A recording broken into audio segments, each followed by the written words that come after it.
The hall of House Sogris was silent as the youngest son, Dane, crawled toward the table. 4 items lay before him: a spearhead, a dagger, a mage's pouch, and a summoner's sign. His father, Arkan, expected him to become the next great spearman. His mother, Lily, was certain he would follow her path as the deadliest assassin. Arabella, his eldest sister, wanted him to become a mage like her, while Claire quietly hoped he would walk the path of a summoner. Normally, a child would reach for one, but when Dane touched the table, all 4 lit up at once. Gasps erupted from the crowd. A reaction like this had never happened before. To them, it was the birth of a genius. To him, it was nothing new, because this child wasn't just Dane. He was Argrick, once a quad-core knight of the Drenic Empire. Orphaned as a newborn when his mother was killed in the chaos of war, he grew up with nothing but steel and blood. At 14, he was thrown onto the battlefield, where his mana core awakened and his talents soared. He rose quickly, shocking his peers by mastering 4 cores and standing on the edge of becoming one of the Empire's strongest knights. But in the end, his path was cut short. On the battlefield, he faced Duke Thermion of Altheon, one of the 6 Hexaclass knights. His sword shattered, his chest was pierced, and his ambitions ended there. Luckily, he was reborn in the empire of his former enemies, carrying the power of a warrior who had already lived and died on the battlefield. Back to the present.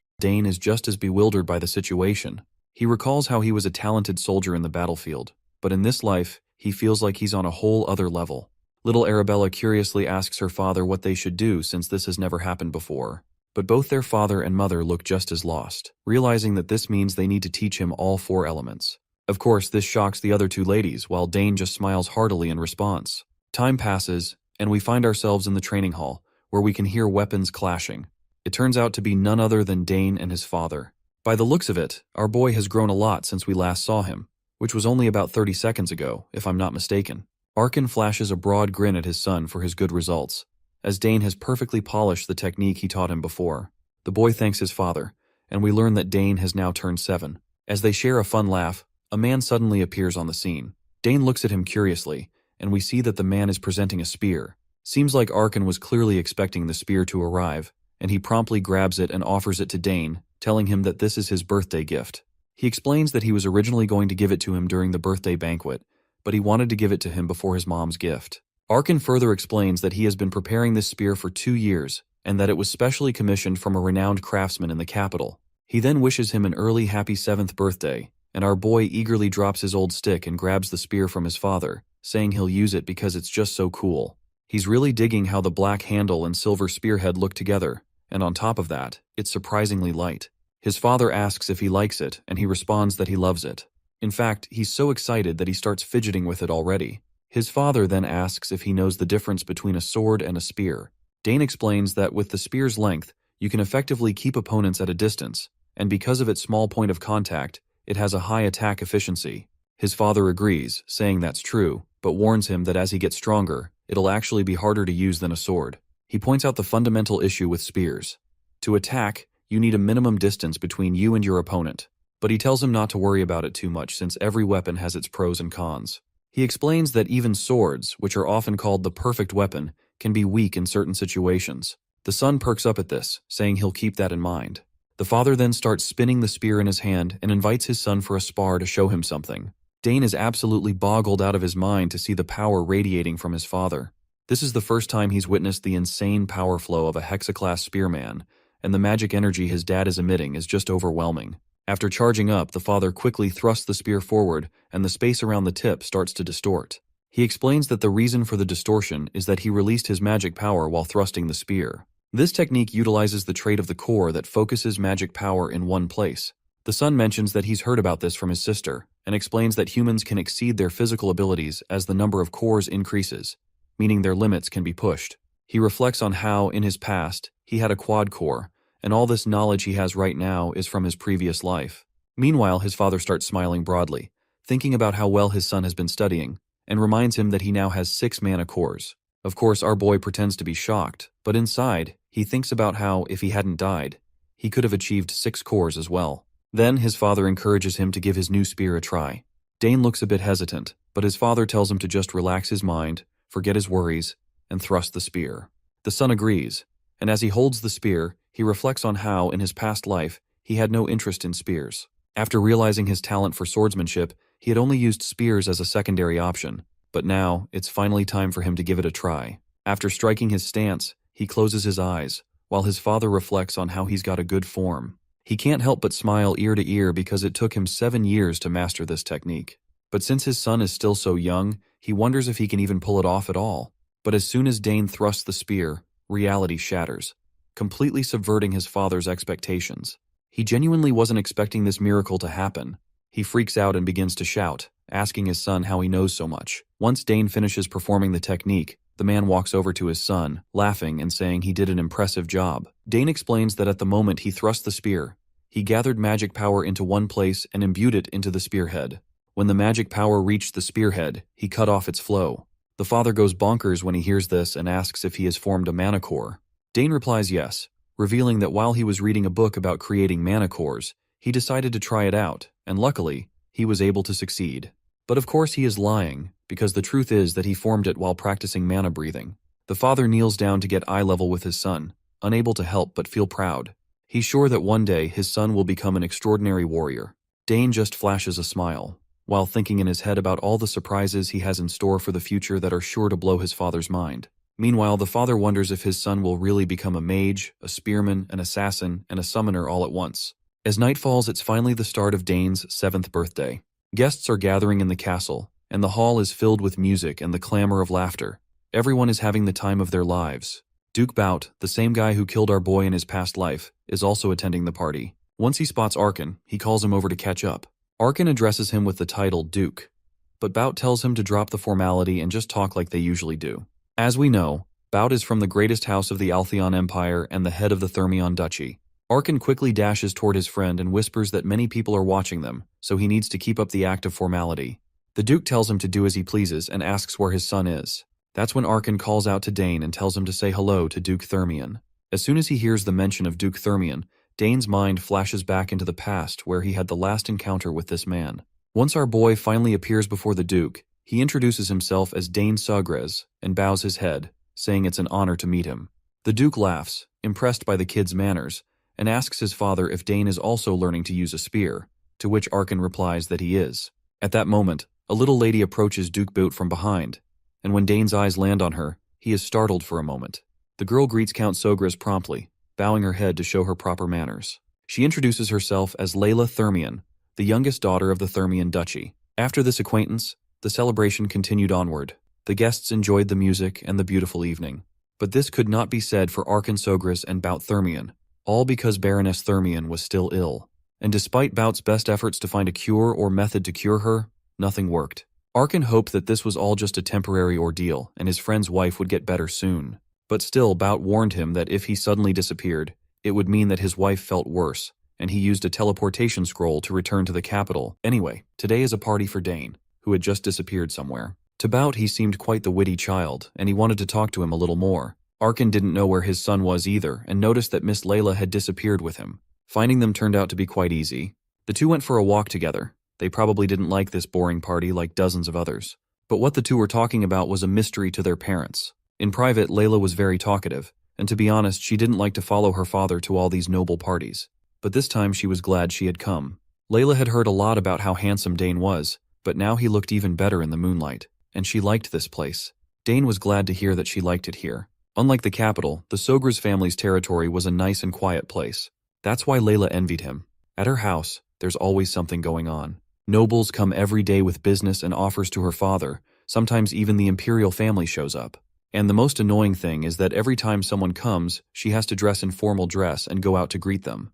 That's exactly what she just hates. Instead of all that, she'd like to wear something practical and simple and practice with her sword all day. Dane was surprised that such a small and seemingly harmless girl was practicing with a sword and not magic. He himself loved his quiet territory. It wasn't as lively as the capital, and it gives him a lot of free time to practice with his spear, which he just loves.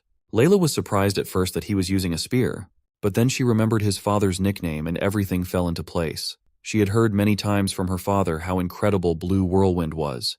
And since Dane is practicing so hard with the spear, it means he wants to join the academy too. However, that wasn't why Dane was practicing with the spear. Layla was surprised by this answer. For her to practice hard to join the academy was an obvious choice. She had heard that just getting in was incredibly difficult.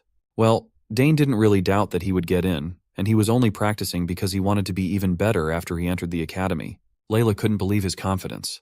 so she asked him what he would do if he failed to get in. Well, even in that case, our hero was not going to get upset and give up. Instead, he would just try again. And if even with the second attempt will not work, he will take it as an answer that this is not his way. Layla just couldn't believe such a casual attitude towards the future. So she asked him if he was afraid of upsetting his family and home. And of course, our hero was not concerned. Compared to the trials of his past life, it was nothing. Layla, on the other hand, had only to envy him. Her home considers failure to be unacceptable. Although Dane had lived surrounded by nobles for 7 years, he was still surprised at how petty nobles were for worrying about such stuff. As for Layla, he had no doubt that she would succeed. When she heard the encouraging words, she just lit up and gladly offered Dane to look at her swordsmanship skills. Our hero was a little surprised by such eagerness, but it was impossible to stop her when the opportunity to practice with a sword appeared on the horizon.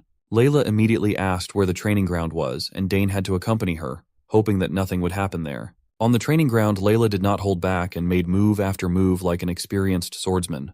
To a beginner's eye, her movements might have seemed perfect, but our hero was far from a beginner. Watching her movements, he had to admit that her transition from attack to defense and back flowed very smoothly, and the timings of her attacks were excellent. But there was one point. After a while, her movements stopped hitting the beat and lost their flow. Out of breath after the exercise, a satisfied Layla asked him what he thought of her movements. At first, Dane was not very honest and said that she acted fantastically and that he enjoyed watching her. Layla was quite pleased with this praise, but Dane decided to be honest with her. He noticed that she still had room to improve. For example, after the third form, Layla was taking a half step more than necessary. And then it happened again with subsequent forms. These repeated extra half steps then made the later sword forms feel slightly out of alignment. Such criticism left Layla speechless. It seemed like she was about to cry, and Dane was beginning to think that such criticism was too blatant for her. He even started to apologize for upsetting her, and even said that maybe he was wrong because he had seen the swordsman wielding the sword a long time ago. But he was worried for nothing. Layla quickly gained control of herself and gripped the sword tighter. Now she realized her mistake. Now she started repeating the training moves again, and this time they were perfect. Dane's advice was exactly the puzzle she was missing for perfection. Her joy and gratitude was unbounded. She even hugged Dane. Our hero tried to resist, but it didn't work so well. Layla was simply fascinated by how much he knew about swordsmanship.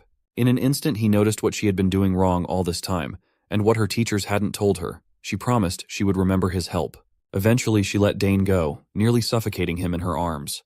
But then she almost chopped him with her sword. That little lady really needs a lesson in neatness. Dane was caught off guard by such a sudden hug, but you couldn't say he didn't like it. Of course, their moment of privacy was soon interrupted by the shouts of servants looking everywhere for them. They had rested enough from the banquet and were not going to hide, so they hurried back, so they wouldn't be found on the training ground. When they returned, Dane was the center of attention as his parents officially congratulated him on his birthday and the discovery of his first manicore, and of course they gave him a present. It was a brooch with the family crest, similar to the ones his older sisters had.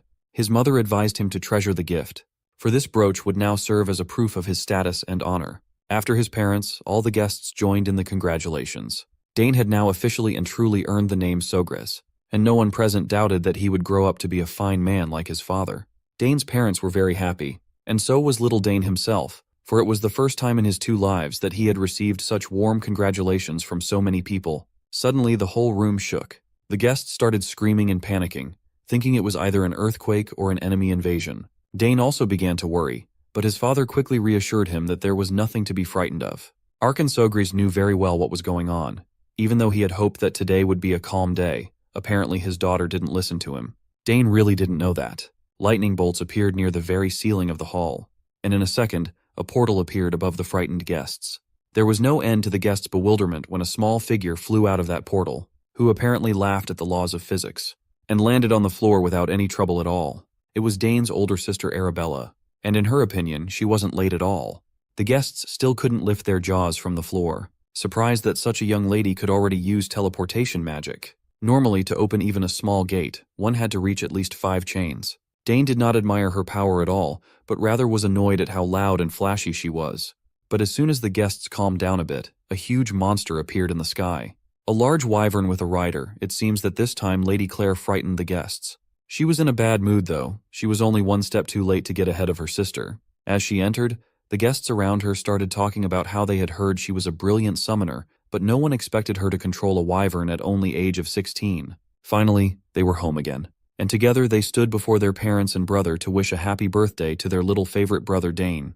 After both of their flashy entrances, Dane's sisters hurriedly shoved their respective gifts at him as they wished their little brother a happy birthday. He thanked Arabella and Claire for coming all the way back home, even though they were busy with their studies. The girls were just excited to see their little bro open the gifts. Duke Arkan nearly shed a tear at the preferential treatment his son was getting. His daughters only got him a letter for his birthday after all. Dane opened the box Arabella handed him, and inside was a ring transformed into a convenient dimensional pouch. She designed the artifact herself. The subspace magic used in its crafting belonged to the highest chain. Arabella's esteemed professor applied it to the ring. It is common knowledge just how difficult it is to imbue subspace magic into any item.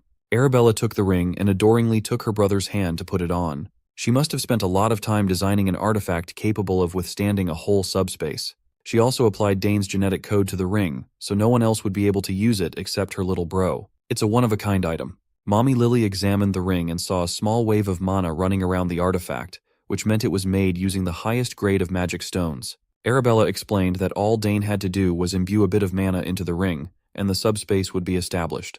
It's much more convenient than normal dimensional pouches. That fact alone made this an invaluable artifact. As far as Dane could remember, these types of tools were something only used by the wealthy on the battlefield. Only noble-born commanders and high-ranking magicians wielded such convenient power. The ring would also grow as he got older, adapting to his body. Dane tried to imbue his mana into the artifact, and a green portal opened in front of everyone.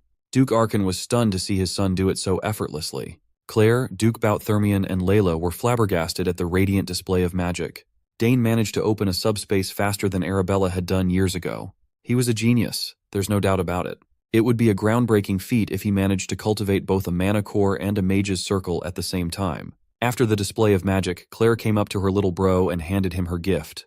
Dane slowly opened the present while sincerely thanking his big sis. Inside the wooden box was a peculiar-looking egg laid on top of a soft cloth. Confused, he grabbed the egg and asked what it was. Claire panicked and warned him to be careful with it, as it was not an ordinary egg. Everyone in the family was also curious as to what this odd gift was, but Claire only revealed what it was to Dane. She whispered that it was a familiar. She got it by accident while she was trying to summon Decaron. Claire herself doesn't know what will hatch from it, but everyone in the world knows how precious a familiar could be. Dane tried to picture what this odd egg would give him. He had heard about familiars before. Unlike summons, they are an entirely different entity. A familiar summoned once can permanently remain in the real world. Claire asserted that Dane should keep this egg a secret until it hatches in the future. He promised that he would. All the whispering between the two irritated Arabella, who was feeling left out. As for Claire's instructions, Dane must make sure to pour his mana into the egg once in the morning and once in the evening to make it recognize him as its master. Lily was just glad that her little boy was receiving such incredible gifts. It showed how much her children cared about each other. With the gift-giving done, Duke Arkan cleared his throat and reminded his daughters to at least say hello to their parents, seeing as they crashed the party after saying they might not be able to make it. Realizing that they hadn't said a word to their parents since arrival, the girls awkwardly greeted their father. Duke Arkan was a big softy when it came to his children, so he didn't really mind. He was just glad to see his girls again. Since they went off to pursue their professions, the girls rarely came home anymore, so Duke Arkan was glad to see them looking healthy. Layla watched the Sogre's family being so lovingly loud and jovial with one another from afar. The little girl could not help but compare her own home situation to theirs. Dane noticed her staring at them and turned his head. He noticed the dip in her mood as she silently walked away. He wondered why she looked so lonely and sad in the middle of a lively crowd of nobles. The banquet wrapped up, and the next day came. Duke Bout-Thermion stayed the night and was now walking through Sogre's territory. He could not help but think about how incredibly talented Arabella Sogres was. As expected of the best mage at the academy, her talent in the magical arts was unparalleled. The girl could be the perfect match for Duke Thermion's son, the academy's best swordsman. If House Sogres and Thermion could combine through a marriage between those two, it would give birth to a faction that could rival even the imperial family. If that happened, no one would be able to mess with both houses and their children. So, Duke Thermion decided to bring up the matter of engagement between the eldest children in today's conversation with Arkan. On the way to meet the other Duke, Thermion caught the sound of steel nearby. It came from the training grounds, so someone must be honing their technique inside incredibly early in the morning. Of course, it was Dane polishing his spear skills with utmost focus. He had gotten quite deadly with the weapon. With years of training with his dad and his insane work ethic, he had long since become combat-ready. Dane's focus was unparalleled. He moved with the fluidity and sharpness of a veteran warrior, flying all over the battlefield while delivering multiple killing blows. He pushed his speed even harder and kicked the intensity to a higher gear. Finally, his arms blurred as he delivered countless spear stabs in a short amount of time. Curiosity got the best of Duke Thermion, and he ended up spying on the boy's training from afar. He was pleasantly surprised by the youngest son of House Sogres going sicko mode in training. With his experienced eyes, he could discern how incredibly polished Dane's technique was. His movements and concentration did not feel like those of a 7-year-old at all. Even his simple stabs were refined to a terrifying degree. Everything was executed to such a high degree that spearmen who have been on the battlefield for years could still learn from it. When Dane finally wrapped up his last sequence, he was huffing and puffing for air. Duke Thermion was thoroughly impressed from start to finish. What he had just witnessed felt impossible. He had heard rumors about the young Sogres showing incredible talent, even way back when he was just a baby. But he always thought those were just exaggerated hearsay. Now he knew those rumors were true. After a little break, Dane went back to practicing. He focused on his movement and footwork this time around. Being one of the strongest swordsmen in the land, Duke Thermion could not help but notice that the kid's stance and footwork seemed similar to a swordmaster's. The Duke started considering that the kid might have even picked up swordsmanship to a high degree at such a young age. Finally, Dane noticed that someone was watching him from the doorway. He brandished his spear, ready to strike, as he warned whoever was sneakily watching him to come out instead of hiding. Duke Thermion got too excited and ended up getting detected by a kid. It was not his proudest moment as a skilled warrior. The more he thought about Dane's movements, the more strangely familiar they felt. He was certain he had seen that same footwork somewhere before. The Duke had to reveal himself and apologize to Dane for eavesdropping on his private training session. He insisted he wasn't trying to do anything shady. Seeing as the eavesdropper was Duke Thermion, Dane felt bad for speaking out of turn. Even though he had been living in his current body for 7 years now, this man was still the one who defeated and killed him in his previous life. Remembering his etiquette training, Dane Sogres formally greeted the Duke. Duke Thermion confessed that he was mesmerized by the sight of the Rising Star's early morning training and apologized once more. The kid held his own, responding that he was forgiven. The Duke was amused by his guts to speak as if they were equals. Now that he had a closer look at Dane, he noticed that the boy's body wasn't even showing signs of fatigue or trembling despite such intense training. When he was his age, he hadn't even made a manicore. The Duke pointed out Dane's excellent stabbing attack, observing that the boy had inherited Arkan's talent with the spear. The spear itself was also crafted really well. Dane formally thanked the Duke for recognizing his technique, and the old man smirked. Not only was this kid a lethal soldier, but he also knew what to say at any given moment. In comparison, his own son did not have such excellent skills and manners when he was 7. This little detour made Duke Thermion consider arranging a marriage between Layla and Dane as well. So he slyly interjected that his daughter had also been training her swordsmanship. He suggested that since they were of similar age, they should look out for each other once they entered the academy in the future. Dane continued responding politely. The Duke liked the young man's forthrightness. Finally, Duke Thermion excused himself so as not to bother Dane's training any more than he already had. But before leaving the training hall, he still had one more curious question he wanted answered. He wanted to know if the kid had ever trained in swordsmanship too. Dane made a mistake in front of the Duke. His old habits must have come out without realizing it. Given Duke Thermion's discerning eyes, it's not surprising that he recognized the minuscule habits in one look. Dane answered that he had just read some textbooks on basic swordsmanship, but had never formally trained in it. The Duke still found it strange that he sensed something akin to raw battlefield sense in the kid. But common sense dictates that an inexperienced child couldn't have that killer instinct. At last, the Duke finally got off his back and bade farewell, and Dane sent him off. Duke Thermion also extended an invitation for him to visit if he happened to come to the capital in the future. The swordsman had become personally interested in Dane's talents. Dane wondered if the man still remembered him.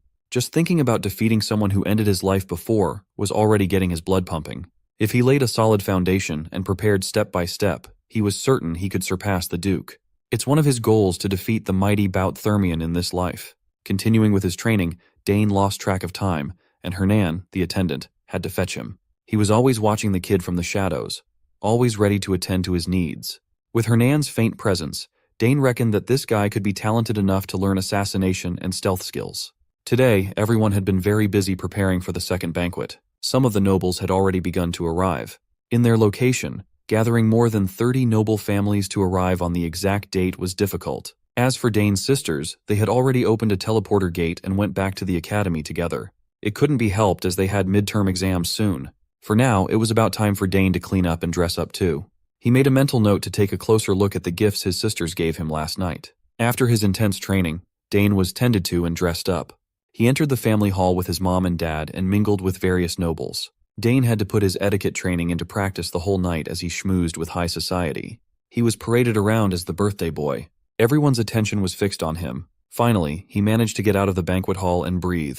The life of a noble was a tiring one. His schedule was more packed than usual as the birthday boy, but at least he could always find solace resting in their beautiful garden. Mr. Gardner had worked hard to cultivate this special place beautifully, the kind of beauty that gives peace. Dane looked at the flowers in full bloom, exploding with their unique colors as butterflies danced around. He remembered his oldest sister lecturing him about how flowers contain the most mana in nature. Since he had a little bit of time to kill, he might as well try and analyze the mana in these flowers. Dane closed his eyes and concentrated on the natural flow of magic in the air. Without opening his eyes, he began grasping the concept his sister explained to him. He started sensing the mana in the flowers.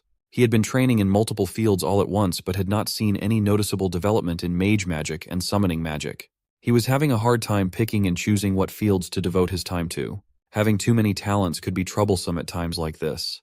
Bro was literally suffering from success. After spending a few minutes immersed in the natural mana in the garden, he finally saw the mana in the flowers. He could not believe that such a small thing could contain such a massive, rushing mana flow. If one can feel the flow of nature and somehow make it their own, the principle could settle into the body to form a magic circle. That's precisely what is happening now. It helped a lot that his body's mana affinity had always been tremendous. He could clearly see something others could only faintly feel with their sixth sense. Just one trip to the garden had improved his perception of mana by a ton. What he could only faintly see before had become clearer. He was so close to grasping the inner workings of magic when he felt something shatter. Meanwhile, two noble kids had also found their way into the garden, bored by the chit-chat of the grown-ups in the banquet hall. They were siblings. The older redhead was just bitter that no one was paying attention to him as everyone was talking about the genius Sogra's kid. He aggressively walked on top of the bed of flowers, destroying them in the process. The red-headed siblings had lost their way into the massive garden and happened to see Dane standing around in a daze. They eyed his clothes and mistakenly assessed that Dane must be a servant and yelled at him. He did not take too kindly to this disrespectful brat. The bastard dared to order him to lead him and his brother to the exit. Dane saw what they were doing to the flowers and yelled at them to stop stomping on the plants. Red Bastard had the nerve to feel offended for being yelled at. Dane asked why they were ruining the flower bed instead of using the garden paths. Red Bastard saw that he was small and continued acting obnoxiously. Then came the flaunting of their family name as all noble brats do. Dane didn't care though. To him they just looked like a pair of brutes ruining his garden's flower bed. Red Bastard did not like being called a brute, but he acted like one and grabbed Dane by the collar. He and his brother were the sons of Count Tyron, a guest of the castle. Hearing the name of Count Tyron reminded Dane of a memory from his previous life. That guy was the noble he captured after a shameful defeat on the battlefield. He remembered Count Tyron as an irritating noble, one of those horrible bastards.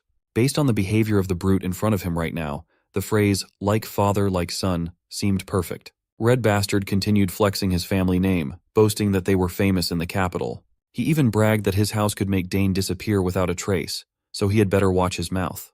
Dane knew plenty of dumbasses like this kid from before. He knew that words wouldn't get through Red Bastard's thick skull filled with air. The boy raised his fist, swinging at Dane while still thinking he was just roughing up a mere servant. Dane wasn't going to let that happen though. He responded by bashing his head against Red Bastard's nose as hard as he could. It was a critical hit that nearly crushed the Red Bastard's snorter. The little brother worriedly called his big bro. He checked on Red Bastard, who slumped on the ground after being hit hard.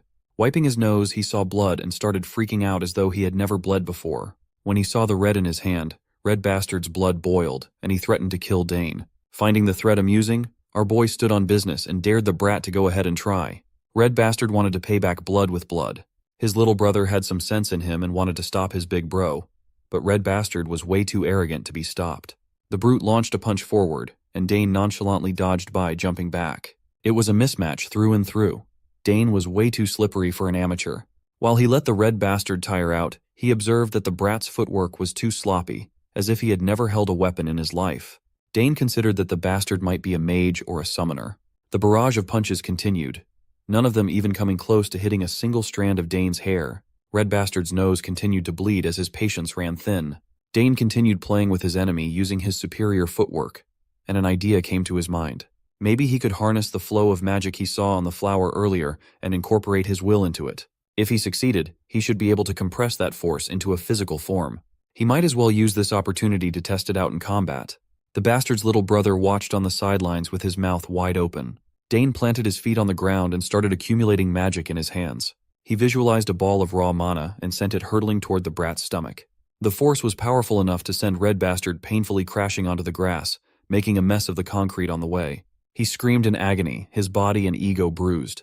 Lil Bro checked on his loser Big Bro lying on the bed of flowers. Dane was more concerned about the flower bed he had just ruined than the bastard's well-being. But the Red Bastard was tenacious. He still had enough gas in the tank to stand back up. Seeing as Dane could use magic, Red Bastard demanded to know who Dane was. Lil Bro continued trying to discourage his Big Bro to no avail. His pride was too wounded to care about any fallout or trouble. Red Bastard beckoned the mana inside his body and started opening some sort of insidious portal. Dane was surprised to see the familiar sight. This type of magic belonged to summoners. The mana swirled and coalesced together until a translucent wolf started descending to the ground. The wolf looked bloodthirsty and predatory, with its snarling sharp fangs. Red Bastard laughed maniacally as he called his summon named Genpu. He finally introduced himself as Digron Tyron, ready to show Dane the consequences of messing with someone of his stature. Dane heard the brat ordered the wolf to tear him apart, but he was unimpressed by the mere wolf summon. It certainly felt lacking, as he had gotten used to seeing his sister Claire summoning fearsome beasts like her wyvern.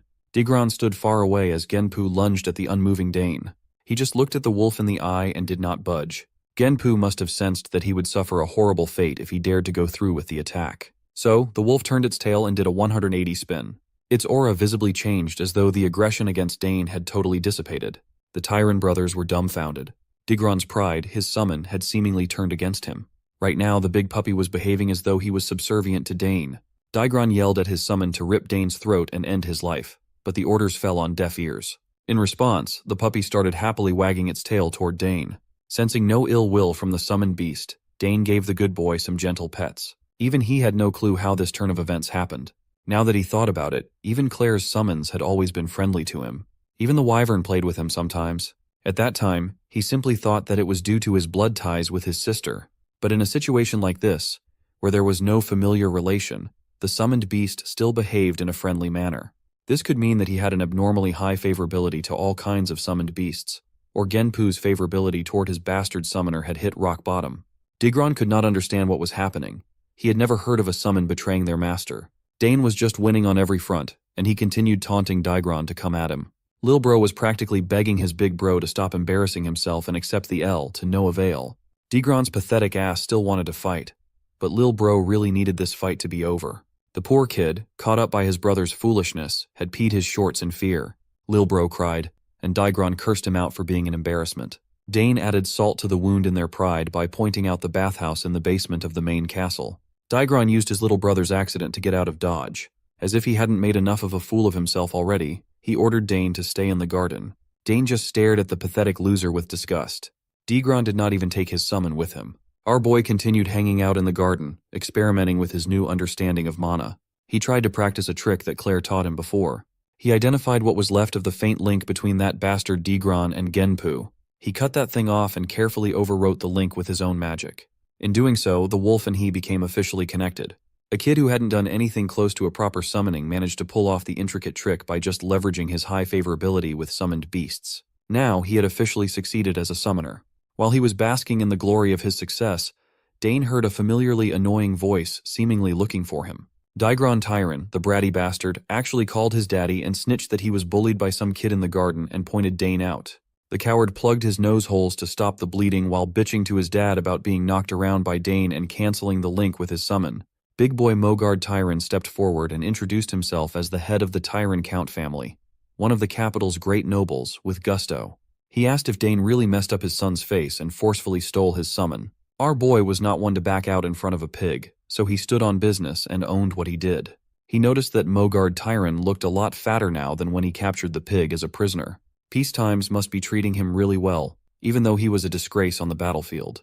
Mogard continued posturing as he asserted that he could not let this matter come to pass. Messing with his kids was something he could not overlook. The pig continued with his barrage of demanding questions and finally asked the kid to reveal his identity. Our boy held his head high and formally introduced himself as Dane Sogres, the youngest son of Arkan Sogres, the Lord of the South, and the head of the Sogres Count family. Boy gave them that Game of Thrones intro. This introduction stunned the trashy father and son duo. They had unknowingly offended the fucking birthday boy.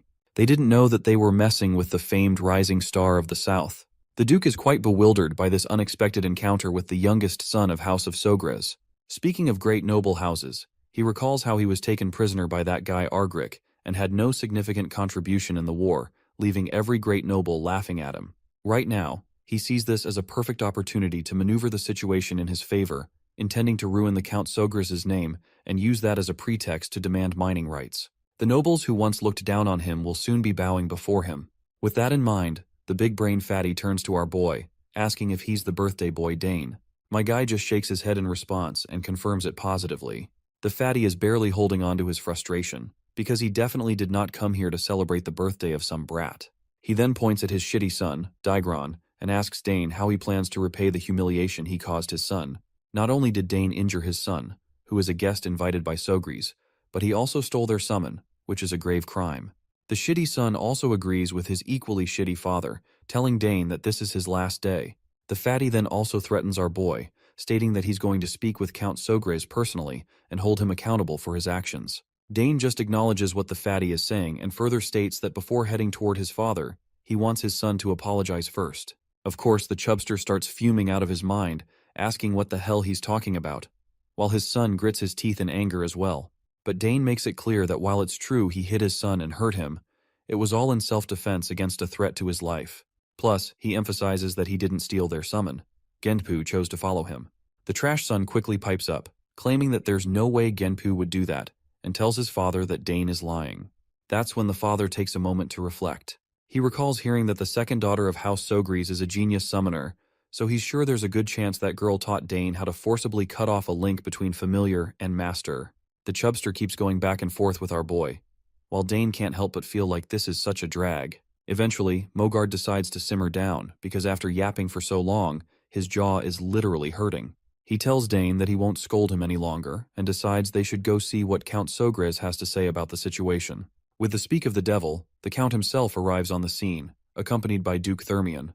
Of course, both the trash son and his father are absolutely boggled to see Count Sogres, and what's even more mind-boggling for them is that Duke Thermion is here too. As night descends, we see the red-headed boy giving his testimony to the Count about how he just got lost in the garden with his little brother, which is why he asked Dane to guide them. He continues yapping and making up stories, while Dane stands behind him nonchalantly, thinking how his father is actually listening to this guy yap. I guess that's not surprising to him, given how Count Sogres cares deeply about his family and its reputation. He's not the type to be biased toward any one side, even in conflicts with outsiders. He can tell right from wrong. After finishing his story, the red-headed boy wraps up by stating that all of a sudden, Dane headbutted him and kept using this weird technique to mock him. He claims that to scare Dane off, he called out to his summon, but Dane just stole his summon from him and tried to attack back. Once Digron is done speaking, Mogard steps up, telling the Count that he only intended to give Dane a warning. However, he insists that stealing someone's summon is clearly wrong, and he simply can't let that part slide. Finally, Count Sogres also speaks up, letting Mogard know that he won't roll on his judgment just after hearing one side of this quarrel. He wants to hear what Dane has to say, then assess the whole situation before drawing a judgment. He also reassures Mogard that if he's worried about any biased judgments, Duke Thermion will also give his opinion on the matter. The Duke quickly smirks and states that if this is that important, he can handle it. Mogard feels frustrated as his face sweats profusely. He knows he's about to get screwed. Getting Thermion involved is only going to complicate things further, and he's not feeling good about it. Count Sogres gives the green light to his son to explain himself, and Dane braces himself, claiming that what Mogard's son said wasn't entirely accurate, but some of it is actually true. He then explains that the flowers they grew with such care in their garden were stepped on as he pleased, so he only told Mogard's son to get out of there, which made Mograd's son angry and started the fight. Of course, both Fatty and his son are absolutely awestruck after hearing these brutal truth bombs, with the son even trying to deny it by calling Dane a liar. But the Count tells Dane to continue, so our boy further explains that when Mogard's son summoned Genpu, his command was to kill him. He also clarifies that he didn't steal his summon. Rather, Genpu came to him first and saw his goodwill. The Duke is utterly bewildered to see how fluently this 7-year-old is speaking, with such grace and a proper choice of words. Dane, on the other hand, confirms once again that he never stole anyone's summon. Mogard loses his cool, stomping his feet on the ground and calling it nonsense. He claims it's impossible for a summon to submit to someone who isn't even a summoner, insisting that Dane must have used some shady technique to pull it off. But not surprisingly, Dane informs Mogard that he possesses an innate affinity with summons, and a summon that isn't close enough to its master could submit to someone like him as well. Mogard refuses to believe it, while our boy simply states that this is actually true. Mogard's face looks like he's going through serious constipation, and he just says that this kid is just making things up. The Duke then chimes in, suggesting they should just be able to prove it with a summon.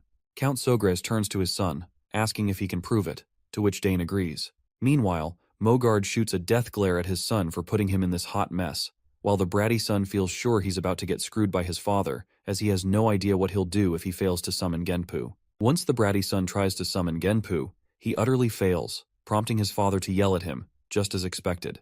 On the other hand, Dane just smirks, thinking about how he has already severed the connection, so of course there's no way the boy could summon Genpu back.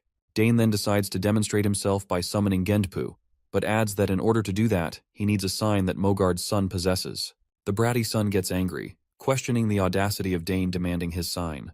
He yaps a lot of nonsense, but Count Sogres cuts him off, reminding him that according to their own words, even if Dane uses the sign, he shouldn't be able to summon Genpu, so there's no harm in trying. Mogard sweats as he has no option other than to give the sign, so he reluctantly tells his bratty son, Digron, to hand it over.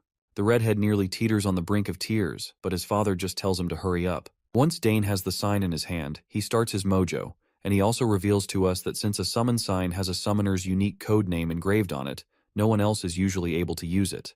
However, Genpu, which Digron summoned, was imbued with his mana, so the summon sign is just a vehicle, and Genpu has already connected with him.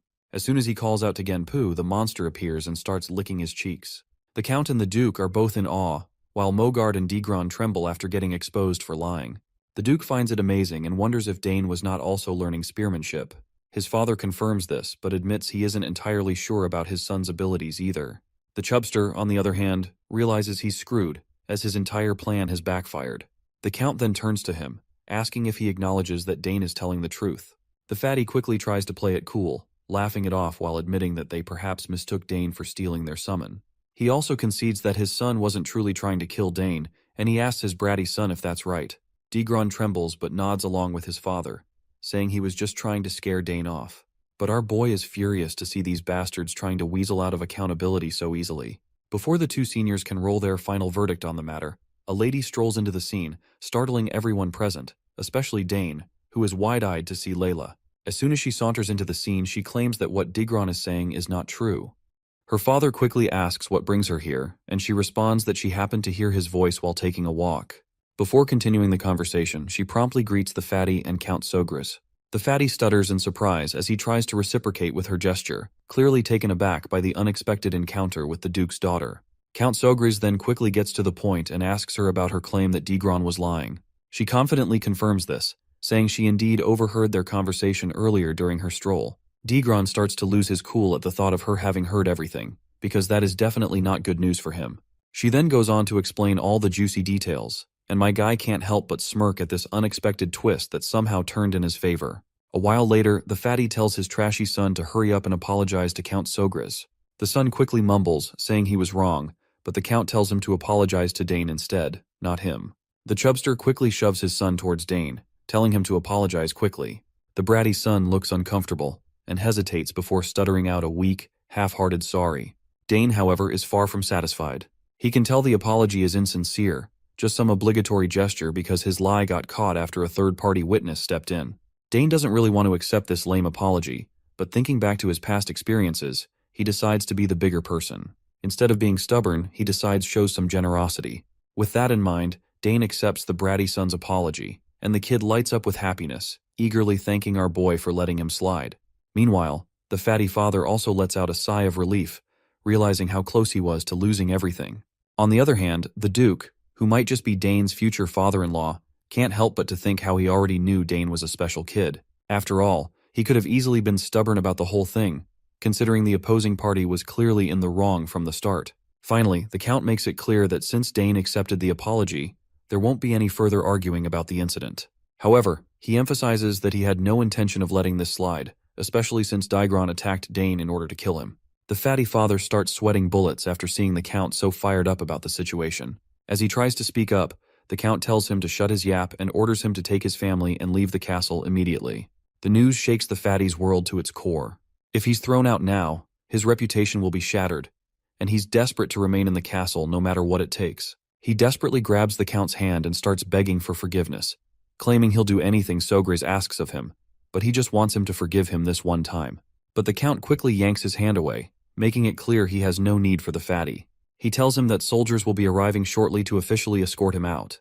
With that, he starts storming out of the scene with his son, leaving the fatty behind, who is desperately begging for forgiveness. Sogris also tells Duke Thermion it's time to go, and Duke promptly calls for his little girl as they start walking away. As they stroll off, Dane turns his head back to look at them, feeling satisfied that they're getting what they deserve. After all, they started this whole mess, so it's only fair they reap what they sow. Anyway, he learned something important today, which is that his father can be quite scary when he's in angry mode. Duke Thermion then asks him if it's true that he defeated that bratty son of Mogard with a mana bullet, and Dane quickly confirms it. The Duke then can't help but point out how talented Dane is, not just in spear fighting but also in summoning and magic. It's truly outstanding, and he's sure that history has never seen such talent before. The proud father flashes a grin, saying he's also proud to have such an exceptional son. Meanwhile, Dane is just soaking up all the praise while Layla is freaking out, struggling to believe what she's hearing. Duke Thermion then points out that while talent is one thing, Dane is also incredibly calm. Most kids tend to get agitated during fights, and they stubbornly insist that they are in the right, but Dane doesn't do that. The Duke has no doubt that this boy will grow up to be a fine man. The father quickly gives Dane a gentle pat on the head, saying it's too early to tell for sure. They'll have to wait until he's all grown up to see how things turn out. He also points out that it's all thanks to Layla that the incident was resolved peacefully. Without her testimony, things could have turned really ugly. Once Duke Thermion hears this, he's quite surprised that Sogris have such a positive view of Layla. He does not let this opportunity go to waste and tries to downplay her role in the incident, suggesting that if the Count acknowledges her so much, maybe they should start discussing their marriage. Of course, Sogris is startled to hear this, and he can see how eager the Duke is to marry his daughter. To dodge the bullet, he quickly shifts the conversation, noting that the sun is already setting and it's almost time for the banquet. With that, he bolts out of the scene, telling them that he will meet them in the hall. Thermion then also tells his daughter to take her time heading back with Dane. He quickly starts running after the Count, mentioning he wants to have a little chat with him, leaving the two kids behind. As they walk, Layla turns to our boy and asks why the summoned ignored its summoner and obeyed him instead. She claims she's seen famous summoners duel many times in the capital but has never witnessed anything like this. Dane shrugs and admits he's not sure either. It just kind of happened. Of course, Layla pouts annoyingly to see that Dane is intentionally hiding the truth, even though she's the one who helped him get out of that mess. But my guy remains nonchalant and reminds her that he also helped her, bringing up the time when he assisted her with her swordsmanship. Layla thinks back to that moment and reluctantly agrees that he's right. Finally, Dane decides that since they've helped each other once, they can do it again. He tells her she's free to ask him anything. Right away, the girl perks up in excitement as she exclaims that she wants to learn it right now. Dane is startled by her impatience and wonders what could be so urgent to learn. He asks her what she wants to learn, and she quickly tells him to teach her how to use a mana bullet. Dane asks her why she's so eager to learn the mana bullet, and Layla quickly responds that she wants to grow stronger and faster. She hopes to form at least 2 mana cores before entering the academy. Dane wonders why she's in such a rush since she's still so young. He gets the answer for his confusion as soon as she reveals that she wants to grow up quickly to make her mother happy. Her mother loves her a lot, and Layla is certain that becoming stronger would make her proud. Hearing her mention her mother, Dane recalls hearing adults talk about Countess Thermion being bedridden.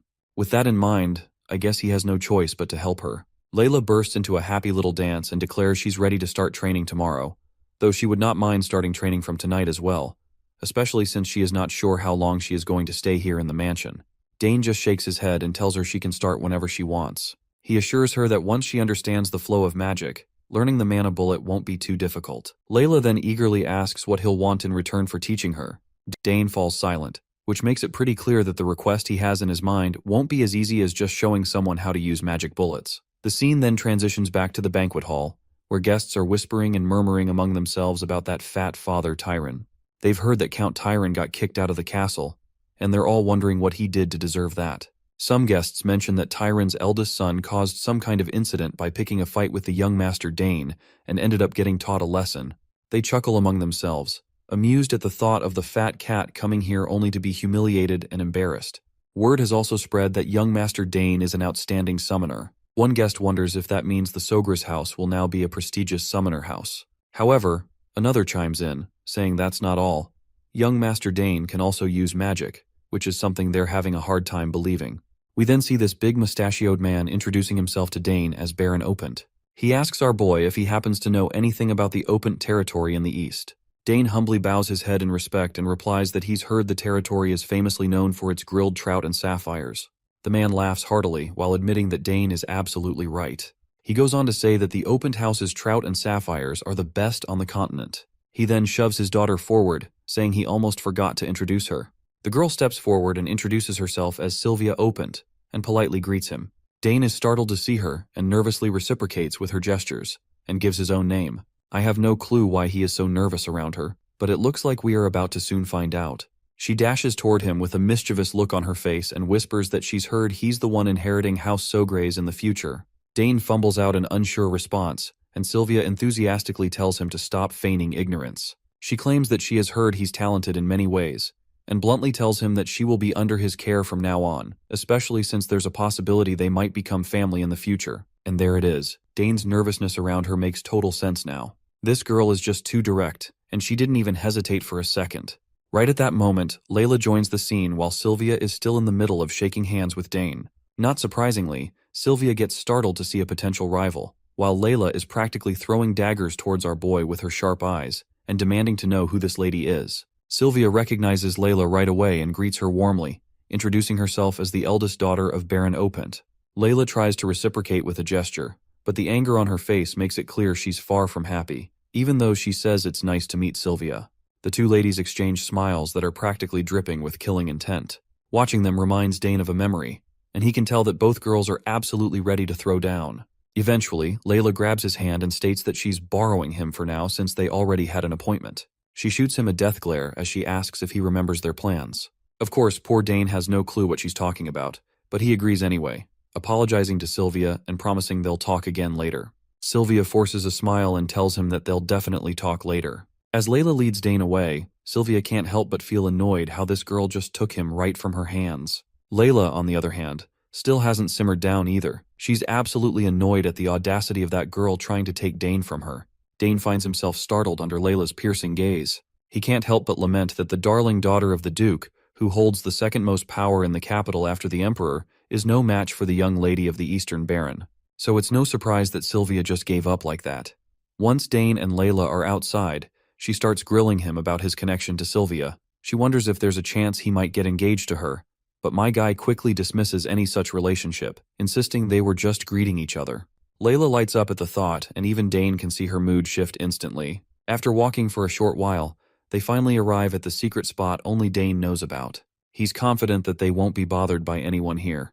As soon as they step inside this hidden place, Layla lights up and begins doing a happy dance, thrilled to see such a beautiful location. She's also relieved that no one will know if they do anything here. Dane agrees, saying she's absolutely right. This is a great place to train. But before starting the practice, he wonders if she's ever felt mana before. Layla admits that she has a little, though it's not enough to form a mana core. She mentions that she's tried to intake mana by breathing it in. Her explanation reminds Dane that she's not at the emission stage yet. He learned to feel mana naturally on the battlefield, so he's amazed that a ducal house would teach her this. He decides to start with something simpler, and tells her that the first step is to feel the mana she's taking in. Layla looks a bit confused by this, so Dane explains that if she wants to expel mana from her body, she needs to learn to control the mana inside her first. The most important part is imagination. He instructs her to close her eyes and imagine the mana swirling within her. However, after a few moments, she tries but there's literally nothing happening. Dane can see by the look on her face that she didn't quite understand the instructions. Layla tries again, but once more, nothing happens. Frustrated, she complains to Dane about why it's not working. Dane reassures her that this is normal for her first attempt, and tells her to focus again. Meanwhile, Count Sogres is sneaking a peek at the two kids. He can't help but feel proud that his son is already teaching someone, even though he's still so young. It truly makes him believe that Dane has grown. Just then, Duke Thermion sneaks up on Sogres and asks him what in the world he's doing there. Sogres' heart nearly skips a beat at the sudden question, but the Duke quickly tells him there's no need to be startled, and asks if he's watching two lovebirds enjoying some alone time together. Count Sogres raises an eyebrow and asks what he means by lovebirds, and besides, how did he even get here? The Duke chuckles at the thought that Count was actually trying to hide in here. He then reminds Sogres how he did a pretty sloppy job of sneaking around, especially since his wife is the Empire's legendary assassin. Poor Sogris has no clue what to say after being caught red-handed sneaking around, while the Duke playfully berates him, reminding him that if the castle's owner goes around peeping on others' affairs, people will speak ill of him. Naturally, the doting father gets annoyed and defensively says that he was just following his son. The Duke chuckled upon hearing this, and couldn't help but point out that he was also just following his daughter. Turns out both of these fathers are hopeless. They stand there, side by side, acting like a couple of teenagers trying to ogle at their kids' interactions as if they were peeping at ladies outside a school gate. Meanwhile, back with the kids, Dane opens up his dimensional pouch, and the girl is quite fascinated to see that he already owns something like this. When Dane mentions that his eldest sister made it for him and gave it as a present recently, Layla starts to feel jealous. Unlike him, her older brothers stopped paying attention to her once they entered the academy. He then pulls out a mirror from the dimensional pouch, and the girl casually asks what they're going to do with it. He explains that he brought it just in case it could help. It's easier to picture something in her mind while looking at a mirror instead of relying on imagination alone. He tells the curious girl to stand in front of the mirror so she can get a full view of herself. The girl quickly positions herself in front of the mirror and starts doing the magic limbo again. This time, Dane can tell she's being quite serious about it. She takes a deep breath while both doting fathers quietly squat down on the ground, as if they're taking Indian-style dump. Duke can't help but point out that Lilia seems to be taking a liking to Dane. Sogris asks if it's really that way, and Duke explains that it is, because it's unusual for Lilia to get along with someone so easily. Sogris asks if that's really the case since she seems like a bright child. Duke Thermion remains quiet for a moment before speaking up, saying she's only bright on the outside, and he can't say the same for what's inside. He explains that after her brothers left for the academy, her mother became bedridden, so they haven't been able to be together like before. This situation has made it difficult for her to open up to others, and that's what's been happening. The Count points out that if he knows everything already, then why is he always acting so cold toward his daughter? Thermion is genuinely moved that the Count noticed something like this and admits he's doing it on purpose.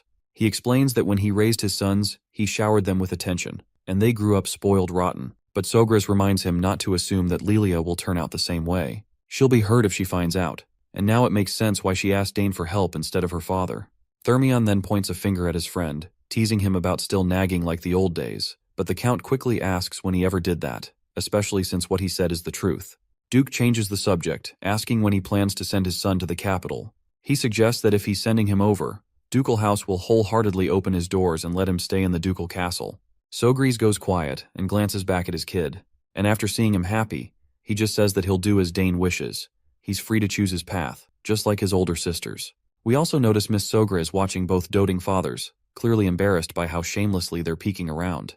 But eventually, she just smiles, realizing that the love they have for their children holds a strange power over them. She decides not to ruin the mood, and pretends she didn't see anything. Back with the kids, Lilia thanks Dane for his help and calls him a real genius. She admits that while everyone around her calls her a genius, she feels like weak sauce compared to him. While Dane nonchalantly looks around to see if both fathers have quietly left, he assures her that this is only the beginning, and she'll definitely grow stronger too. She then asks him if he's going to the academy, since it's the only place where all of the Empire's geniuses gather. To that, he says he's not sure yet, and he isn't convinced that he needs to go there since he can get pretty strong just by training alone. The girl starts to berate him for his narrow thinking, and reminds him that attending the academy for studying isn't everything. It's the gateway to forming his noble faction, and it's the best way to build connections from a young age.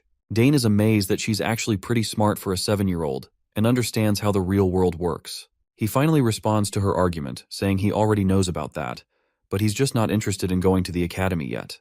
There's a mountain of books he hasn't read in the library, and he still has a lot to learn from his parents. Lilia acknowledges that this is true, but asks if he doesn't want to play with other kids his age, especially since she heard his older sisters are both attending the academy too. It seems like Dane is running out of arguments against her persistence, so he tries to brush her off by saying he's thinking of going in the future if he feels like it. She then tells him to visit her house once he plans to go to the capital, and that's how they promise to meet again. Speaking of meeting again, she remembers to ask him when he's going to make his request now that he has taught her how to use mana bullets. He simply shakes his head and states that he'll tell her when he goes to the capital. This shocks her, and she lets out a screeching roar of disbelief. Probably she is shocked that he is going to the capital after all. Finally, the day of her departure arrives. As Lilia's carriage starts rolling down the road, Dane looks at a stone-like object in his hand that was given to him by his future father-in-law. The scene transitions back to the moment when the Duke handed him this mysterious object. When Dane asks what it is, the father-in-law replies that it's his birthday present and hopes he'll like it. He further reveals that the symbols of their Thermian house are revenge, the sword, and the blacksmith, and the history of the house began with their progenitor, who was a blacksmith. Thanks to him, their house has the best forge in the empire, in fact the best forge on the entire continent. All of the Thermian-made weapons that protect the empire were crafted in that forge. Of course, our boy already knows all this because, according to his past knowledge, all the ores in the world can be found at that forge, and all sorts of mystical weapons and artifacts are created in the greatest forge on the continent. The father-in-law then reveals that if Dane presents the insignia at the forge, they will create a weapon of his choice for him. That's when we finally learn that this rock-like object is essentially an insignia, a certified check that proves the honor and skills of whoever holds it. Count Sogris is absolutely boggled when he sees the Duke giving away such a precious insignia, something even the imperial family desires. The Duke simply pats his son-in-law on the head and tells him to grow well and help his father. His potential wife waves a last goodbye to him, and that's how they part ways. In the present moment, his mother squats down next to him, and after seeing his dejected face, she asks if he's upset that they left. He admits he is, saying she was practically his first friend. His mother reassures him that once he goes to the capital, he'll be able to meet her again and will even become more handsome, which will surely impress her.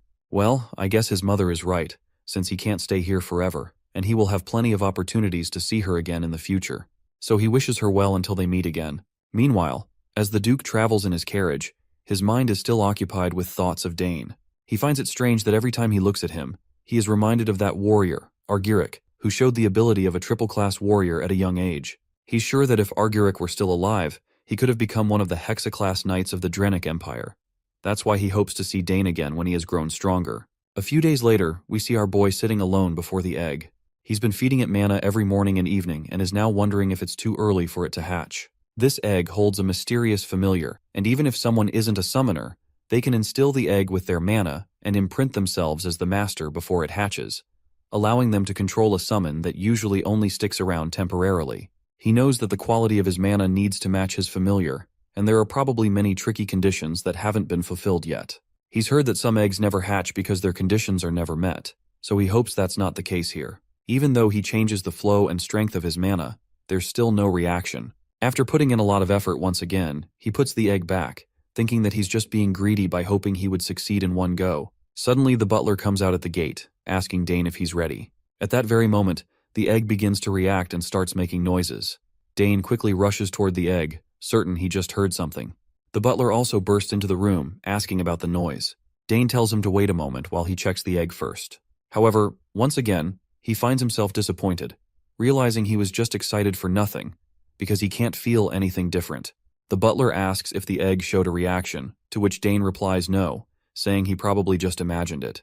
Once he finally gets into the training hall, he practices his swordsmanship first. After noticing his perfect movements, the butler is quite happy and excited. He claps as he asks since when he learned swordsmanship. Dane just brushes it off, saying he just wanted to swing the sword around a little. The butler showers him with praise, calling him a genius who is even talented with the sword.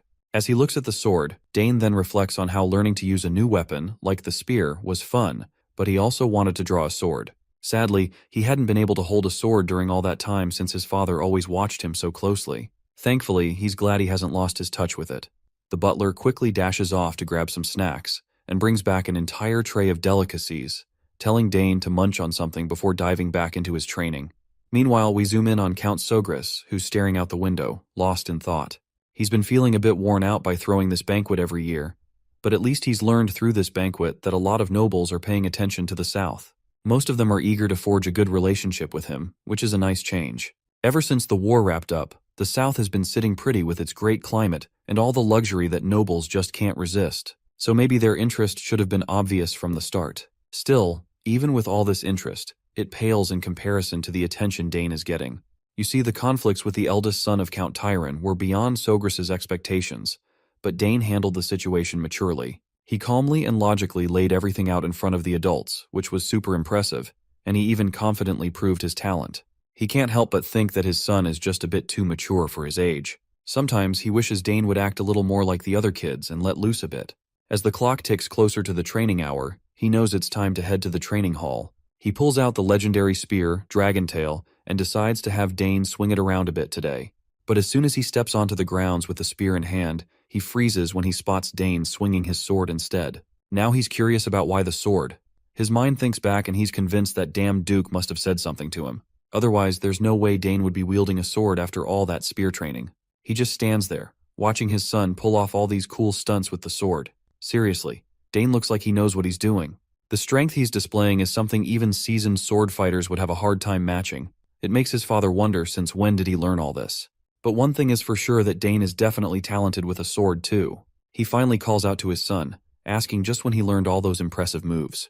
Well, it looks like Dane's long-held secret is finally out of the bag, so he decides it's probably best to tell his dad the truth. He admits he didn't actually learn any of it. Hearing this just leaves his father even more perplexed, leaving him wondering if this is yet another hidden talent of his.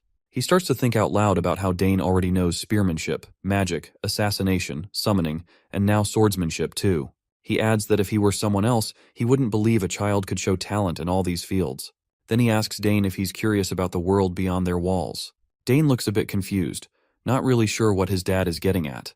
The father then tells him that if he wants to explore what's out there, he should go for it. He genuinely believes this country might be too small for his son's vast talent, and if he stays cooped up here, he'll be the one missing out.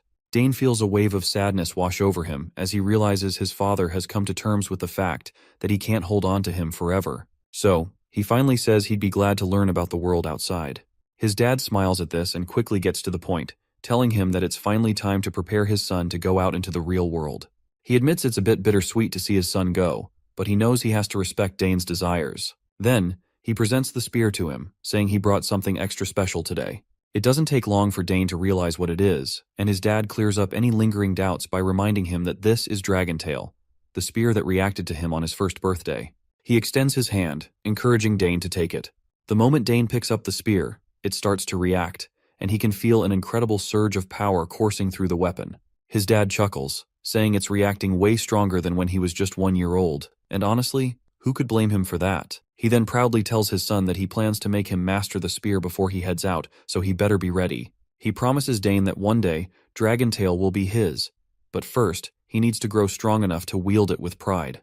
Dane eagerly promises to work hard and honor his father's teachings. Later, back in his room, Dane's mind is buzzing with thoughts about the outside world. He's always been curious about it, even during those long days on the battlefield.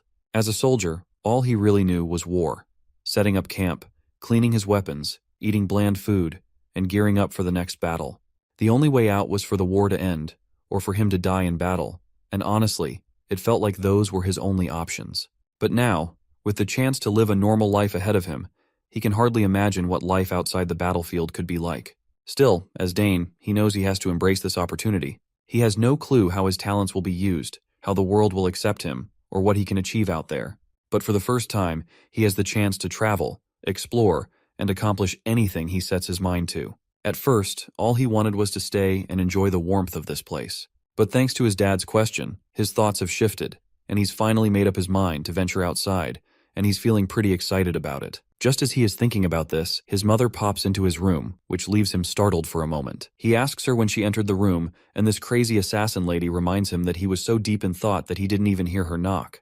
I can tell that she is blatantly lying, given she is an assassin and snuck into his room quietly. She then asks if he's really curious about the world outside the country, and he responds positively, saying his dad mentioned it would be a waste of his talent to stay here. After thinking for a moment, he admits he's curious about the outside world too. He then starts to apologize to his mother, but she embraces him, saying there's nothing to apologize for. He reminds her that his sisters aren't here, and he's worried about leaving for the outside world too. The lady reassures him that she's fine with it because she knows just how amazing his talents are. She adds that even if he didn't want to go, the outside world would eventually call to him. She admits it would be wonderful if he could stay longer with his mother, but the world won't let him do that.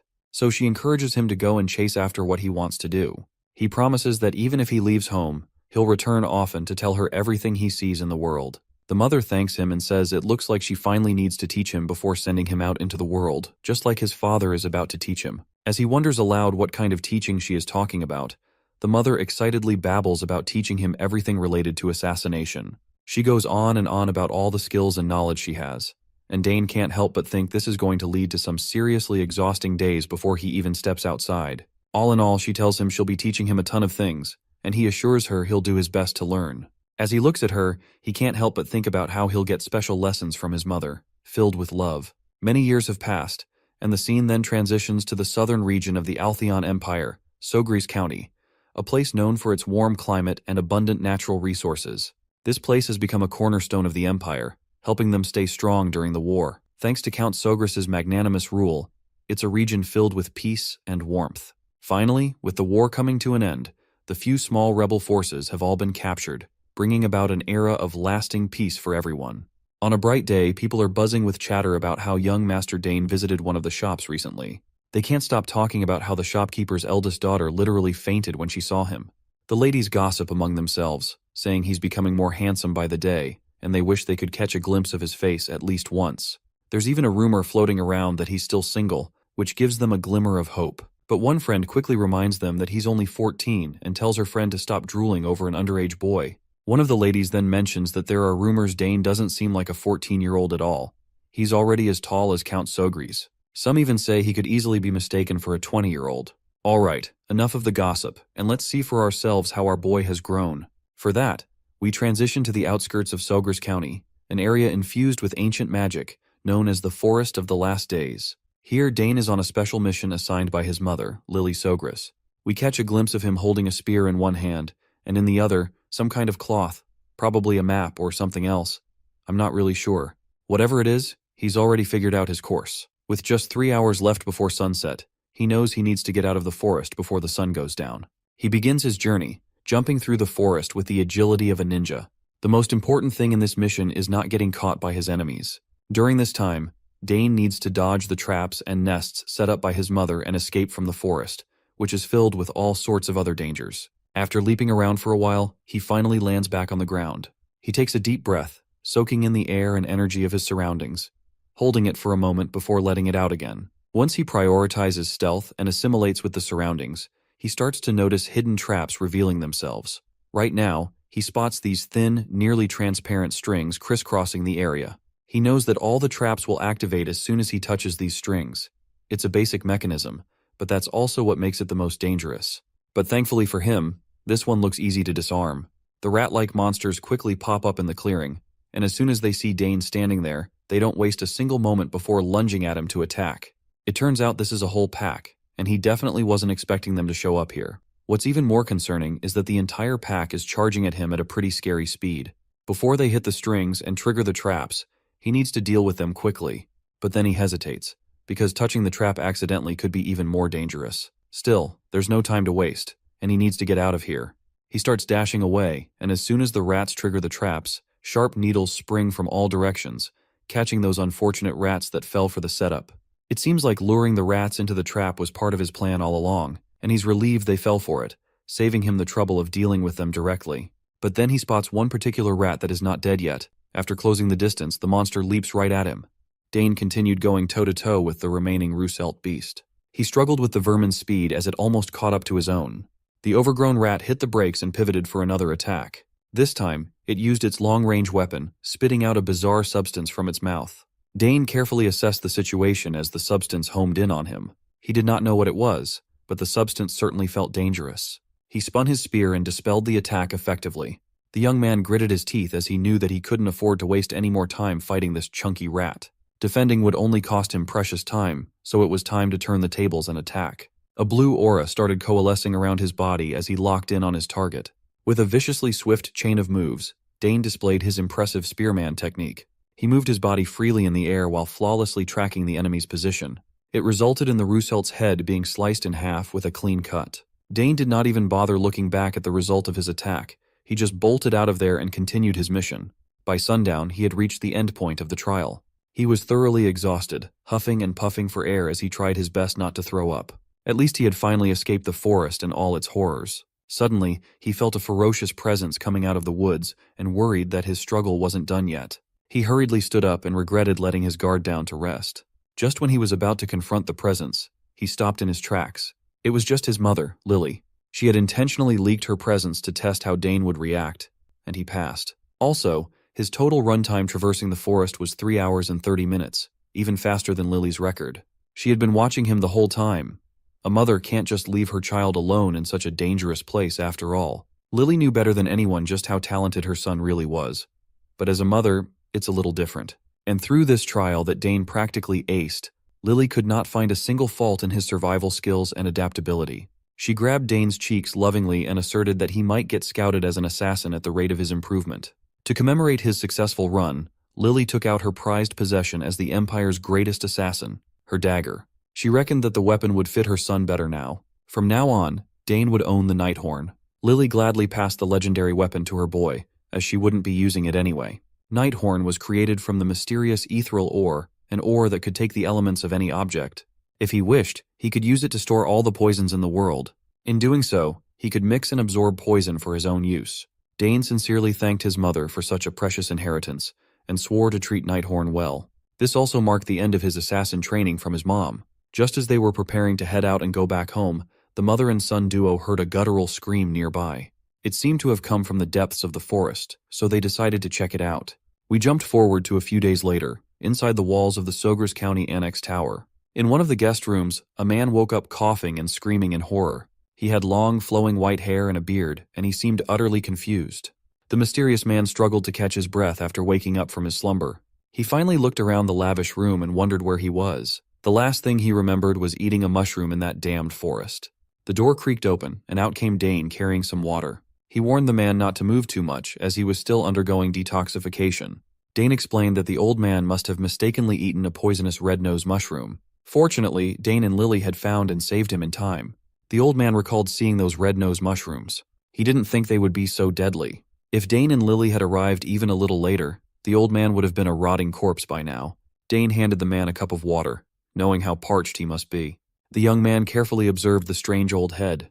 He saw a belt that had the insignia of the Nixian magic tower in the old man's possession. He was definitely not an ordinary person.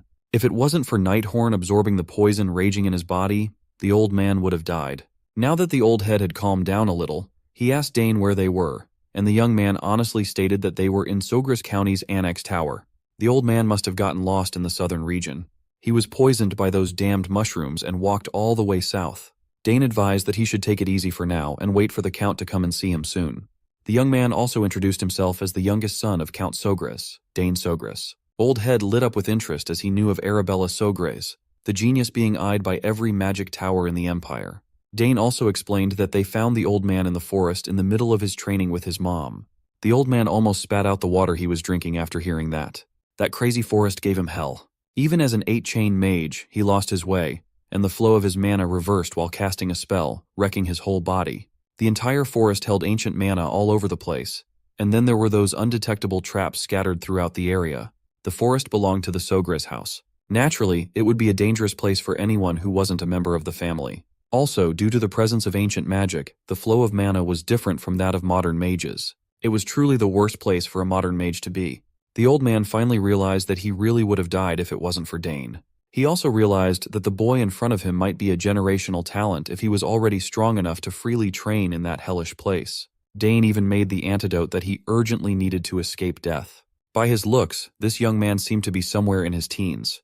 Despite his young age, he was capable of formulating an antidote that required extensive knowledge and precise production skills. The old man couldn't believe how blessed the Sogres family was. On top of 2 generational geniuses in the fields of magic and summoning, even the youngest son seemed extraordinarily monstrous. If the continent was still at war, the House Sogres could easily become the most powerful noble house within the Altheon Empire. The old man thanked Dane and admitted that he owed the young man his life. He was a bit startled by the kid's bold response, but asserted that he pays back the debts he incurred. First, he wanted to introduce himself properly. As it turns out, this old man was Sidrain Gauss. Not too long ago, he was the head of the Nixian Magic Tower. Sidrain took pride in his name and stature, inviting Dane to ask for whatever he wanted. The young man just smiled at Sidrain's humble brag. He knew that this old mage must be one of those people who survive without a home by storing everything they own in a subspace. Sidrain was thrown off by Dane's calmness after introducing himself. Normally, people would be surprised or humbled in the presence of a mage tower's head, but the kid was unfazed. Trying to re-establish his status, he urged Dane to ask for whatever he wanted without holding back. The young man paused for a second, seemingly thinking of his next words. Sidrain smiled with the expectation of being able to flex his reliability. But Dane simply asked for more time to think about his reward. He did not give Sidrain the satisfaction of feeling powerful with his indifferent response until the end. Dane turned to the door and wished the powerful mage a speedy recovery, telling him to rest some more. When the young man finally left the room, Sidrain just sat on the bed, flabbergasted by the nonchalant kid. He was the first person to ever treat Sidrain as if he were just some common magician.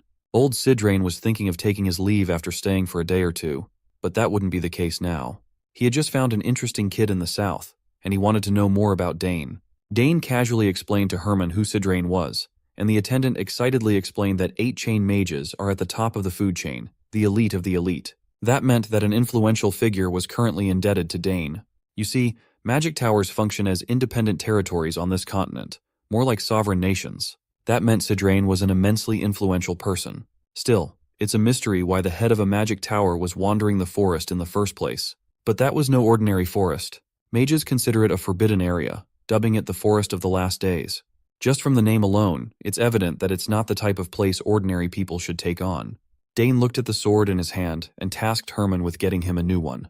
The ones he had been using had become too lightweight and short for his body. Luckily, they had a whole array of weapons from the spoils of war the Count brought back. Tomorrow, Dane could start training with a proper longsword. For now, he would just use the lightweight blade to wrap up his training. Come to think of it, he had the crest that Duke Thermion gave him too. A free coupon to forge whatever weapon he wanted. It had been 7 years since that day. Looking back, Dane remembers those days fondly. If he happened to venture into the capital, his first stop would definitely be the Duke's territory. After practice, Dane ran into his father outside the training hall. Dane thought his dad had matters to take care of outside the castle, but surprisingly, he returned earlier. Things wrapped up outside earlier than expected, and the Count had to hurry home to meet the head of the magic tower recovering in one of their guest rooms. He was hoping that Sidrain Gauss could help Arabella. She was going to need a good master after all. Dane also considered having the head of the magic tower help his sister, but he wasn't sure if the old man could handle that girl's temperament. He'd heard that Arabella punched one of her seniors for being annoying. In any case, Count Sogris praised his son for doing the right thing and saving another's life. Sure, he just did what had to be done, but he still went out of his way to do something that not just anyone can do.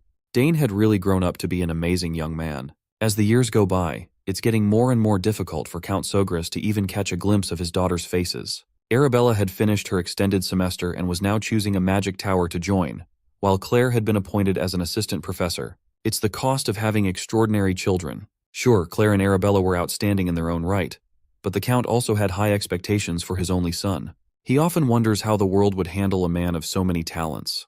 The Count had been looking forward to the day when his rival, Bout Thermion, would see how Dane had progressed.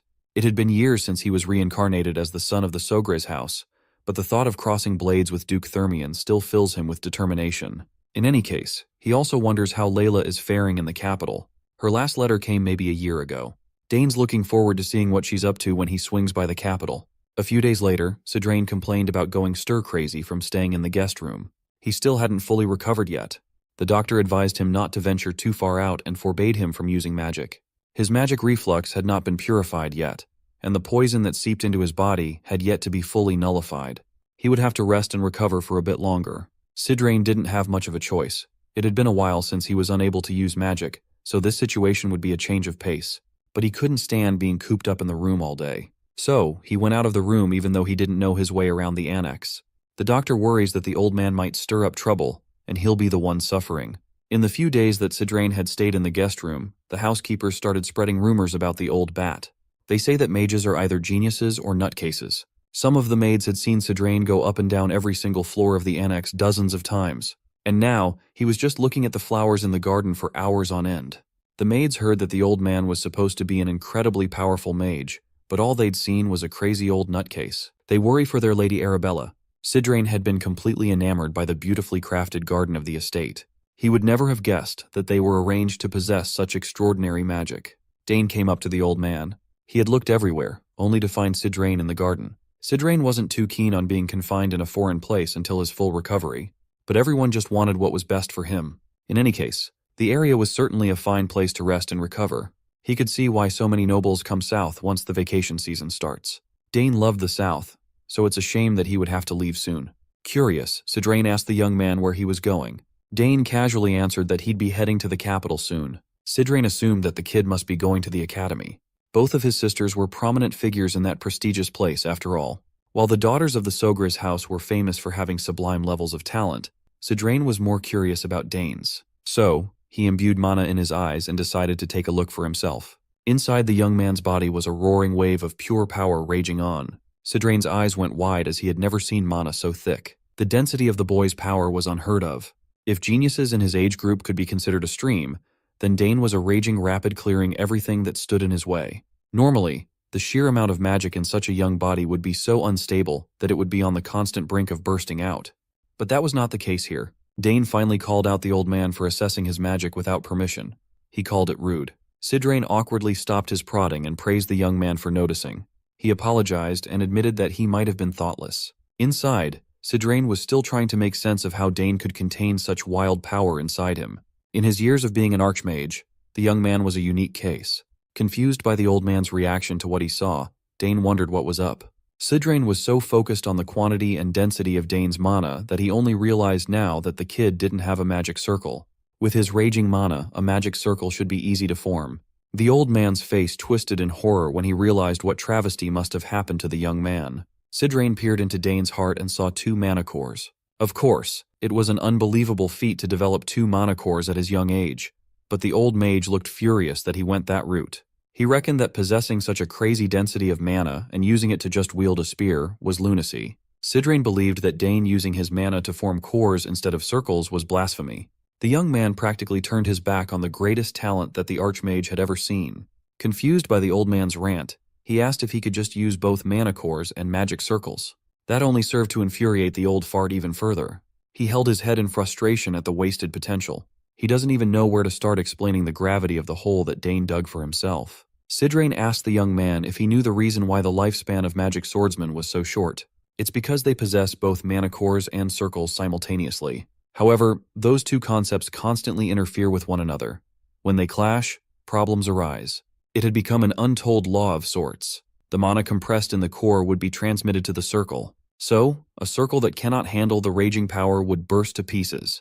Dane had a basic grasp of the concept himself, but he didn't know that it could be that bad. Sidrain had become grumpy seeing the best talent in the world squandered to train with a spear. Dane worriedly asked if it would really be impossible for him to pursue magic without a circle. Sidrain explained that while not impossible, refining mana without a circle to use spells that require purified magic would be theoretically improbable. Also, many have tried going down that theoretical path, but all attempts that Sidrain had personally seen have ended in failure. Nevertheless, this did not discourage Dane from giving this path a shot. Although he hadn't properly tried it before, he just felt like he could cast spells without the refinement of a magic circle. Sidrain thought the boy was going mad. So, Dane did not waste any time and started utilizing what he already knew to rearrange a magic code he was familiar with. After manipulating the runes and the mana in the air, the process went smoothly. With the rearranged magic code, he managed to produce a fire spell that had a decent kick to its explosion. All doubts in his mind were erased as he made it work. It was only a basic 1-chain spell, but he managed to cast a spell without a magic core. Sidrain's mouth hung wide open in shock. Common sense dictated that anyone without a magic circle shouldn't be capable of casting spells. In his years of overseeing the Nixian Magic Tower, he had never seen anything like it. Dane continued modifying the magic code and created a mana barrier around his body. He explained that Arabella had discovered his high affinity for magic and wondered if that was the reason he could do improbable things with mana. That could be the case, but what he was doing was way out of the theoretical realm. Sidrain Gauss has stood at the pinnacle of mages for a long time now. This was his first time feeling what the commoners felt in the face of the elites and their otherworldly capabilities. He's witnessing a real world-shattering innate talent. Meanwhile, Dane was just amused that he managed to make the spells work. The old archmage's knees trembled in excitement. Dane had unparalleled mana affinity and purer and denser energy than anyone else in the world. The kid is the real deal. A one-of-one prodigy. Sidrain couldn't take it anymore. He immediately asked Dane if he would like to become a personal disciple. The old man worked really hard to convince Dane to learn his teachings, believing that ignoring such a talent would be a disservice to the world. Dane was getting tired of the old fart's persistence when Sidrain asked if he knew how to use a 2-chain magic spell. The young man hasn't been exposed to 2-chain magic codes, so he can't cast a higher-level spell. Sidrain Gauss laughed and bragged that if Dane went under his tutelage, he would be able to cast 8-chain magic spells in no time. Still, Dane politely declined the invitation. Sidrain's patience was running thin. Suddenly, Count Sogras interjected and laughed at the closeness of the archmage and his son. When asked what the two were discussing, Dane honestly answered that the old fart kept on trying to take him in as a disciple, even after refusing several times. At least Sidrain knew how to behave properly in front of the man of the house, as he praised Dane for his potential to become a great mage in the future. He emphasized that Dane has a brighter future than anyone could even imagine. given that he could already use chain-level magic without a circle. As a warrior, Count Sogras had a rough idea of how unbelievable that fact was. At this point, the Count had stopped being surprised by his boy's inhuman feats. The young man had no basic knowledge of spells, yet he could naturally cast them. The Count also praised the former head of the Magic Tower for immediately seeing Dane's talent. But even though the word talent wouldn't suffice, Dane is a genius who could actually succeed in becoming an unparalleled magic swordsman. Hearing that phrase, Count Arkan imagined his son denouncing the spear and taking up the sword. His jolly mood shifted, and you could feel the anger in the air. The title of Magic Swordsman just doesn't sit right with Arkan. Dane cringed at the fact that Sidrain brought up a word that should never be brought up in front of his father. Failing to read the room, Sidrain continued to hammer in the possibility of Dane becoming a magic swordsman. He even promised to take full responsibility and make the young man into the Empire's most powerful fighter. By the time he realized the Count's mood swing, it was too late. Count Arkan screamed that his boy could not become a magic swordsman at the top of his lungs. Sidrain argued that sword and magic would be the perfect combination for a genius suited for both. Arkan continued ranting that his boy wouldn't become a magic swordsman. If anything, he'll become a magic spearman instead. Sidrain finally knew what the issue was. Dane just tried to stay as quiet as possible as his father calmed himself down. Poor Sidrain had never met a family as abnormal as the Sograses. You see, to a mage, becoming a disciple carries a great deal of meaning. Mages, especially powerful ones, normally raise their successors through the act of something called inheritance. It's a tradition carried through from ancient times to modern times, even when universal magic education had long since been established. What Sidrain Gauss was looking for wasn't simply a disciple, but a successor of his life's work and the ones that came before him. Given how an 8-chain archmage was still desperately trying to get him to accept the invitation, Dane had gained a great deal of confidence in his talent and potential. He could feel a sense of unknown feeling swirling in his body. Now that he had become familiar with the basics of magic, he remembered a gift that Arabella left him a few years ago. It was a crystal ball he could use if he wanted to see his sister. Right now, asking Arabella for her opinion regarding the matter might be beneficial. Dane dug up the crystal ball and imbued his mana into it. He called Arabella telepathically, who was currently studying in the Academy's library. When she finally recognized his voice, she was surprised. Arabella immediately stopped what she was doing and beamed in joy that her little bro was contacting her. As expected, even Arabella was shocked to hear that Dane managed to use a one-chain spell without a magic circle. She knew his mana affinity was abnormally high, but she never expected it to be to this extent. The circle only serves to purify and circulate energy, so maybe Dane's mana was already pure enough to be used raw. To test this out, Arabella wanted to send a mana stone to the transmission machine in Dane's room to inspect his mana's purity. It's a good thing that he had Arabella to help him with stuff like this. Right now, she's already an established 6-chain mage, and her help has been incredibly reassuring. Arabella reckoned that since Dane could already use chain-level magic, attracting a lot of attention in the Academy would be inevitable. But that's the last thing he wants. It cannot be avoided, though. Talent always draws the attention of the masses. But Arabella assured her little bro that she would utterly destroy anyone who would dare to bully Dane. Speaking of bullies, Dane asked his sister about the news of her breaking the nose of a senior, the second son of the Dwell Duchy. Just thinking about the slimy bastard gets Arabella riled up. Realizing that she was taking the call in a public space, she tried to calm down. Anyway, with enough time, she theorized that Dane's mana purity would continue to increase. It's one of the possibilities they could look into. Unfortunately, their discussion had to be cut short, as Arabella was needed by one of the professors. They said their goodbyes, and she promised to send the aforementioned mana stone over. The fact that Dane might be forging a path that had never existed before had finally sunk into him. With the extraordinary purity of his mana, he jokingly wondered if he had a dragon's heart beating in his chest or something. Meanwhile, Sidrain was still stuck in the annex for his recovery. He used a bit of mana to inspect Dane, and it worsened his magic reflux. He might have to stay for longer. If the kid would just accept his offer, he could have the most illustrious legacy among mages. He wondered just what he could do to entice the young man to join his side if Dane wasn't even interested in learning 8-chain magic. Maybe he should offer some grand and priceless artifact or pass on an inheritance refined through multiple generations. But if he offered his treasures up front, Sidrain could get scammed and he would have nothing left. As he was racking his brain for ideas, Dane knocked on the door. Sidrain wondered if the kid came over to apologize, or maybe even changed his mind regarding the offer. Dane came to find the old bat because he had something he wanted to say. Sidrain immediately assumed that the young man finally reconsidered becoming a disciple, but Dane quickly shut that nonsense down. It's not like he had no interest in magic at all. Sidrain asked if he already had a master or something, and that's why he kept refusing.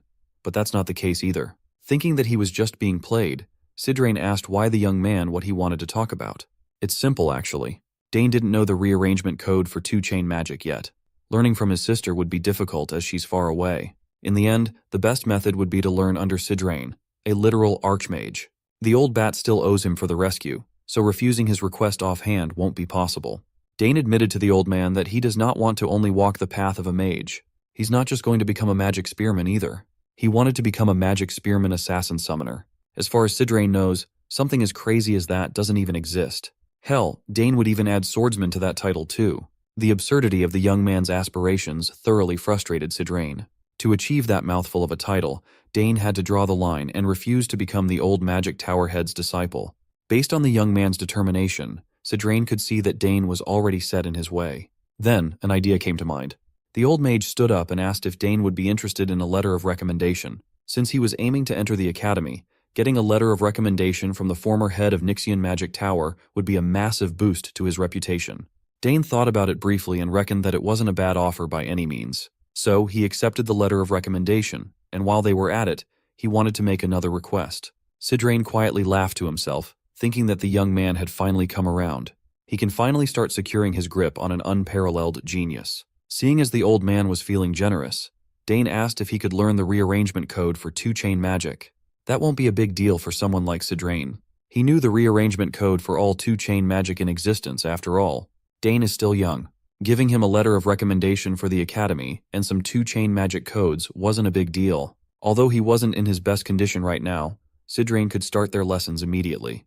Dane slyly smiled to himself as he just reeled in a huge catch. He extended his hand and declared that with everything on the table, they could consider Sidrain's debt from being saved, paid in full. The old bat said it himself. Since he owed Dane a great deal of gratitude, he could ask for anything. So here he is, asking for what he wants. Sidrain did not like being played like this. He really thought he was finally getting a disciple. Dane's answer to his invitation remained the same. It's a big no. The old bat was tricked by a 14-year-old child. Refusing to back down, Sidrain insisted that the young man asked for two things when he only owed Dane for one thing. The young man begged to differ, though. First, he saved the unconscious old man from the forest. Second, he nullified the poison rampaging through Sidrain's body. He could have added the fact that he had to carry the unconscious old man all the way back to the annex, but he'll just consider it a bonus. Sidrain had no more rebuttals. He was thoroughly and logically defeated. He wondered how such a daring child existed in this world. Finally, Sidrain and Dane set up their lessons in the training hall. The old man had partially accepted that he might not get Dane as an official disciple, but he could continue to curry favor with the kid in case he changes his mind in the future. Sidrain just could not bear to let such a talent go to waste. The lecture finally started. They would have to work around Dane using chain-level magic without a circle. The young man would have to pay close attention as the rearrangement code for two-chain magic is a lot more complicated than one chain. There are countless aspiring mages who can't even break through to this stage and end up giving up. Dane locked in, glad that he has such an accomplished instructor. Sidrain saw the sparkle in the kid's eyes and made sure not to go easy on Dane. He still had his reputation as an archmage to uphold after all. Two-chain codes are on an entirely different level because the caster has to calculate the amount of mana themselves. The magic density in the atmosphere and even the state of the body plays a vital role all at the same time. Magic's complicated nature is the reason most people give up on it entirely. Sidrain gave the complex definition, expecting Dane to ask for a simpler explanation. When he asked the young man if he needed any clarifications, Dane just smiled and let him continue. To Dane, learning not only the rearrangement of magic codes but also information he had no idea about was eye-opening. To make sure that he really got the principle, Sidrain asked him to discuss the rearrangement laws of magic. According to the young man's notes, the first law was coexistence. Magic power can exist in the physical world and with other sources of mana. Through coexistence, mages use their own power and the magic power in their environment to activate their magic. The second law is conservation. If magic power can collect enough of a particular elemental material, it can exhibit different attributes through conservation. Not only does Dane have a deep understanding of magic's nature, but he's also adding his own interpretations. Most people would find the theory of magic boring, but that wasn't the case for the young man at all. He had talent, tools, and a hunger for knowledge. How could such a perfect mage candidate exist? Continuing the lecture, Sidrain explained that magic codes become exponentially more complicated every time the chain increases. Rather than discussing theory, it would be easier to demonstrate. Sidrain adeptly summoned a sliver of his mana and made a simple grid of magic to demonstrate a one-chain magic cast using the simplest rules.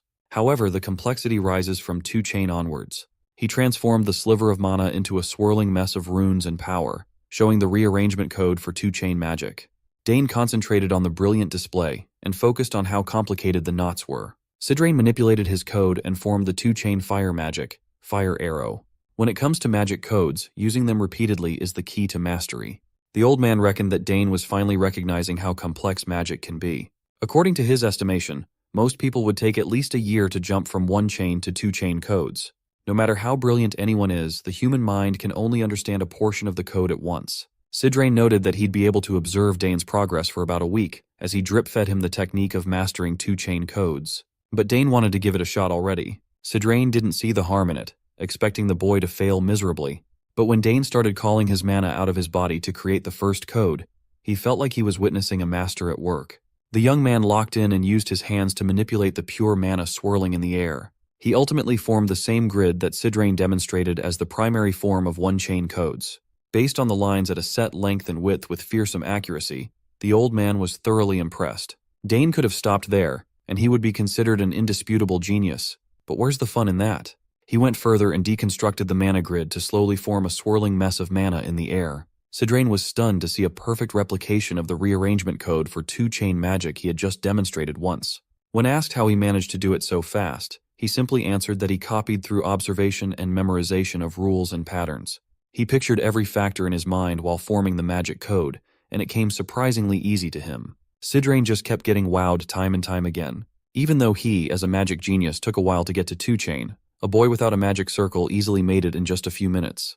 As if he was trying to give the old man a heart attack, Dane declared that he would try to use the Fire Arrow spell as well. He made the mana and runes move around his body at impeccable speeds. Finally, he managed to rearrange the code in perfect order to manifest multiple fire arrows. Sidrain looked at the perfectly crafted fire arrows, refusing to believe what he was seeing. Seeing what this boy was capable of was making the old man spiral into an existential crisis. If only he had Dane's talent growing up, he would have long since attained his dream of 9 chain.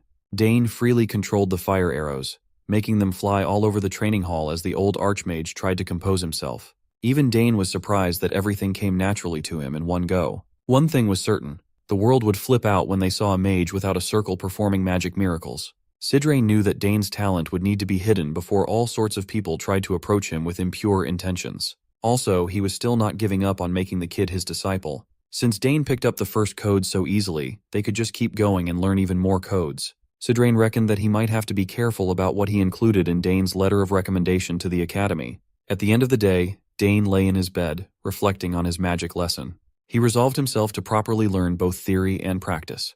Thinking about his past life, he had been forced into a life where he did not even have the option to learn magic. In the circumstances where he didn't even know when he would die in battle, trying to make time to learn magic was a luxury he could not afford. He had his hands full with swinging the sword and trying to survive while doing so. Up until a certain point, magic prioritized theoretical learning over practical spellcasting. In this life, he had the time, resources, and talent to look forward to learning a lot more things. Dane could combine the theory he learned from Arabella and the talent he was born with, and now, he could even show explosive growth if given simple guidance. Since he was being taught by a former tower master, he found himself looking forward to what kind of magic he would learn in the following days. Half a month later, Dane came to his father with a request to make something called a magic reagent. Since they didn't have the materials, he would need to go out of the territory. His father was a little startled by his son's progress. Sidrain backed Dane up, assuring Count Sogres that Dane was ready for a reagent now that he had mastered 4 rearrangement codes already. Usually, for geniuses, it should take a month to learn 1 code. Count Sogres also understood that magic reagents were hard to come by.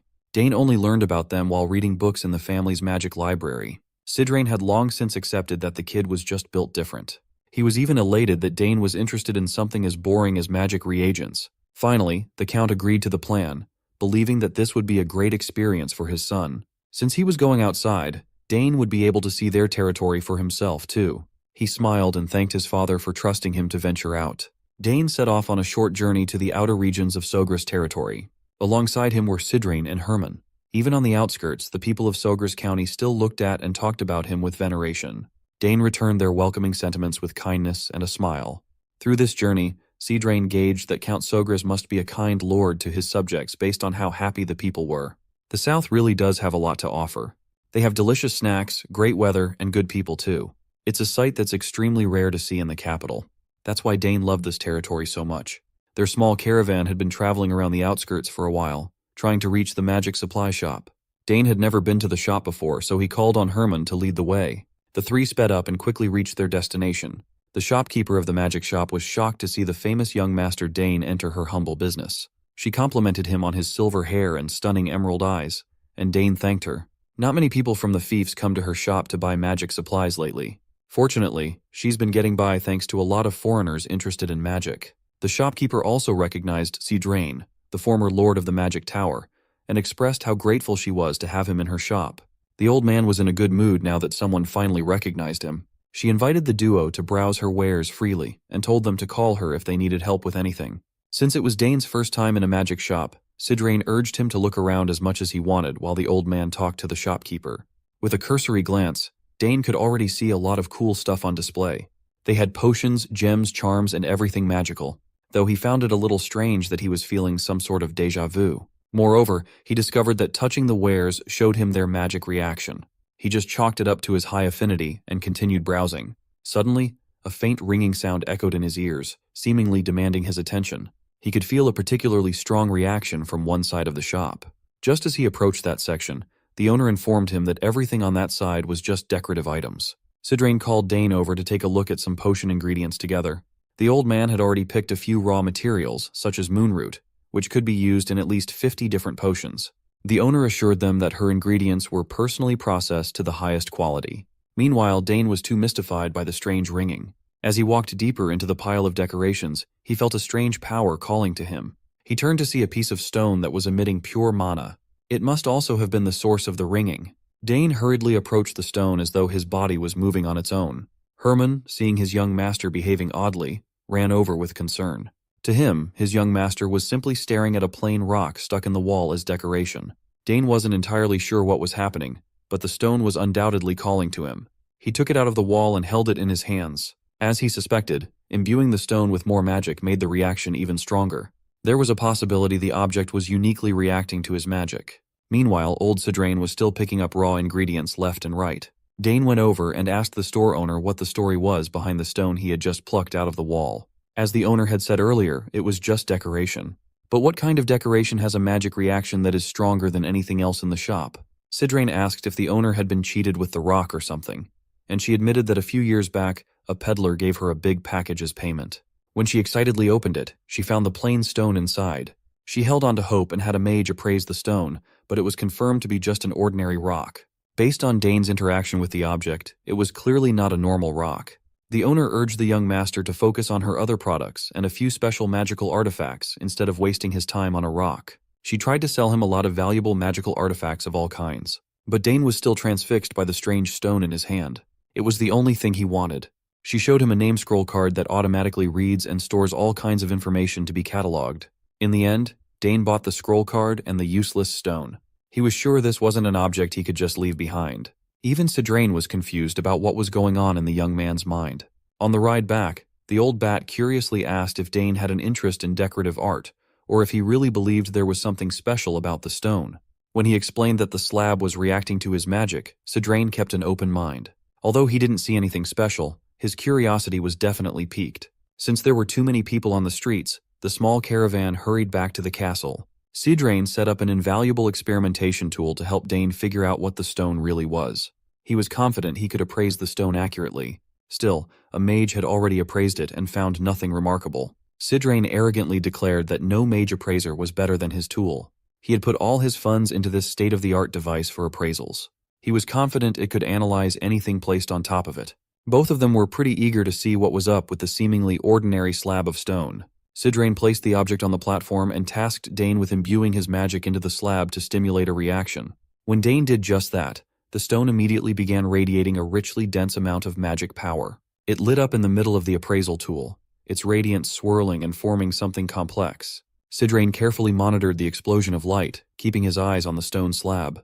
Seeing his tool manage to bring out the mystery inside the stone, Sidrain could finally hold his head up high again after being humbled by the kid so many times.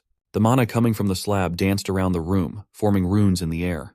Dane immediately understood what they were looking at, as he had been learning about these things with Sidrain for weeks now. Inside the stone was a magic code, but the old bat declared it wasn't just any ordinary code. It was amazing. Floating around them was a code whose structure, arrangement, and intricacies had never been seen before. It could be as complex as a 6-chain or even 7-chain code. So, the magic stone had a hidden code inside, and Dane's magic seemed to hold the key to unlocking it. The stone only responded to his mana. Sure, they had managed to bring the code out, but decoding what it was and why it only reacted to Dane's magic was an entirely different challenge. Even Sidrain, who was well versed in the magical arts, was unfamiliar with this particular type of magic. Yet his pride as a mage made him determined to crack the code. If he could succeed, they might uncover what made Dane's magic so unique. While Dane and Sidrain were working hard to decode the magic in the Sogre's training ground, Arabella was busy doing her own research back in her personal academy laboratory. Her lab was filled with neatly arranged books and artifacts from her various studies. Arabella had stored her little brother's mana signature in a magic stone and confirmed that there was indeed something unusual about Dane's power. His magic had a distinct characteristic, one that didn't match any known form of magic. She ran numerous tests and studied countless research papers, yet she still couldn't pinpoint which magical field this anomaly belonged to. She had tried everything: magic reagents, magic gates, magic engineering, and still, nothing yielded an answer. But she was convinced the truth was out there, hiding somewhere. Then, she suddenly remembered hearing about a long-lost field of magic, one that had disappeared from the magical world. Perhaps Dane's magic was related to this forgotten field? Arabella began rummaging through her mountains of books and literature, trying to remember where she had stored that old tome. It was a book that discussed alchemy, divination, spiritualism, necromancy, and a primitive form of magic code. While she excitedly searched, another dusty tome fell from the shelves. She picked it up, noticing it was an ancient magic book. Come to think of it, she had once studied the long-gone magical kingdom of Arcana, a civilization said to have existed over 2,000 years ago and inherited ancient magic from an earlier age. It was said to have practiced forms of magic that no longer existed. Arabella laughed to herself, shaking off the idea. Ancient magic had vanished a long time ago. There was no way Dane's magic could be connected to such a relic of the past. But at this point, she had nothing to lose, so she decided to try something unconventional. She placed the magic crystal containing Dane's mana into her magical typewriter and referenced the ancient magic book. After a few moments of concentration, Arabella opened her eyes in shock. The crystal was reacting. She quickly wrote down the mana's properties, her mind racing as she wondered if Dane's magic could be linked to alchemy, divination, or something entirely different. Arabella would be fine with any result, as long as it didn't lead her brother toward necromancy. When she finished analyzing the findings, she felt as though she had been struck by lightning. All she could say was, "What in the world are these findings?" Back in the Sogre's training ground, Dane and Sidrain were still hard at work, trying to elicit more reactions from the stone. After some time, Sidrain finally broke the seal on the slab. Inside the slab there was something else. The old man carefully extended his hand and pulled out the object. It was a simple accessory, a silver bracelet emitting dense magic power. To the untrained eye, it looked like any ordinary bracelet you could find in a marketplace. Sidrain initially thought there might be something special about the bracelet's material, but it seemed mundane. Given that the stone only responded to Dane's mana, Sidrain suspected the same would hold true for the bracelet. Dane slipped the bracelet onto his wrist. It dangled loosely at first, seemingly too big for him. But then came the reaction. The bracelet lit up, resonating with the magic in Dane's body. As expected, it only responded to him. Dane started to see strange characters emerging from the bracelet, glowing faintly. Sidrain leaned in for a closer look while Dane anxiously asked if the old mage could decipher the symbols. To Dane's surprise, Sidrain's face lit up with a broad smile. The characters were ancient runes, characters that no one in the current world could read. By ancient, Sidrain meant the language of the long-lost Arcana kingdom. Dane only knew a little about Arcana from what Arabella had told him when they were children. She had described it as a time when magic ruled every aspect of life. But then, suddenly and mysteriously, the era of magical prosperity had ended, leaving behind only a few relics and legends. And now, this strange line of magic code, sealed inside a stone, had been added to the ancient puzzle. Sidrain knew that Dane's magic was special, but he never imagined it would be linked to the ancient Arcana kingdom. This revelation intensified Sidrain's desire to have Dane as his apprentice.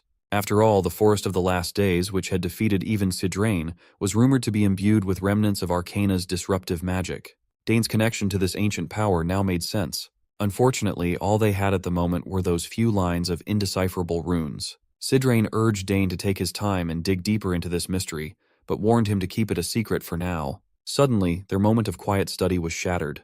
A terrifying sound echoed across Sogra's territory, causing both their eyes to widen in distress. Something horrifying was approaching. The familiar sound of the alarm catches them off guard, and it doesn't take the old man long to realize this must be the alarm for a monster attack. Well, that's enough to get him fired up, because now that his body is almost fully healed, he's itching to flex his old muscles and get the blood pumping. Plus, it's a great chance to repay the Sogris for their hospitality. The excited old coot quickly tells Dane not to just stand there and to grab a spear or something. But Dane just stands there with little to no expression. He silently reaches inside his coat and pulls out a pendant. Sidrain raises an eyebrow and asks about the thing he is holding and why the monster alarm sound is coming from it. Dane then breaks it to this excited old man that the sound has nothing to do with monsters. It actually means his eldest sister is trying to contact him. The old man's excitement deflates like a balloon as the realization sinks in, and he grumbles at Dane for not mentioning it sooner. Dane just laughs awkwardly, reminding the old man that it goes without saying there's no reason for monsters to be in this area. With that cleared up, Dane decides to respond to his sister's call while the old man stands there with a disappointed look on his face. As Dane connects, his sister immediately asks why he took so long to respond. He simply apologizes and asks her about the reason behind her call. She starts to spill some juicy details about his magic code, but quickly cuts herself off, asking if there's someone next to him. The mere mention of magic code was enough for Dane to realize that she's actually figured out that his magic is ancient magic. The old man overhears this conversation and lets out a screeching yell of disbelief, demanding to know how in the world she found that out. As they talk further, he also explains his side of story, that when he and Sidrain were analyzing some stones, they also figured out that his magic belongs to the ancient magic kingdom. They realized this because that stone only reacts to his magic, which was a total giveaway. The old man, on the other hand, grits his teeth in utter frustration. The fact that she figured this out just from analyzing his magic is insane. He knew she was a genius, but her talent seems to be greater than he had imagined. Arabella then asks her brother if anyone else knows about his secret. Dane responds with a quick no. She breathes a sigh of relief and tells Dane and Sidrain to keep it a secret, because if his secret gets out, he won't be able to handle the consequences. She then apologizes to Sidrain for not introducing her first, before diving into the conversation. The old man just laughs it off, saying he already knows a lot about her from Dane. As for keeping Dane's magic a secret, he assures her he won't let a single soul know about it. If this information leaks, not only would Dane be in trouble, but the whole House Sogris would be caught up in the huge aftermath. Arabella gives the old man props for getting the gist of the situation right away, which is, of course, expected of wise Sidrain. The old man then asks her if this exchange is being recorded, to which she replies no, saying that the moment the conversation ends, it will be deleted immediately. Well, that's good news. At least they don't have to worry about anything getting leaked. The old man then reveals that he also plans on returning to the Magic Tower to investigate this matter. Arabella thanks him for the gesture, while he tries to downplay it, insisting that as a mage, he's just doing it out of a sense of duty, so there's no need for her to feel indebted. Speaking of the Magic Tower, the old man reveals he heard she was looking for a tower to join, and asks if she has decided which one she wants to go with.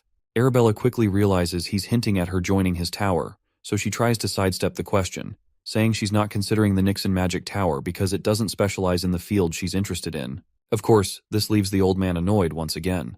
He was already wondering where Dane's cleverness came from, and it looks like it's inherited from his sister. He doesn't voice his frustration, though. Instead, he just laughs it off, saying she doesn't have to join their magic tower after all. Meanwhile, Dane feels a bit concerned watching this old man, especially since his sister was so straightforward with her words. Anyhow, she decides to wrap up the conversation by telling him they can talk about the details later. After exchanging greetings, she cuts off the connection. Sidrain comments on how his sister has become quite an impressive person, to which Dane agrees, mentioning that the artifact in front of them was also made by her. He adds that this compact crystal ball is trendy among young mages. The old man smiles and admits it's quite impressive, but we can also see the frustration on his face as he says he doesn't need such an item. He explains that when you reach the 8th chain, wasting time talking to people is not something mages do. Dane can sense why the old man is saying this. The fact that this old coot doesn't want a trendy item like that only hints at the fact that he doesn't have any friends. Later, Dane spills everything to his parents about the ancient magic, and his mother looks quite concerned to hear this. But his father reassures them that if anyone targets Dane, they'll make them pay. His mother agrees, saying she won't hold back when it comes to the safety of her son. Once again, Dane feels a bit uncomfortable with their intense protective instincts, but he has to admit there's nothing safer than being looked after by the two of them. Sogris then states that if what Dane said is true, does that mean their lineage holds latent ancient magic? His wife acknowledges this and also wants to know if any of their ancestors had it. She decides to check on her side of the family first. The matter is quite intriguing, and Dane can't help but wonder what could be unearthed if both sides of the family dug into this. Though it's not really important to him, it still makes him curious. Anyhow, his mother reminds him that he's already surpassed his limits in many ways. If he continues to stay here, it might hinder his growth, so he should consider slowly making his way to the capital. The mention of the capital startles him, and his parents further remind him that he needs to be at least 14 years old to enter the academy. Now that he's at that age, he shouldn't waste any more time. Sogries makes it clear that he wanted to keep Dane for another year or two before sending him off, but it doesn't look like there's anything left for him to learn here. His mother reassuringly puts her hand over his and tells him he can leave whenever he wants, emphasizing that the decision is entirely his to make.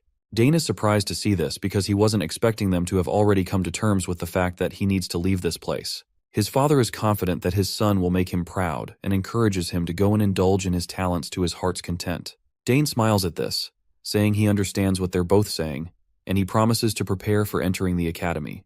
The family of three smiles as the decision is finalized, and by now, Dane is also hyped up to finally transition to the next level in his life. Later, Dane fills Sidrain in on his decision to leave the mansion. The old man asks if this is really his choice to leave, and Dane confirms it, though he admits it's a bit sooner than he had initially planned. The old man then also expresses his support for Dane's decision, saying that having his talent restricted here would be a waste of potential. He also gives Dane a word of advice, not to reveal too much about his talents all at once to other people. While the academy welcomes talent, not everyone thinks that way, and there are people who might get jealous. Dane is already aware of this, though, because Arabella had warned him about it, and mentioned some outrageous situations she had encountered herself. The old man further states that it's hard for mediocre people to thrive in the academy given the atmosphere, but he assures Dane that House Thermion isn't one of them. Speaking of House Thermion, Dane quickly remembers Layla and the promise he made to visit her once he gets to the capital. He knows that if he doesn't visit, she would be greatly disappointed in him. He also recalls the crest Duke Thermion gave him, so he plans to think about what kind of weapon he wants before heading there. The old man then reminds him that there are 3 months until he enters the academy, so he should plan to depart from here in 2 months. Dane acknowledges this and returns the question, asking the old man about his own plans. Sidrain replies that he's going to return to the magic tower because he has something he needs to take care of. He expresses his gratitude to Dane for helping him resolve his boredom, and as a gesture of goodwill, he wants to return the favor by letting Dane know about any clues regarding this ancient magic. Dane is quite grateful to hear this. The old man points out that now that Dane has only a short time left here, the lessons should be the major concern for him. Sidrain wants to accelerate the process to finish the lessons before time, but he warns Dane that the third chain is considerably more difficult than the second chain. Dane promises to study hard to reach that level. Dane then says that he has prepared a gift for the old man. Sidrain perks up at this, clearly curious about what the gift might be. Dane promptly pulls out a box and tells the old man that he received this yesterday from his sister using teleportation magic. He explains that it's a very hot item among young people right now, and this particular model is a new compact crystal ball that hasn't even been released yet. He adds that Arabella developed this new product, and he pulled some strings to get it as a favor. The old man quickly picks up the stone, and he looks absolutely excited to have it for himself. He compliments how pretty the stone looks. Although he claims he doesn't need something like this, he still says he will graciously accept the gift Dane has prepared. No matter how much the old man denies it, the look on his face makes it clear that he's totally thrilled to have this product for himself. Dane then spends his time explaining to the old man how to use the crystal, just like any teenager would teach their grandma.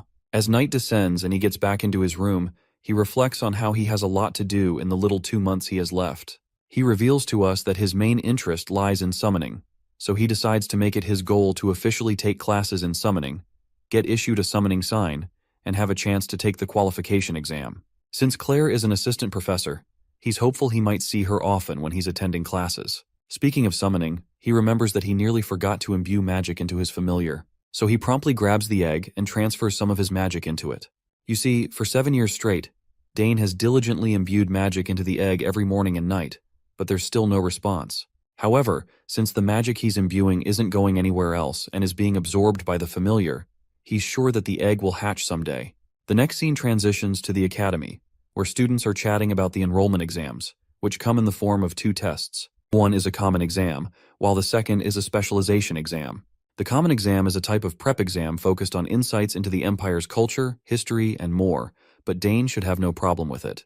Arabella fills her brother in on the details through the crystal and reassures him that doing well on this exam is important since it'll reflect on his admission score. After that, there's the specialization exam.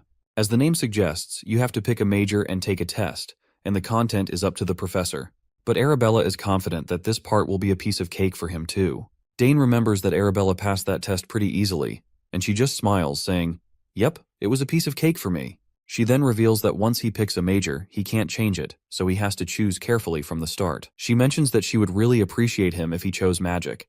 As Dane swings his sword on the training grounds, he can't help but crack an awkward smile at how she still hasn't given up on trying to persuade him to join the magic program. To brush her off, he tells her that he'll think about it. Then he asks if there's really no other way to change his major after enrolling, like she mentioned. Arabella explains that's usually how it works. The only real option is to graduate and then come back, though he can still take classes from other majors. But once he's in his third year, they usually don't allow non-majors to take upper-level classes for a different major. In other words, he's got one shot to pick a major. She also explains that for someone as talented as him, there's an autonomous major system. Dane is pretty fascinated to hear this and asks how it's different from the regular majors. His sister casually tells him that unless he plans on failing, she'd advise against applying there because no one has ever managed to pass that exam so far. But it seems like Dane's already set his sights on it, and the way he pauses for a moment tells his sister he's actually considering something daring. But he quickly assures her that he's not going to do anything reckless, and with that, he decides to contact her later. Once the call ends, Arabella wonders if she's being too pushy about him joining the magic program. Still, she thinks it's the best choice he's got. Just then, a student approaches her to say the professor is looking for her. Later, we see Sidrain has prepared a recommendation letter for Dane, just like he promised, and Dane is really happy to see that he actually wrote it for him. The old man feels proud as he tells Dane that he put extra thought and care into crafting the recommendation letter. He didn't just write the usual generic lines. Instead, he made sure it looked impressive, and that the words truly reflected Dane's strengths and potential. For Sidrain, it was a sincere effort to support Dane, something he doesn't always do to this extent, so he advises Dane to feel somewhat honored. Dane quickly smiles and promises Sidrain that he'll live up to his expectations. But the old man grumbles, a bit annoyed, that it would have been so much better if Dane had agreed to become his disciple. He says their current relationship is technically that of a disciple and master, but he's not sure if Dane will ever acknowledge him as a true master. Well, it seems the old man might have a point because the awkward smile Dane gives shows that he really doesn't want to think of him that way. Anyway, the old man asks if Dane has finished his preparations, to which Dane confirms that there's not much he needs to take with him. He mentions that the academy dormitories are equipped with everything they need. Sidrain does agree that the facilities are great there. However, he adds that only a select few have a monopoly over them, and with that said, there's no way Dane would lose to those arrogant nobles. Dane laughs awkwardly, because from what he's heard, the academy has become a bit of a gathering place for the thugs of the nobles. Sidrain warns him to keep one thing in mind. That place is where numerous kids will bare their fangs if they think he's looking down on them. Dane reflects on this and realizes it's just like the law of the battlefield, something he's quite familiar with. He assures the old man that he'll keep that in mind. Sidrain then gives him permission to contact him whenever he needs anything. Now that he has got that compact crystal, he better make good use of it. Hearing this, Dane figures out that Sidrain must be leaving soon, to which the old man quickly agrees, and he is quite surprised that Dane can guess it correctly. He reminds Dane that it would be troublesome for him to stay here since his father has offered him a position as a mage advisor. But that's something to think about later when he truly has nothing else to do. Sidrain is sure that Dane will understand his situation, especially since there's a lot that needs to be done in the magic tower. It doesn't take long for Dane to realize he must be talking about researching ancient magic. The old man then thanks Dane, and our boy returns the gesture, thanking the old coot for all the time he's invested in a kid like him. They both share a smile, looking forward to seeing each other again, and the old coot can't wait to see how much Dane is going to grow in the future. With that, the old man begins to walk away, telling Dane not to come out to see him off as it would be a bit awkward. Dane wishes him a safe trip, but he can't help feeling a bit sad inside. He's grown quite close to this old man. The next day, Dane's father asks him if he's going to leave now that Sidrain has departed safely. Dane confirms that he's finished all his preparations. His father then remarks to his wife that with their son leaving too, the castle will feel very empty, but his wife quickly reassures him not to feel too sad about it. On the contrary, she's relieved Dane is finally setting off. Her main concern is that she doesn't want him to face any difficulties on his journey to the academy. Her husband assures her that since Dane will be using the teleport gate that Arabella arranged, nothing should go wrong. The doting mother smiles, admitting she's just worrying over nothing after all. In any case, she feels really proud of herself for raising their kids well, especially compared to other houses where children are busy fighting each other over succession.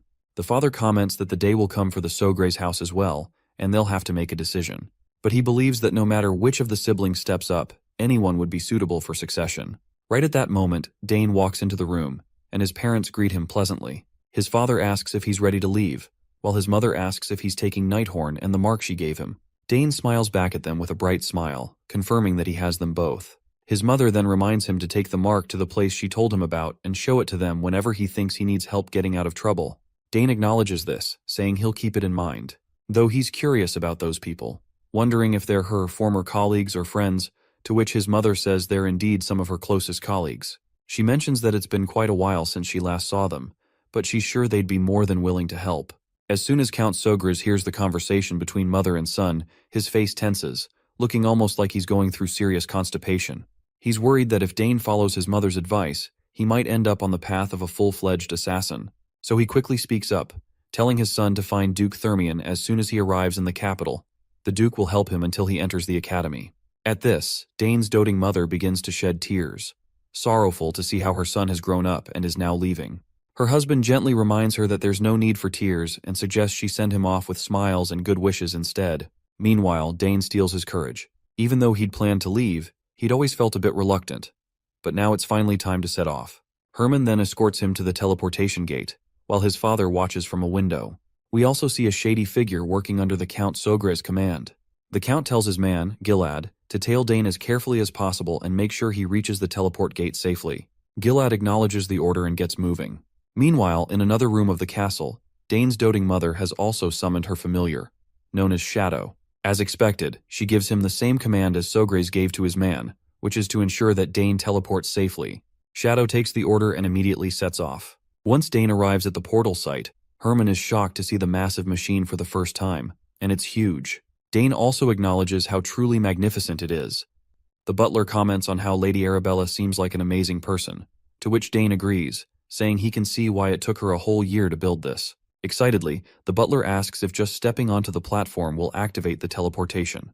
Dane confirms this with a yes. He marvels at how much effort she must have poured into it because teleportation magic isn't like other kinds. It requires precise arrangement of codes, and the magic has to be continuously imbued while the code is rearranged before casting can finally become possible. The gate that Arabella installed is a perfect device where all the teleportation conditions have been met.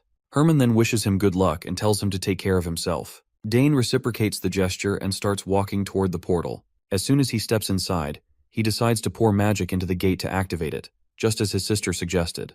Once he does this, the gate opens up, and an arcane blue energy engulfs him. As the teleportation takes place, the scene transitions to a bustling street where everyone is going about their lives. In the middle of it all, we see our boy on his horse. A big smile spreads across his face as he realizes this is the entrance to the capital city, Artenia. As he makes his way through the crowd, an unfamiliar voice calls out to him, stating that he's been waiting for him. The man before him appears to be a knight, and he promptly introduces himself as Luik Asmar, captain of the First Corps of Knights for House Thermion. Seeing the captain of the Knights personally come out to greet him is a bit overwhelming for Dane. He never expected this to happen. The knight states that he and his entourage will escort Dane from this point onward. At that moment, he turns his head around and orders his knights to secure the route, and the soldiers acknowledge the orders without a shred of doubt. As they walk, Dane is glad to be in Luik Asmar's care, and the knight feels honored to escort him. Dane starts to feel a strange sensation in his chest. He never thought he would enter the heart of the very Atheon Empire he had hated so much, and here he is as the most promising person to boot.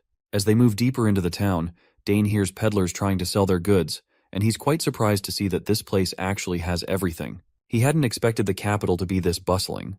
The knight then reveals that they are finally walking through House Thermion's estate. This perks Dane up, and as he looks ahead, he's absolutely boggled by the magnificence of the place. However, he can't shake the feeling that something is off, as if someone is watching him, making him wonder if he's imagining things. As Dane approaches the entrance, the household servants warmly welcome him inside, leaving him completely astonished.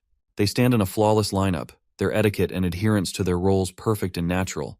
Quite a stark contrast to what he's used to in the southern region. Once Dane finally comes face to face with Duke Thermion, he promptly greets the head of the house and plops down on the ground to pay his respects.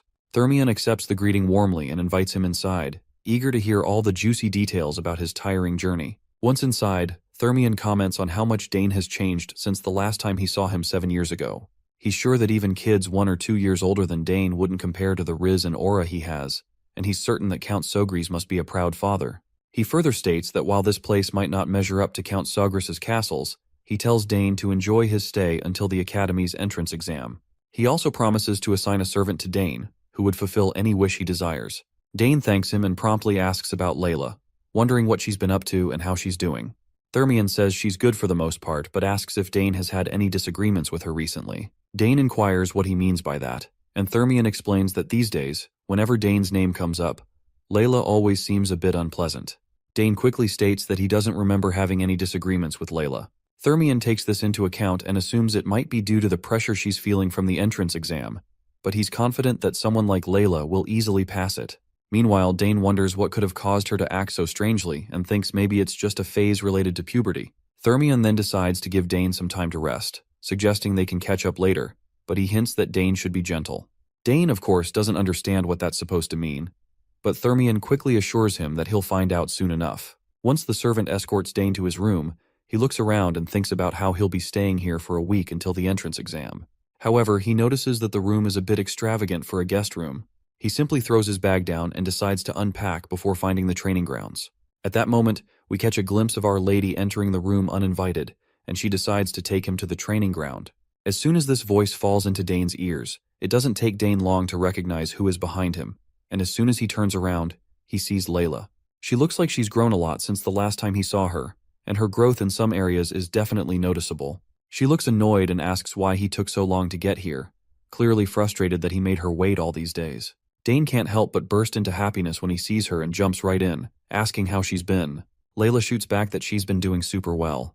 But before he can dive into a nice catch-up, he has to deal with her fury. She's absolutely livid that he didn't write her any letter for a long time, even though he promised he would. She asks him why he didn't even bother to write her a letter in recent years, or at least let her know when he was arriving. Dane, looking a bit clueless, admits he completely forgot to fill her in, and apologizes for it. Of course, Layla isn't satisfied with his half-hearted apology. He tries to remind her that at least he actually showed up like he promised, explaining that he was super busy getting ready to come to the capital and kind of forgot about everything else. He pleads with her to let him off the hook just this once. Not surprisingly, she pouts like a stubborn wife, and Dane can clearly see the annoyance etched across her face. He asks if there's anything he can do to make it up to her. He apologizes again and promises to do whatever she asks. Layla raises an eyebrow, asking if he's for real.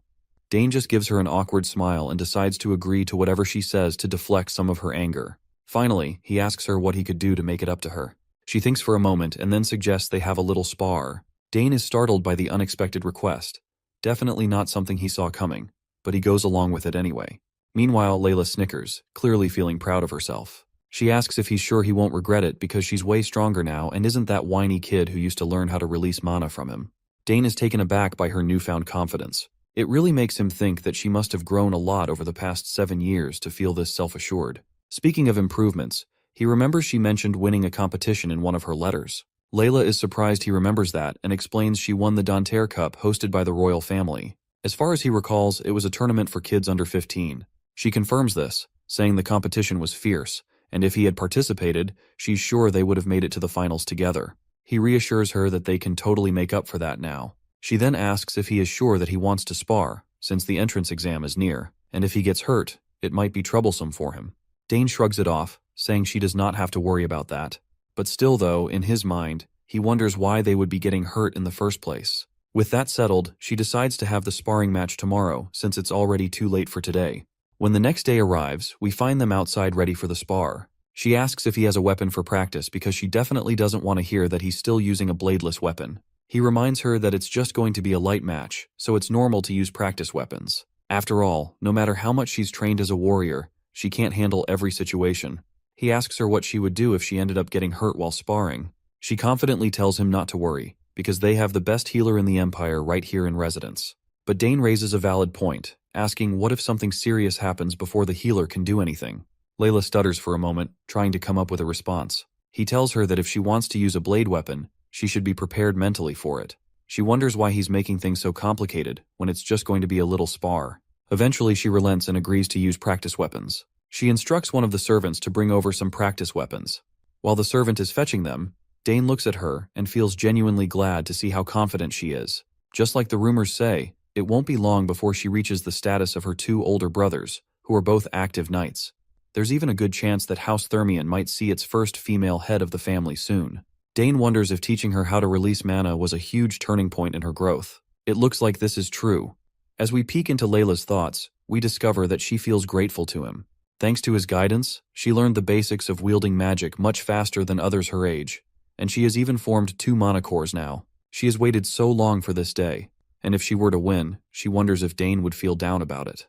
The servant finally fetches the requested equipment. Once Dane is equipped with a dummy spear, he swings it around for a moment to get the blood pumping in his muscles. After that, he takes his stance and asks her if she's ready. Layla confirms that she is and takes her stance with a dummy sword in hand. She reflects on how she was able to fight against a spear wielder in the ActionToon, and he wasn't all that hard to deal with. Since the spear is a long-range weapon, its effectiveness diminishes rapidly as the distance decreases. Keeping that in mind, she charges toward Dane recklessly to strike him. But before Layla can even touch him with her sword, Dane disappears, leaving her bewildered. Before she can figure out where he went, she notices that Dane has already tagged her with his spear, ending the sparring match before it even started. She quickly turns around and asks him, since when did he get there? Dane reminds her that she should consider herself lucky they were using practice weapons. If they had been real weapons, she could have been in real trouble. Layla refuses to believe that she lost, because she is sure that her sword had reached him already. Dane offers her another shot but warns her that the same method won't work a second time, so she better move carefully. Layla tries to steel herself, inwardly admitting that the fact she just lost was simply because she was nervous since she hadn't seen him in so long. This time she vows she won't go easy on him at all. That's when Layla spots her father standing on the balcony, watching everything happen. Dane also notices the Duke and is surprised to see that he came just to observe her girl's potential firsthand. He can understand this doting father's intentions quite well. After she won the ActionToon, he must be worried about his daughter, who has been working so hard. But Dane is confident that this match will ease the Duke's worries as he witnesses her true potential. Layla feels even more fired up because of her father's presence, and she is eager to prove herself by giving everything she has in this final spar. Dane nods in acknowledgement and tells her to show him all she's got. As the battle commences, the exchange of blows between the two reaches an insane speed. This time, Layla is giving it everything she has. But despite all her efforts, Dane points out that she still has a bit more to go, encouraging her to try harder. The Duke can't help but snicker, feeling proud of his daughter. He's glad to see that in this match they seem to be evenly matched so far, but he's curious about how it's all going to end. But suddenly something shifts. A strange and ominous feeling creeps into the air, and he notices that the confident smile Dane had just moments ago has vanished, replaced by a serious expression that makes him look like a warrior ready for battle. Well, it seems that Duke is experiencing PTSD because everything about our boy looks strangely familiar to him. As their duel continues, Layla gives it her all to overpower Dane, but it's clear she's no match for him. Her next clumsy move leaves her wide open, and Dane quickly makes her trip, making sure the fall isn't too harsh. Duke Thermion doesn't seem thrilled to see his daughter on a losing streak. He asks his knight, Asmar, if he thinks Layla's arrogance will be toned down after this. But Asmar believes that Thermion already knows what's going on, so he doesn't think his input is necessary. Thermion agrees, saying he knows better than anyone since he saw the signs before the ActionToon. But after her victory, she changed completely. Meanwhile, the fight rages on as the Duke points out that he'd considered having a stern word with her, but thought it would be best if she figured things out for herself. Asmar also agrees with this idea. Thermion then questions his knight once again, asking how many mana cores Dane might have inside him. Considering Dane's talent, the knight guesses at least 3.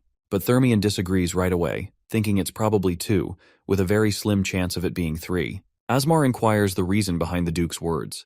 In response, Thermion tells his knight to take a closer look. What's overwhelming Layla isn't Dane's spearmanship or superior speed, it's his tactical movements, something Layla has never experienced before. We then zoom in over Layla, who is completely baffled as to how Dane is countering every move she throws at him.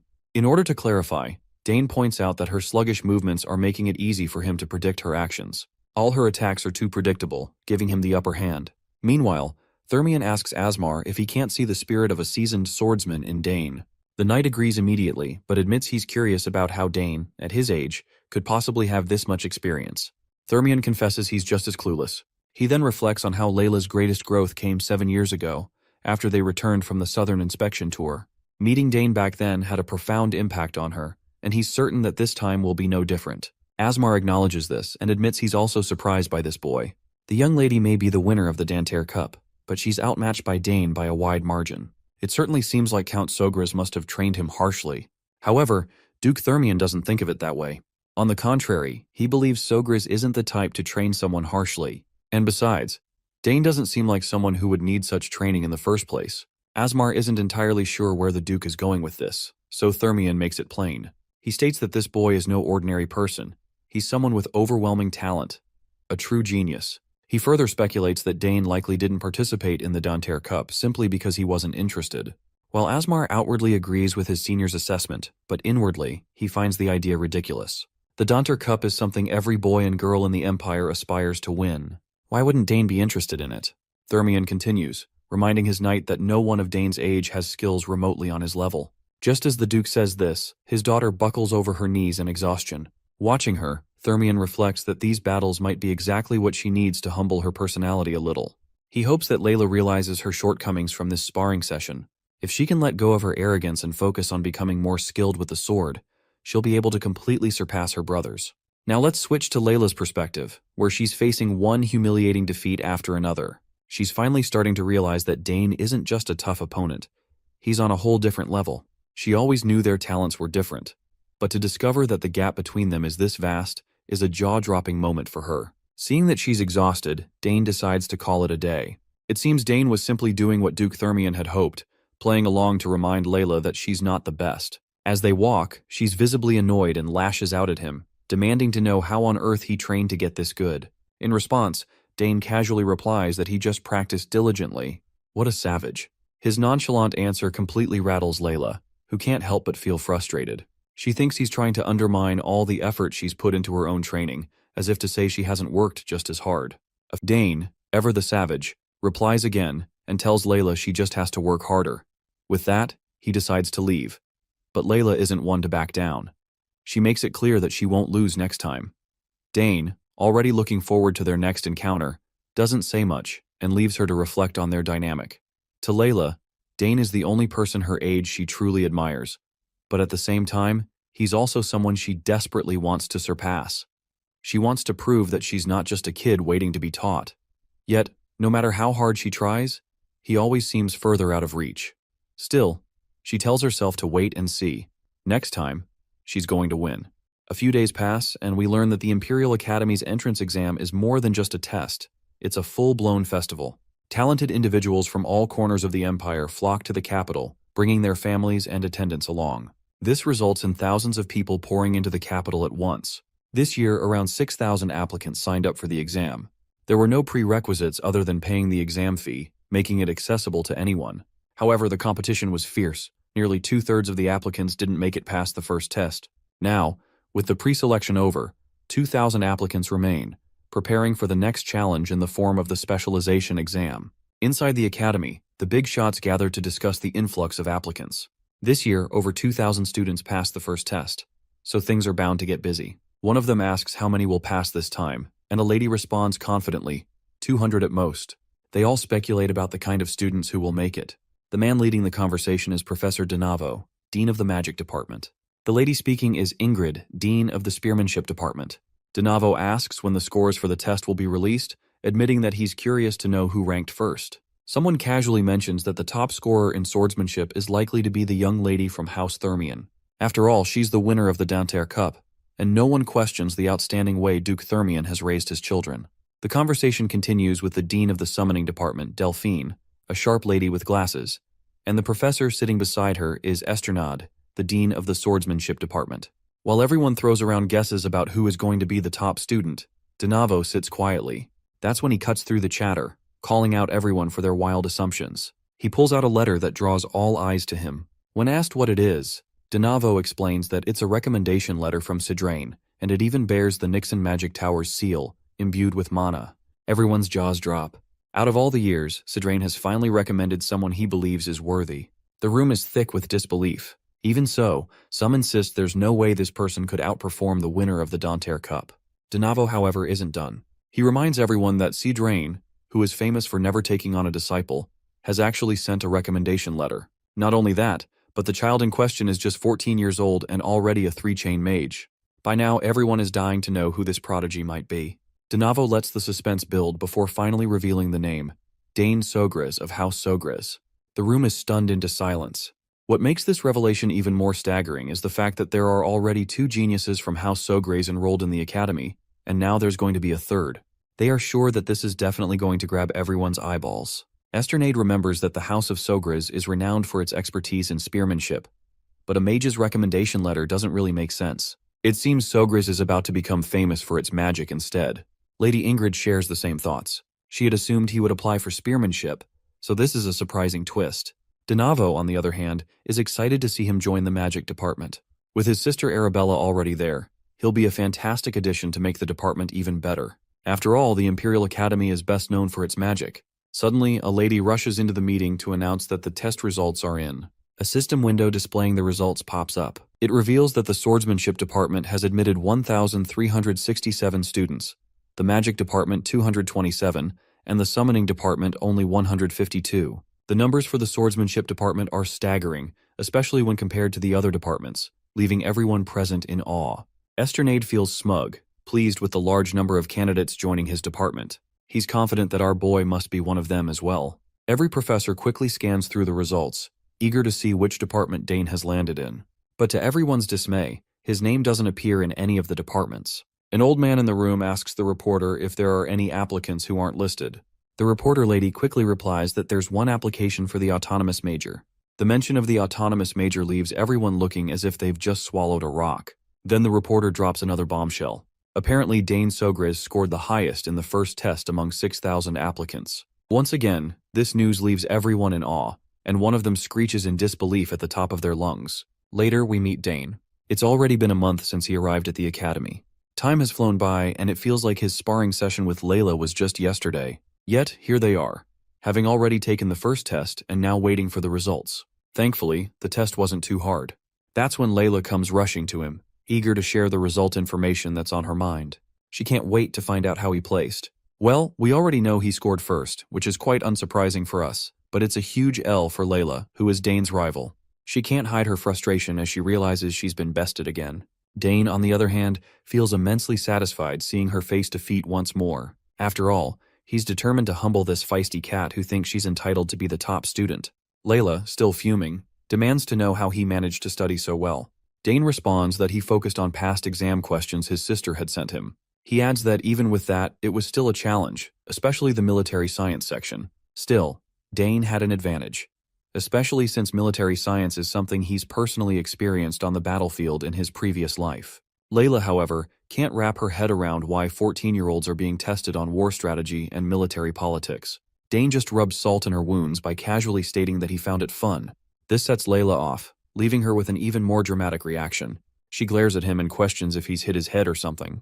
As far as she's concerned, military science, arts, music, and even the history of the Drenic Empire are all things a 14-year-old should lack knowledge about. But Dane, in his usual savage style, fires back. He reminds her that this is his specialty. After all, he's picked up a lot of things while living on the battlefield. Layla then questions Dane about what he chose for the second test. To her surprise, he says he chose 3. The mention of 3 catches her completely off guard because it apparently means he applied for the autonomous major. With every new revelation about Dane, her agitation grows. She demands to know what other talents he's hiding besides spearmanship and summoning magic. Dane just smiles and brushes off her question, but promises to tell her soon enough. Frustrated, she insists him to tell right away, and asks why on earth he chose the autonomous major. No matter how she looks at it, she just can't make sense of his decision. Dane responds calmly, saying it's because he wants to study all of them. Layla immediately reminds him that the pass rate for the autonomous major is atrocious. Dane remains unfazed, and reveals that he heard students in the autonomous major can take any class they want until graduation. Plus, they don't have to declare a specific major, and they can even conduct research with professors from all departments. Layla narrows her eyes and asks if he really thinks people fail just because they don't know about those perks. She then even speculates if he's doing this because he doesn't want to be in the same department as her. Dane denies having such intentions, which only prompts her to lash out again. She demands to know how he plans to pass and insists on finding out what other abilities he has besides spearmanship and summoning magic. Seeing how restless and persistent she is, Dane briefly considers revealing more for a moment. Honestly, I find her quite annoying. I hope she could yap less. The scene transitions to the academy, where we overhear professors discussing Dane. Apparently, all the professors had to gather in one place because, to pass the autonomous major exam, the student must succeed in the exams for 3 departments.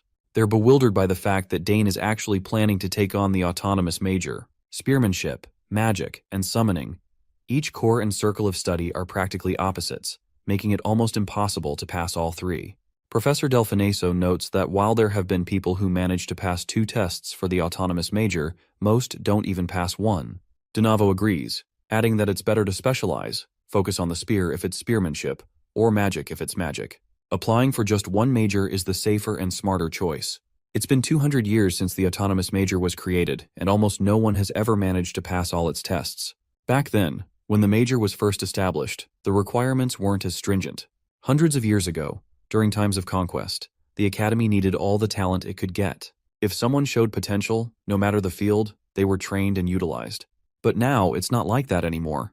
The requirements have become tougher and tougher over time. Applicants now prefer to excel in one skill rather than be mediocre in several. One of the professors then questions why this major even exists, especially since it's a department that no one applies to or passes. Donavo reminds them that it's a symbol, a mark of prestige reserved for only the best talents in the empire. Delfineso notes that it's not all that important anymore.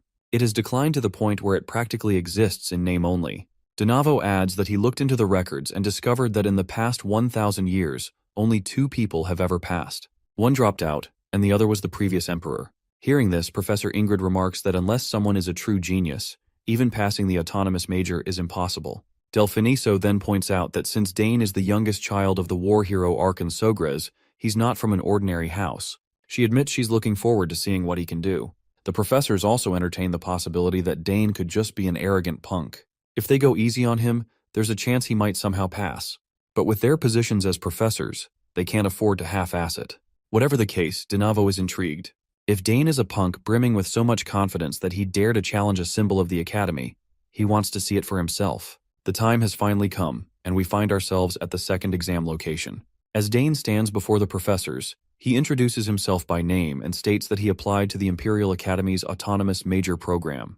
Donavo questions him, asking if he understands the significance of applying to the autonomous major. Of course, Dane has done his homework. He confidently states that he's fully aware of the obligation to pass the exams for the 3 majors he selected. Professor Ingrid then reminds him it's not too late to back out. She truly respects Count Sogres, the Empire's greatest spearman, and doesn't want to see the son of such a remarkable figure fail and have to return home in disgrace. Dane acknowledges her concern and even expresses his gratitude for it.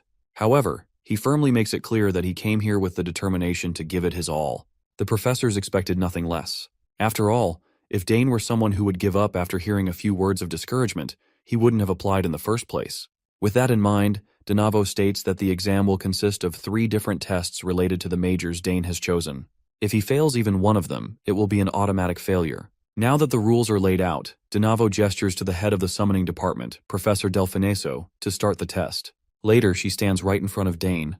As they face each other, Dane reflects on Delfineso's reputation. As he's heard, she's reached the peak among the summoners of the Altheon Empire, and holds the record for summoning 3 summons above the 2nd rank at the same time. The lady finally speaks, explaining that the summoning test is simple. Dane will need to satisfy her in any way he can with his summoning skills. Hearing this, Dane is thrilled. He had expected the test to be a freestyle challenge, without strict form or standards. Instead of showing her some flashy magic trick, as she might expect, he asks her if she could summon something. Her response catches her off guard. She quickly demands to know what in the hell he's talking about. Even the professors are bewildered. It's unfathomable that an applicant would ask a professor to perform a summon. This also sparks their curiosity about what Dane is thinking and planning. Since he doesn't have a mark, Donavo had assumed Dane would talk about the theory behind summoning, but now he speculates that Dane might be using this opportunity to witness an actual summon. Although Delfineso doesn't like this brat ordering her around, she's willing to fulfill his request. However, she makes it clear that this isn't something he gets to see often, so he'd better keep his eyes wide open. With that, the lady begins her summoning magic, and as the massive spell takes form, everything around them starts to scatter from the heavy pressure. Even the professors are left in awe when they finally see the beast she summons, known as the Mad Summon, Eaterarch. One terrifying roar from the monster is enough to make everyone question their life choices.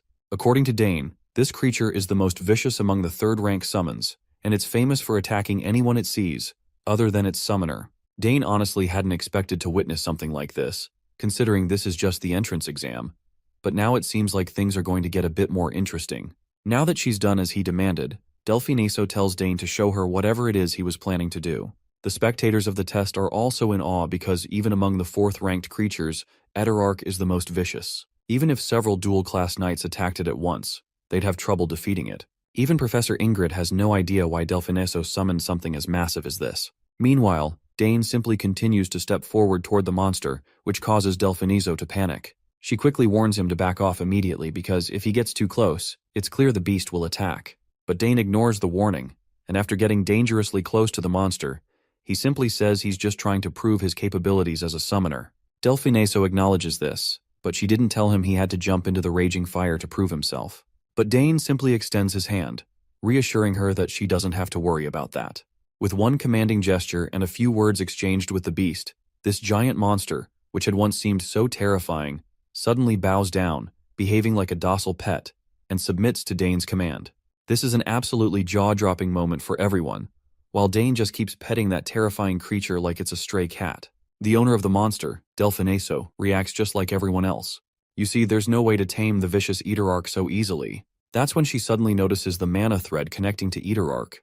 Although the color is pale and it's not a complete subjugation, it completely erases Eterarch's hostility. What they're witnessing is happening right before their eyes, but they still can't quite believe it. Delphiniso wonders if Dane analyzed the mana thread in an instant as he approached Eterarch, then created a similar mana thread to connect it to himself. Since Dane doesn't have a mark, that would be the best method for him to use as a summoner. She realizes that what this boy has is an incredible talent, something that even surpassed the praise she received from her own teachers long ago. With such a gift, she wonders just how great his future will be. She finally steps forward and reminds Dane that this is more than enough to assess his skills. She commends him for his strong courage, cold judgment, and solid fundamentals before officially giving him a pass. This is truly jaw-dropping for the other 2 professors, a rare sight they don't see often. Later that night, when Dane returns to Duke Thermian's palace, he fills Layla in on his experience. She's absolutely boggled to hear that the test ended in just 20 minutes. As much as she hates to admit it, she begrudgingly acknowledges that with this achievement, he's now the top student. But Dane quickly reminds her that she's the one who scored first place in the swordsmanship department, so technically, she's also a top student. Of course, Layla refuses to accept the title for obvious reasons, and all she can do is sulk in frustration. Dane tries to cheer her up, reminding her that her father even hosted a party to congratulate her on passing. But Layla just can't get over the fact that the gap in talent between her and Dane is impossibly vast. To her, Dane feels less like a rival and more like an unstoppable natural disaster. She eventually walks off without saying anything. Later, Dane finds himself face-to-face with Duke Thermian, who advises him to let her be if she wants space. But Dane believes that letting her sulk might not be the best thing for her. However, the Duke reassures him, stating that there's nothing to worry about as Layla will overcome it in time. The Duke then changes the subject, asking if he has informed his father about his success in the test. He's certain that Count Sogris would be incredibly proud to hear the news. Our boy confirms this, revealing that everyone back home was indeed very happy. The Duke smiles and reminds Dane that entering the autonomous department is no small feat. He mentions how even those at the academy were surprised by Dane's achievement. Now that the exams are over, the Duke advises him to rest and prepare for enrollment. Dane thanks the Duke for his care and guidance. Thermian then brings up another matter, asking if Dane has thought about what he plans to forge. Our boy replies that he's considering crafting a sword, though he hasn't fully decided yet. When the Duke asks him why he's hesitant, Dane explains that his body hasn't fully matured yet. On top of that, he's not entirely sure what kind of sword he wants. He plans to take his time and think it through carefully before placing his order, since this is an opportunity he simply can't waste. Themroyn is quite amused to hear this. Suddenly, the butler appears and informs the Duke that the madam wants to see him. With that, he walks away, leaving Dane to reflect on how the Duchess's illness hasn't changed, and it's been the same for years. Just then, Layla unexpectedly shows up and shares that fortunately, her mother hasn't gotten worse, but she also hasn't improved either. It's been the same for a few years now. Dane feels pity for her, especially since he's never seen a family member so sick. He doesn't dare to say he understands how Layla feels about it. 2 days later, we find ourselves back at the academy. The host greets all the freshmen of the Imperial Academy and introduces himself as the academy's headmaster, Arkwald Homet.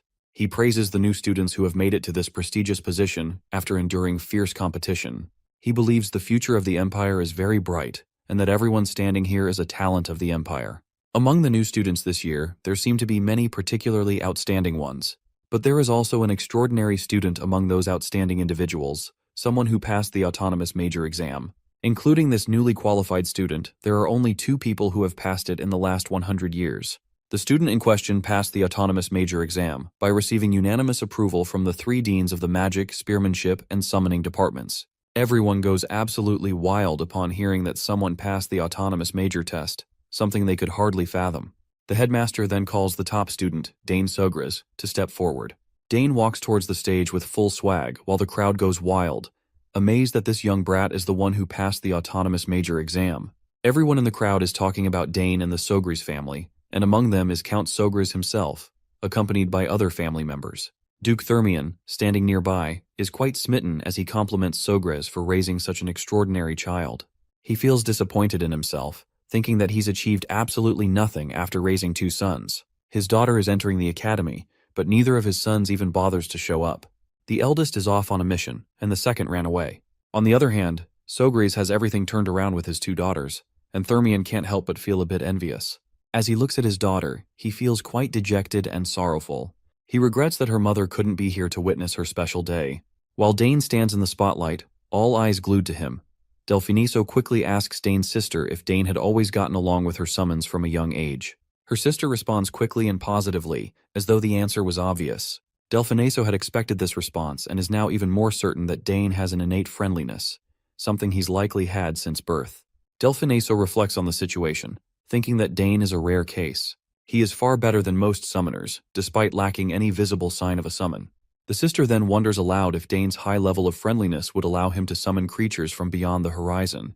To understand this question, a bit of context is needed. Beyond the horizon refers to another world, one from which summons once came. The link to that world had been lost over 100 years ago. Delfiniso finally concludes that it's possible. He believes the summons from that world have the ability to choose their summoners, which could make such a feat more than achievable. Meanwhile, the principal steps up to Dane, finally meeting him face to face. He hands our boy a piece of paper while expressing his high hopes that this extraordinary student will demonstrate his full talents at the academy. Dane proudly grabs the paper and acknowledges it with a smile. Meanwhile, all the scattered students gather and form a line for the oath-swearing ceremony, led by the first-year representative. Later, we see Dane completely lost in his own pleasant thoughts, basking in the glow of his first major achievement. He's finally made it into the academy. It took quite a bit of time and effort to get here, but he's determined not to waste this second chance at life. This is just the beginning, and he's ready to achieve so much more. The next scene takes us to the Academy's main auditorium. A few representatives wrap up their introductory speeches about the Academy, and the students are given a short break before the next scheduled activity. They're invited to grab some snacks prepared at the back and rest comfortably. During the break, Layla, acting like a concerned wife, starts lecturing Dane. She warns him that now, with his success, plenty of people will be watching him. Some with good intentions, others with bad. She advises him to be careful with any offers and to think things through. As she keeps yapping, Dane waves her worries off, insisting he already knows how to handle himself. But Leela doesn't stop. She brings up the topic of clubs, reminding him about their importance. Dane, however, makes it clear he's not interested in any of them. By now, senior students have already started scouting for talented freshmen, hoping to recruit them for their clubs and activities. Now that he thinks about it, Dane remembers his eldest sister mentioning how there are tons of fun clubs at the academy. Suddenly, some eager senior shouts Dane's name in order to recruit him in his club. In no time, a crowd forms, and they're all swarming toward Dane, shouting over each other to get him to join their clubs. Within minutes, the scene turns chaotic, but Layla quickly grabs Dane's hand and bolts, dragging him along as she runs to escape the madness. Unfortunately, their escape route is blocked by some jackasses who are just as desperate to recruit Dane for their club. The entire place descends into chaos. Students are yelling, pitching their clubs with wild enthusiasm, while Layla is running as if her life depends on it, pulling Dane with her. Despite her speed, the crowd is relentless and begins chasing after them. Dane, while running, can't help but think about how this feels oddly familiar. Sure, he's used to being pursued by enemy soldiers, but being chased like this, just for being the top student, is a one-of-a-kind experience. The scene transitions to another part of the academy, where we meet Kelthus Redfield. He's walking quietly, minding his own business. In the background, a group of senior students whispers among themselves, glancing toward Kelthus. It's clear he has a reputation, though what kind, we're about to find out. Apparently, Kelthus has returned from his position as the commander of the Imperial Knights and immediately took on a role as a professor. He's revered as one of the best, most amazing professors at the academy, though Kelthus does not want to be a role model teacher at all. From this point onward, his worries are going to increase because his life of comfort is about to end, all because there's a new student in the autonomous department for the first time in decades. Until now, Kelthus had it easy. He could casually write papers and still achieve decent results. But now, he'll have to prepare actual classes. The perspective shifts to Kelthus himself, who's quietly thinking it's about time the freshman orientation wraps up. It seems he's not thrilled about someone joining the autonomous department, and what annoys him the most is that someone had to join the department when he is acting as head of the autonomous department. Soon he notices Dane standing just outside his office. He calls out to him, surprised by how early Dane has arrived. Our boy does not forget his manners and greets his professor respectfully. Once they settle into the office, we get a glimpse of Kelthus's inner monologue. He's clearly irritated. He worked hard to get to this position, all so he could enjoy some peace and quiet. Teaching students was never part of the plan. If he wanted to instruct someone, he'd have stayed in the night order. He's had enough of that.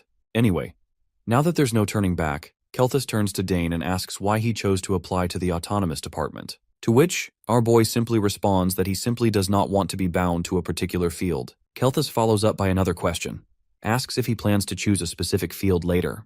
Dane responds positively, agreeing that he'll eventually pick something, but for now, he doesn't want to miss out on the great opportunity to study in the autonomous department. Kelthus looks a bit annoyed, as it seems like if this continues, he'll be stuck teaching Dane. But then, a glimmer of hope sparks in his mind when he remembers that Dane didn't take the swordsmanship test.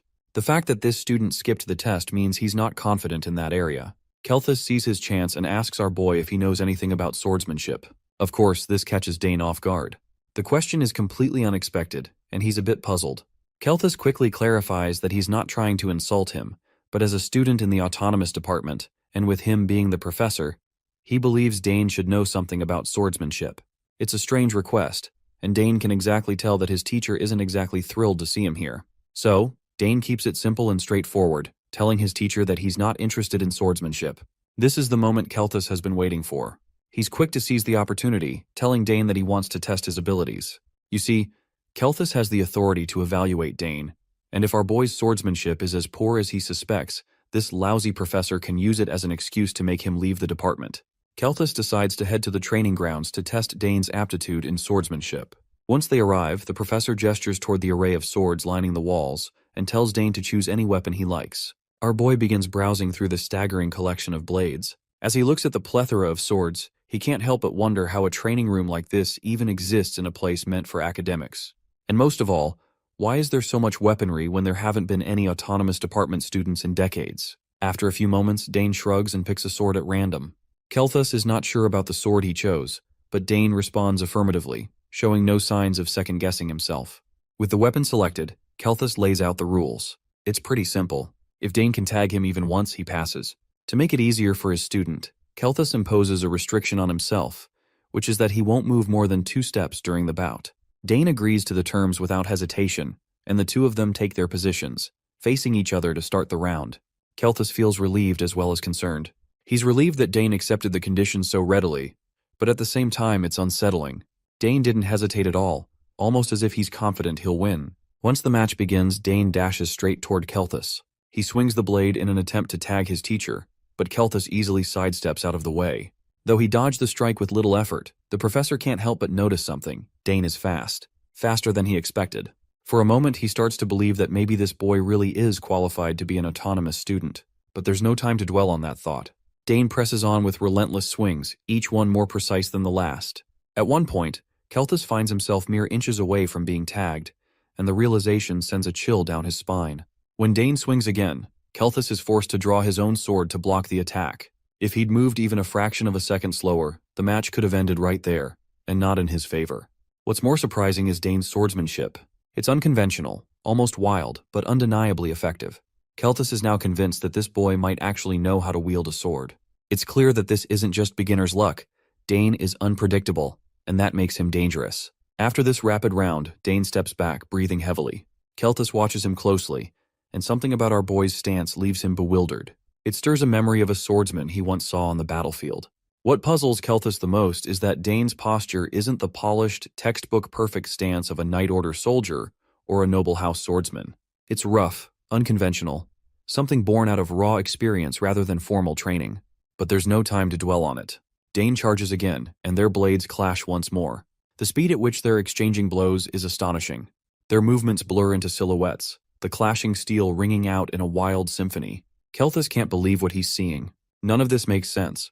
This wasn't something he expected. Not in his wildest imagination. He's a hexaclass swordsman, one of the most elite, yet here he is, having to concentrate a significant amount of mana just to keep up with a 14-year-old kid. It's both frustrating and thrilling, a testament to Dane's potential, but also a challenge Kelthus never thought he'd face in a simple evaluation. He even starts to flinch on his feet, despite his best efforts to stick to the two-step restriction he promised. Each swing from Dane feels heavier, and the way our boy fights tugs at something in his memory. It's oddly familiar. Kelthus's mind flashes back to the battlefield, where he once faced a lone knight with the same wild, unyielding energy. He remembers how shocked he was to see such a courageous warrior, someone who fought with reckless abandon, showing no allegiance through coats of arms or flags. The madman tore through the battlefield, a force of chaos that everyone struggled to handle. As the memory fades, Kelthus snaps back to the present, just in time to feel the cold tap of Dane's blade against him. He's been tagged. Dane cracks a small smile at the victory but doesn't laugh, especially since it would be insulting to his teacher. Instead, he innocently states, "I think my sword hit you." As much as Kelthus hates to admit it, a promise is a promise. He gives Dane a reluctant pass. Meanwhile, Dane finally relaxes as well. It was no easy feat keeping up with Kelthus. If it hadn't been for the handicap the professor imposed on himself, Dane is sure he wouldn't have stood a chance. Meanwhile, Kelthus is equally overwhelmed. He can't deny the ridiculous talent hidden inside this boy. Even with the handicap, Dane should never have been able to push back against a hexaclass professor like himself. He now understands why Dane wasn't nervous about the swordsmanship test. With this kind of talent, it's no wonder. He turns to Dane and asks him why he didn't apply to the swordsmanship department instead. Dane replies simply that he thought his family would be sad. Kelthus is confused to hear this, as this remark doesn't make much sense. But now that he thinks about it, Dane's father is a genius spearman, and his sisters are skilled in magic and summoning. It becomes clear why Dane applied to the 3 departments. He was trying to fulfill his family's expectations. Now Kelthus finally realizes the truth the hard way. It wasn't that Dane lacked confidence in swordsmanship. It was that he simply didn't want to practice it. With the evaluation over, our boy gets the permission to leave. He bows his head respectfully, thanks Kelthus, and quietly exits. As the professor watches him go, a harsh reality dawns on him that his plan to chase this boy away and continue his comfortable life has failed. There's no easy way out now. As the door shuts, Kelthus closes his eyes. His mind drifts back to the past, where he recalls a conversation he had with his fellow. He asked his fellow about the knight in front of it, and his fellow responded that he is Argrick. Later, Dane meets his second sister, who is pretty bewildered to learn that he passed the test. As far as she knows, Professor Kelthus isn't the kind of person to let anyone pass so easily. You see, that professor has only ever attended one faculty meeting, and even that was because the headmaster called him personally. He absolutely hates being bothered. Basically, he does whatever he wants. And that's exactly why she was so worried about her brother. She's relieved nothing happened to him. Her comment gets Dane thinking. Normally, his second sister would have celebrated his victory, but instead, she just looks relieved that he's safe. It's one of the reasons he likes her. She genuinely cares about his well-being. Finally, his eldest sister shows up, running to him. Just as the trio of siblings is catching up, whispers start spreading through the students. Everyone's amazed to see all the children of House Sogris in one place. People always thought the house was impressive with just Arabella and Claire, but now the youngest is proving to be just as remarkable as his sisters. Later, we meet a senior named Max Hauer, who introduces himself to Dane. He explains that he's in charge of all the general operations for the dormitories. The dorms are divided into 3 halls, with students assigned based on their grades. The best hall is Dantaire Hall, named after the first emperor. Since Dane is the top student and passed the autonomous major exam, Max reveals that he'll be staying in Dantaire Hall. He goes on to describe the impressive facilities: restaurants, training rooms, libraries, lounges, and even magic projection rooms.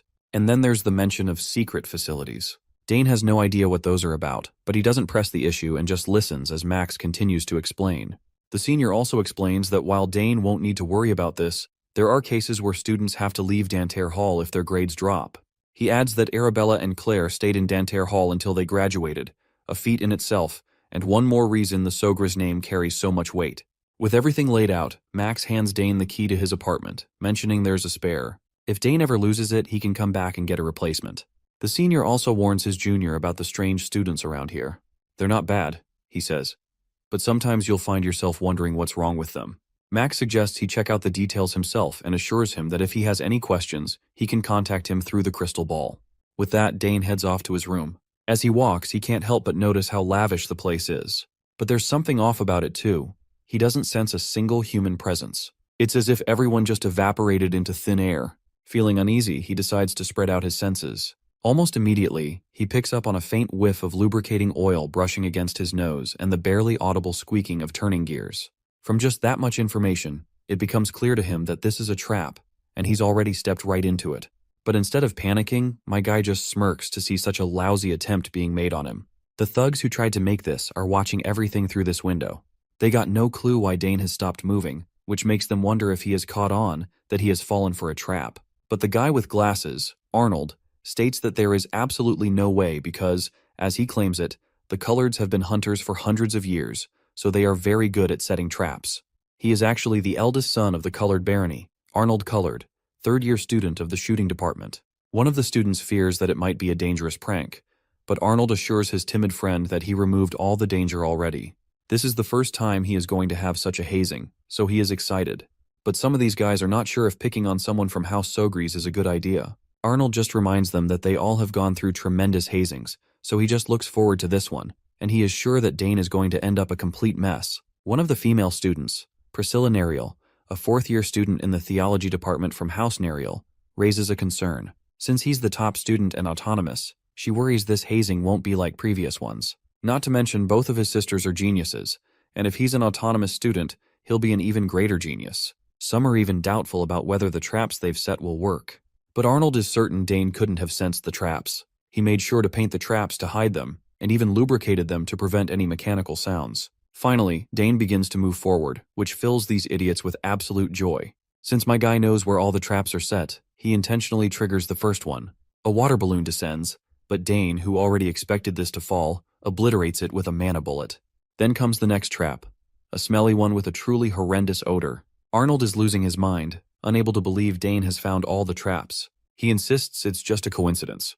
Priscilla Nerial isn't so sure that it's just a coincidence, but Arnold assures her he placed the easy traps at the beginning as an appetizer, saving the big one for last. He's confident Dane will fall for it. While his other two friends decide to have a little faith in Arnold's traps, Priscilla remains skeptical, and just as expected, my guy trudges through these traps like they're nothing, ready to face whatever comes next.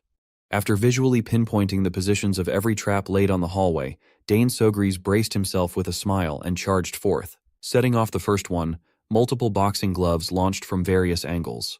With his well-trained footwork, this trap was practically negligible. Next came a Looney Tunes ass fall trap that Dane avoided as feathers exploded all over the place. Directly after dodging the fall, bronze poles jutted out of the ground, aiming to skewer him into embarrassment, but those proved to be useless too. The seniors watching the failing results of their traps watched in surprise, as expected of the young master of House Sogries. A few years ago, Dane's older sisters actually fell for traps like these in the initiation ceremony of their freshman year. Arnold Colored was on the brink of crashing out. They spent so much effort setting and hiding these traps, but the young Sogries breeze through them like nothing. He seems to know where and when everything will come out. With the pride of a hunter, Arnold refused to give up. He's banking on the last trap he set to properly haze the new guy. Curious, Priscilla asked what the last trap was. With a smile, Arnold refused to spoil the fun and urged everyone to keep their eyes on the screen to see his last bit of surprise. In the hallway, Dane paused his nimble movements upon encountering what looked like a mighty mythical beast, a dragon of some kind. The last set of traps involved summons, a dragon and a freaky avatar of death in the form of a skeletal stag. They towered over Dane and charged forth with malicious ferocity. Still, the young Sogris maintained his composure and assessed the situation calmly. He was just surprised that someone would prepare such powerful summons as a trap. That was until he noticed something was not quite right. While the bodies and heads of the beasts seemed tangible and lifelike, the same cannot be said for their lower bodies. If you pay close attention, you'll see that the supposed summoned beasts are glitching out and seemingly bending at the corners of the hallway. With a smirk, Dane confirmed that these horrific displays are just illusions. It's just a very noisy and intimidating mirage. There's no way some random prankster would be capable of commanding such powerful beings. If Dane was an ordinary student, he would have fled in fear with his tail tucked behind his legs straight away. Once he saw through the illusion, this last trap became even easier to deal with than the previous ones. There's no need to dodge or stop this one. That'll just be a waste of energy. He just has to adjust the flow of mana in the air so that it can't fulfill its purpose, effectively dispelling the mirage. As mana coalesced to his hands, the seniors watching from the other room were confused. Instead of running away, Dane actually looked unfazed. Seeing this, Arnold felt a bad premonition. He wasn't expecting a freshman to detect a sophisticated illusion in such a short amount of time. It's just ridiculous. Even senior students would have a hard time doing so. Priscilla cringed, knowing that all of their plans failed, and it was so over for their asses. After gathering enough mana, Dane sent a swirling wave of pure energy forward. It sliced through the image of the dragon without mercy and hesitation. After hitting the right spots, the image started malfunctioning, causing smoke to fill the halls. With his fine-tuned control over magic, doing stuff like this is as easy as breathing for the young prodigy. In fact, he found this mean-spirited welcome a little boring for his tastes. After confirming that everything is cleared, it's about time to look for the creator. Upon pinpointing the culprit's location in a nearby room, screams of fear echoed out the hallway as the seniors hurriedly ran for their lives while being chased by the ferocious Eaterarch. Being the resident trap boy, the group turned to Arnold for answers as to what they should do, but all of them had no clue how to respond to such a dangerous retaliation. As Eaterarch cornered the seniors, the beast unleashed a bloody roar that shook them to their bones. All of them screamed in terror. Before the savage wolf could bear its fangs on the helpless victims, Dane stepped in to make it stop. His way of smoking the rats hiding in the other room was supremely effective. Hearing his voice, the seniors turned to Dane in surprise. They begged him to do something, seeing as this was likely his doing. All of them promised to apologize for their childish pranks just to keep their lives and get away from the hairy, bloodthirsty beast. Dane waved his hands as mysterious runes filled the air, and mana swirled to his whims. A massive portal appeared behind Eaterarch, restricting its movements and slowly swallowing the monster. With another wave of a hand, Dane closed the portal, and Eaterarch was gone as if it had never existed in the first place. Arnold and his gang were dumbfounded. The proud heir of the hunting clan wondered if that beast had also been an illusion. After a few seconds, the seniors stood up from their embarrassing positions. One of them cleared his throat and acknowledged that the initiation ceremony was a clear and utter failure. The senior with glasses came up to Dane and introduced himself as Drojan Valentine, a fifth-year alchemy student. He subtly added that he was the only direct descendant of Marquis Valentine and raised his hand to shake Dane's. Drojan even added some compliments to the mix, commenting on Dane's handsome face and chiseled build. It's a given, considering how well-known Dane's sisters are for their beauty and talents. Confused as to what this guy was yapping about, Dane chose to be polite, shook Drojan's hand, and returned the greeting. Glasses continued to praise Dane for his mesmerizing ability to locate and dodge traps. They all heard that this kid was the sole student of the autonomous department in decades, so they should have expected that they would fail. Drojan slyly mentioned that Arnold had set everything up. Drojan continued that Arnold is the heir of House Colored, known for their hunting expertise. Hearing this, Arnold felt embarrassed by the call-out. Dane smiled upon hearing who was the mastermind behind the trap-infested hallway of the dormitory. Trying to flip the situation, Drojan called everyone over to introduce themselves properly. The lady with blonde hair is Priscilla, a fourth-year theology student. Drojan warns Dane not to bother the lady since she dreams of becoming a cleric. Not letting the nerd speak for her, Priscilla asserted that she is a kind and beautiful young lady and the abandoned child of House Nerial. She elaborated that entering the theology department meant abandoning dreams of marriage and everything that comes with it. Dane awkwardly shot her with a smile and stuttered a polite reply. When their hands touched, Priscilla's eyes opened as though she had just seen a ghost. Just from the brief moment of skin-to-skin contact, she sensed a density of mana that she had never encountered before. It felt like an amount of power that someone of Dane's age shouldn't possess. The sheer amount was ridiculous. It was breaking poor Priscilla's mind, challenging everything she knew about magic. She looked at her hand in disbelief. Dane looked like he was expecting that exact reaction. Still feeling bitter about his ineffective traps, Arnold was annoyed. He refused to believe that they were just overreacting to some above-average mana density. Meanwhile, the other seniors are in damage control mode. Shal Hasbro stepped forward and introduced himself as a second-year martial arts student. He immediately cleared up that he was different from those disgusting pests from the physical beauty club. Dane remembered seeing those roided-out gym rats trying to recruit members to their club just a while ago. Shal added that although muscles are important, martial arts are not just about growing those showy biceps. He even invited Dane to learn more about his course if he's interested. The only one left who hadn't introduced himself was the trap setter. The other seniors urged Arnold to swallow his pride and just greet the freshman like a normal human. But the heir of House Colored just kept on sulking like a childish brat. A moment later, he finally caved and shook Dane's hand. Arnold Colored and Dane Sogres looked each other in the eye. It's plain to see that this brat was upset. given how Dane easily destroyed those well-prepared traps. He considered praising the guy a little to stop sulking. Dane claimed that the traps were pretty good. He praised Arnold's considerable knowledge of trap mechanics and setting triggers. However, to Dane's assassin-trained eyes, they were a bit noticeable. He pointed out that the paint was the problem. Arnold was surprised to hear such criticism of his craft. Dane added that next time, instead of F6 black, he should try mixing F3 silver and D6 black in a 4:6 ratio. Given the level of the hallway's brightness, that combination should be less noticeable. Upon thinking about it, Arnold admitted that what Dane said made a ton of sense. Other than the paint color, the traps were actually pretty good. Any other student with untrained eyes would have fallen for them. The other seniors were flabbergasted. Who would have thought that a freshman would teach the mighty Arnold about traps? They knew they were witnessing greatness at work. With the introductions done, the seniors offered to show Dane to his room. They walked through the hallway, leading the freshman through the place where he'd be staying for his entire academic life. Although they played some freshman prank on him, Dane thought these seniors of his seemed fun to be around. Seeing their dynamic and banter, he could not help but feel like he gained some goofy friends. All in all, things are just going to get more interesting from here on out. The very next day, Layla scolded Dane for taking 6 classes related to his majors this semester first thing in the morning. It makes sense, though. He has 3 majors, and he needs to take 2 classes for each of them.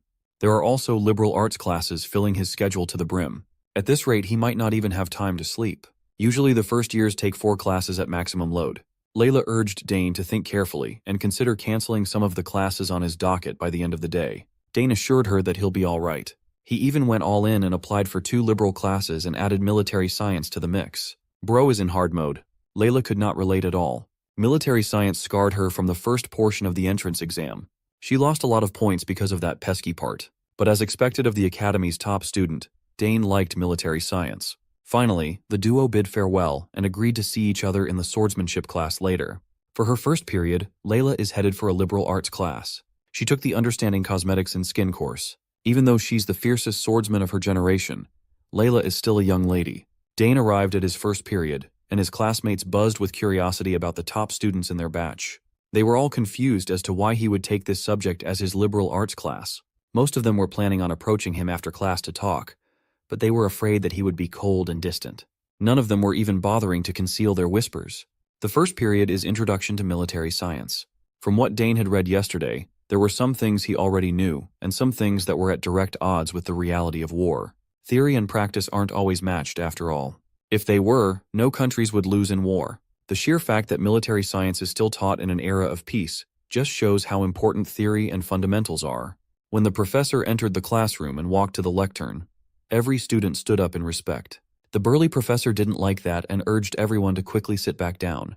He gave his initial greeting after flipping through the textbook. The professor is a middle-aged man with white hair. In his eyes were battle scars, a clear indication of his practical experience on the battlefield. His name is Francisco Gavias, and he is a military theory instructor. First and foremost, he took attendance before starting the lecture. From his seat, Dane quietly sized up the old man. He can tell from a glance that this guy has spent quite a bit of time on the front lines. That fact alone made him all the more excited for this introductory class. The first thing out of the professor's mouth was a criticism of military theory. He claimed that theory won't work on the battlefield. Soldiers have free will, and commanders always have to balance the lives of their men against victory. However, theory remains important. Only when you have a theory as a foundation will you understand the field. This class will help everyone correct mistakes and see the true usefulness of military science on the battlefield. Scanning the lecture hall, Professor Gavias wondered how many people in this class would grow into elites in the future. Then, he posited a simple question. He asked the freshmen what they think is the most important thing in war. Among the dozens of students, only one student was confident enough to raise his hand. Professor Gavias gave that student a look of approval. Of course, it was none other than our boy, Dane Sogras. He confidently answered that the most important thing in war is the supply lines. The professor was pleasantly surprised at the excellent answer. He added that victory and triumphant return are only possible if supply lines are secured properly. The old veteran found it interesting that the best answer came from the first student. To test Dane further, Gavias asked the young man to list the 3 most important aspects regarding supply lines. Without hesitation, Dane listed off a comprehensive response. First is strict military management. A supply line from the capital to the front lines is stretched over a long distance, and the system involved is complex. If even one person in the process isn't aligned with the cause, corruption can easily occur. Corruption leads to supply shortages. In his experience as a soldier, Most supply problems occurred because of greedy people in the middle. Properly packed and delivered supplies are skimmed and embezzled. Approving his first answer, Professor Gavious asked Dane to continue. Second on the list is the standardization of supplies. If supply specifications, such as quantity, weight, length, and width, are the same, mass production becomes easier. Standardization is of great help in rapid supply. It also prevents confusion in the frontline units, keeping combat effectiveness optimal. With Dane confidently firing off complicated answers that can't be studied in their textbooks, his classmates were starting to murmur in confusion. Even Professor Gavious himself was surprised at such insightful answers. As for the last important aspect of supply lines, Dane answered that it's local procurement. You see, the longer a war drags on, and the more the two previous things mentioned are violated, the more the quality of the supplies will deteriorate. Local procurement enables the soldiers to achieve at least minimal self-sufficiency. They can grow their own crops or buy them from nearby areas. The quantity and quality might not be the best, but it would be more than enough as emergency supplies. Dane answered based on things he had seen, felt, and experienced on the battlefield. It didn't come from books. After hearing his astute answers, the whole class was dumbfounded. Professor Gavious was supremely excited upon hearing an amazing summation of supply line principles and asked Dane what year he was in. Upon learning that he was just a freshman, the professor was taken aback. He could not fathom how a newly enrolled freshman knew so much about the nitty-gritty of war. Gavious reiterated Dane's answer to the rest of the class. These concepts reminded him of soldiers and officers who have seen multiple battlefields in their lives. Given Dane's youth, there's no way he would have copious battle experience, so how on earth could he know so much? To cover up the real reason, Dane claimed that he often heard war stories from his father. Curious, Professor Gavious asked for the name of Dane's father. When he revealed that he was the son of Archon Sogris, the veteran's mouth hung wide open. Upon hearing that this young man is the son of the Blue Whirlwind, it finally made sense in Gavious's mind. Since he's the Sogris kid, he's also the rumored student who passed the autonomous major exam. No wonder he stands head and shoulders above your typical freshman. Taking over, Professor Gavious elaborated that the military science they will learn in this lecture hall will align with Dane's answers. They will rely on the textbook as an outline, but will focus on things that can be applied in real-life scenarios. This is the ultimate goal of military science, after all.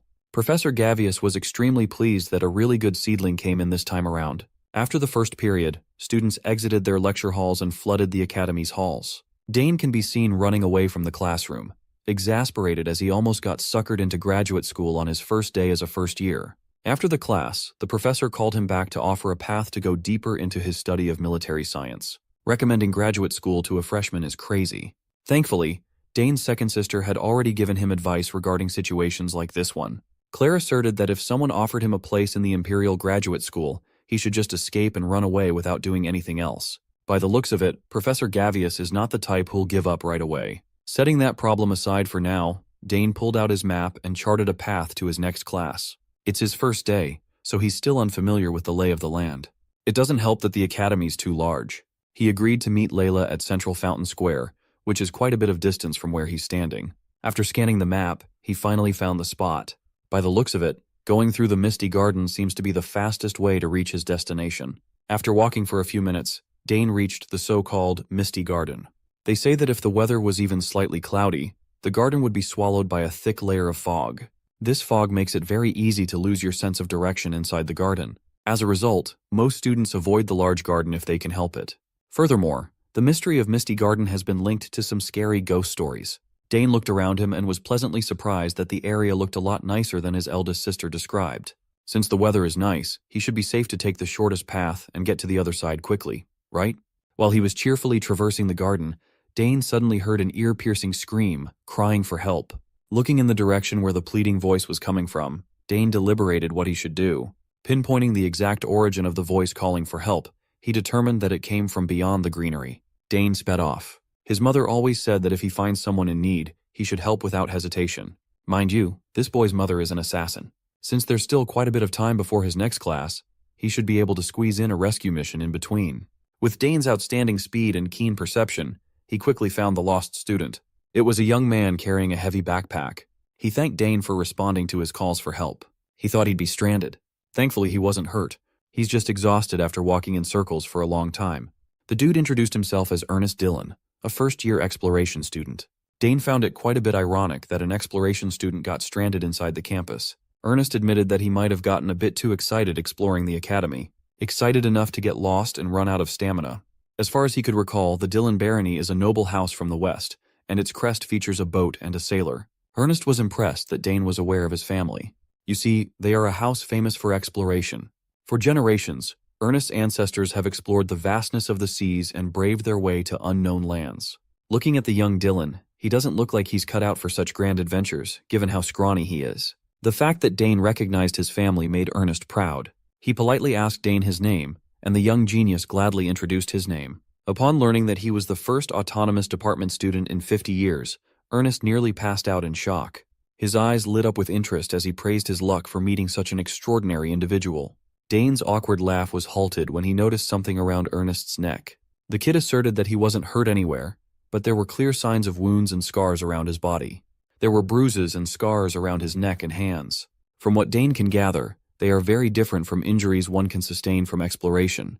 He chose not to dig too deeply into the subject as it might be a bit too personal. Dane directed the conversation back to exploration.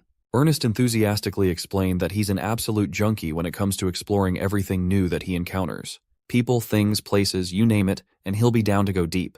Opening his giant backpack, Ernest gleefully showed Dane all his exploration gear crammed chaotically together. For now, his goal is to explore and figure out the whole academy. For the first day of classes, he gravitated towards the Misty Garden. Ernest is convinced that there is something hidden in this area. The stories about the fog coming in because of a little cloudy weather just don't make any logical sense. Dane admitted that the kid might be onto something and asked if he found anything to demystify the mist. Unfortunately, Ernest doesn't have a lick of a clue yet. All he has is a hunch that some kind of force is at work in this garden that no one has figured out yet. He believes that maybe no one thought to take a closer look at the strange phenomena. Maybe some tried, but something prevented them from finding out. The reason is unknown at this point, but Ernest will not rest until he finds that unknown element. Maybe it's connected to a legacy from a lost ancient kingdom, or a summons from beyond the horizon. The kid's infectious enthusiasm to uncover the unknown is starting to rub off on Dane. That's when he remembered that he was supposed to meet Layla and go to class together. They need to go as soon as possible. While Ernest was packing up his gear, the clear blue skies were slowly covered by clouds, and rain started petering in. In just a few seconds, the entire garden underwent a surprise downpour. This is bad. Based on the stories, the place will be swallowed with fog much faster with the rain pouring down. That will make getting out of the garden nearly impossible. Just as they feared, the mysterious fog started rising up the area, seemingly originating from the ground itself. This fog has a property that robs people of their sense of direction. Ernest hurriedly took out a compass, fearing for the worst. Unfortunately, the mysterious force caused the compass to spin out of control, making it impossible to see what direction they should go in. Ernest is freaking out. Without the help of the compass, they might not be able to move from their current spot without the risk of getting lost in the sauce. Dane asked Ernest to use his exploration skills, but the kid was useless. If it were any other place, he might be able to find a way out. But the Misty Garden is an entirely different beast where unknown forces are at work. It finally dawned on Dane that he might be trapped in this spot on his first day of school. Compounding on his exhaustion, the rain and fog are starting to make Ernest feel heavy and sluggish. He apologized for being a burden to Dane and accidentally dragging him into this mess. Dane assured him that they'd be fine. They just have to wait and see first before making a move. As the fog rolled in to envelop his body, Dane felt a familiar sensation. As opposed to Ernest feeling weaker, he's starting to feel more energized for some reason. While Dane was resonating with the fog, Ernest was crying his little heart out, feeling guilty for getting a fellow student trapped. The kid stopped crying upon seeing a blinding light and raging energy coming from the young Sogres. Dane's mana rose up and danced wildly, visible to the naked eye as it drove the fog away from his vicinity. His mana was moving so wildly that it almost knocked Ernest down to his ass. Seeing the fog disappearing around Dane, Ernest's explorer gene was mesmerized. Just what on earth is happening? With a determined look in his eyes, Dane assured his new buddy that he knew the way out now. Although out of his expectations, our boy might have just run into a fortuitous encounter. There is a non-zero chance that he might uncover the secret of Misty Garden today. So, the duo traversed the garden as though the fog didn't exist. With Dane at the helm, his mana continuously cleansed the path as Ernest closely followed from behind. A lot of mages tried and failed to figure out the mystery behind the fog. But Dane is going deeper without any signs of difficulty at all. Everywhere he passes, the fog seemingly gives way. Ernest was certain that he was in the presence of a truly peerless genius. After a few more minutes of traversing the garden, they arrived at their destination. Ernest thought they were out, but they could not be further from the exit. Instead of finding a way to get back to the normal areas of the campus, They actually went deeper and reached the center of the misty garden. There was an ornate structure, intricately detailed and lavishly designed, resting on top of a pool. Ernest would have never thought that he would encounter the magical fountain at the center of the garden. Most students who venture into this place come for this spot. They congregate to find this thing because of a legend that Dane had never heard of. Ernest explained what the legend entailed. People say that if you reach the fountain before the mist clears, you'll be united with the person you desire most. It's just another typical romance story wrapped up in a fantastical legend. But Dane could feel that there's something unusual about the fountain. He wondered how the magic of the fountain could stay active for so long. If it's so difficult to reach its spot, how does it keep working without maintenance? Listening to Dane's valid questions, Ernest could not refute the logic. If there is no one continually supplying magic power on this thing, then maybe there's a power source strong enough to sustain it for long periods of time. A battery that doesn't need to be replenished. If that's the case, it is possible that the entire garden itself is just one giant mechanism. Considering how unnecessarily complex and twisted the garden's layout is, Ernest's hypothesis might just be true. If the garden is one big mechanism powered by an unknown source, then this magical fountain in front of them might be an ancient relic. Considering all the unanswered questions, it's fair to assume that the mist might be related to this too. Dane walked closer to the fountain and rested his hand on the structure. Touching its surface and feeling its sensation against his skin made him certain of what it might be. Something inside his body was reacting. It was as though his mana was meeting an old friend. There's no doubt about it.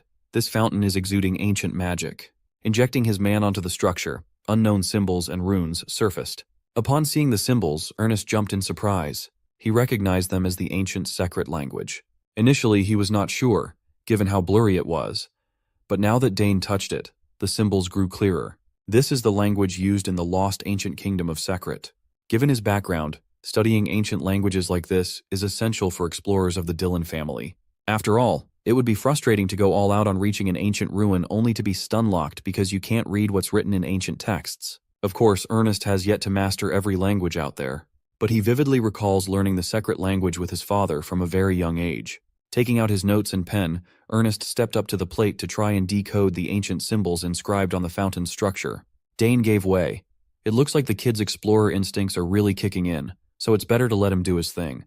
The first character Ernest decoded was the word for qualification. He continued looking back and forth between the symbols and his notes, making sure not to miss any detail. After some painstaking translations, he finally uncovered a sizable chunk of the inscription. He combined the words he decoded and formed a completely legible passage and finished decoding the sentiment. If he wasn't mistaken, the message dictates that those who are qualified will prove their strength. The words qualification and proof seem to point to some sort of test. If that's the case, could this qualification test relate to ancient magic? Dane took a closer look at the fountain. The nearer he was to the center, the more the familiar feeling grew. Ernest scratched his head. By all accounts, if the qualification mentioned refers to ancient power, there should be no one who can fulfill the requirement in current times. But Dane begged to differ.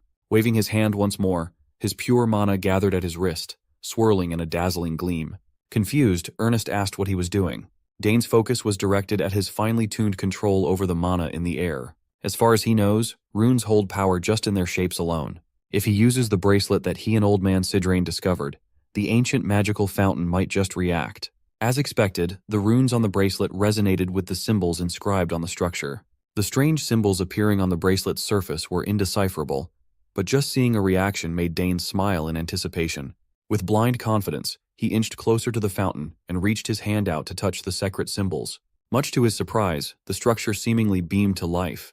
The Secret runes and symbols danced as though they were illusory, moving along with the ebb and flow of water. Finally, the Secret runes lit up in conjunction with Dane's bracelet. The unlikely duo stood in anticipation of what was about to come. Ernest started panicking upon feeling the ground shake with the fountain at its epicenter.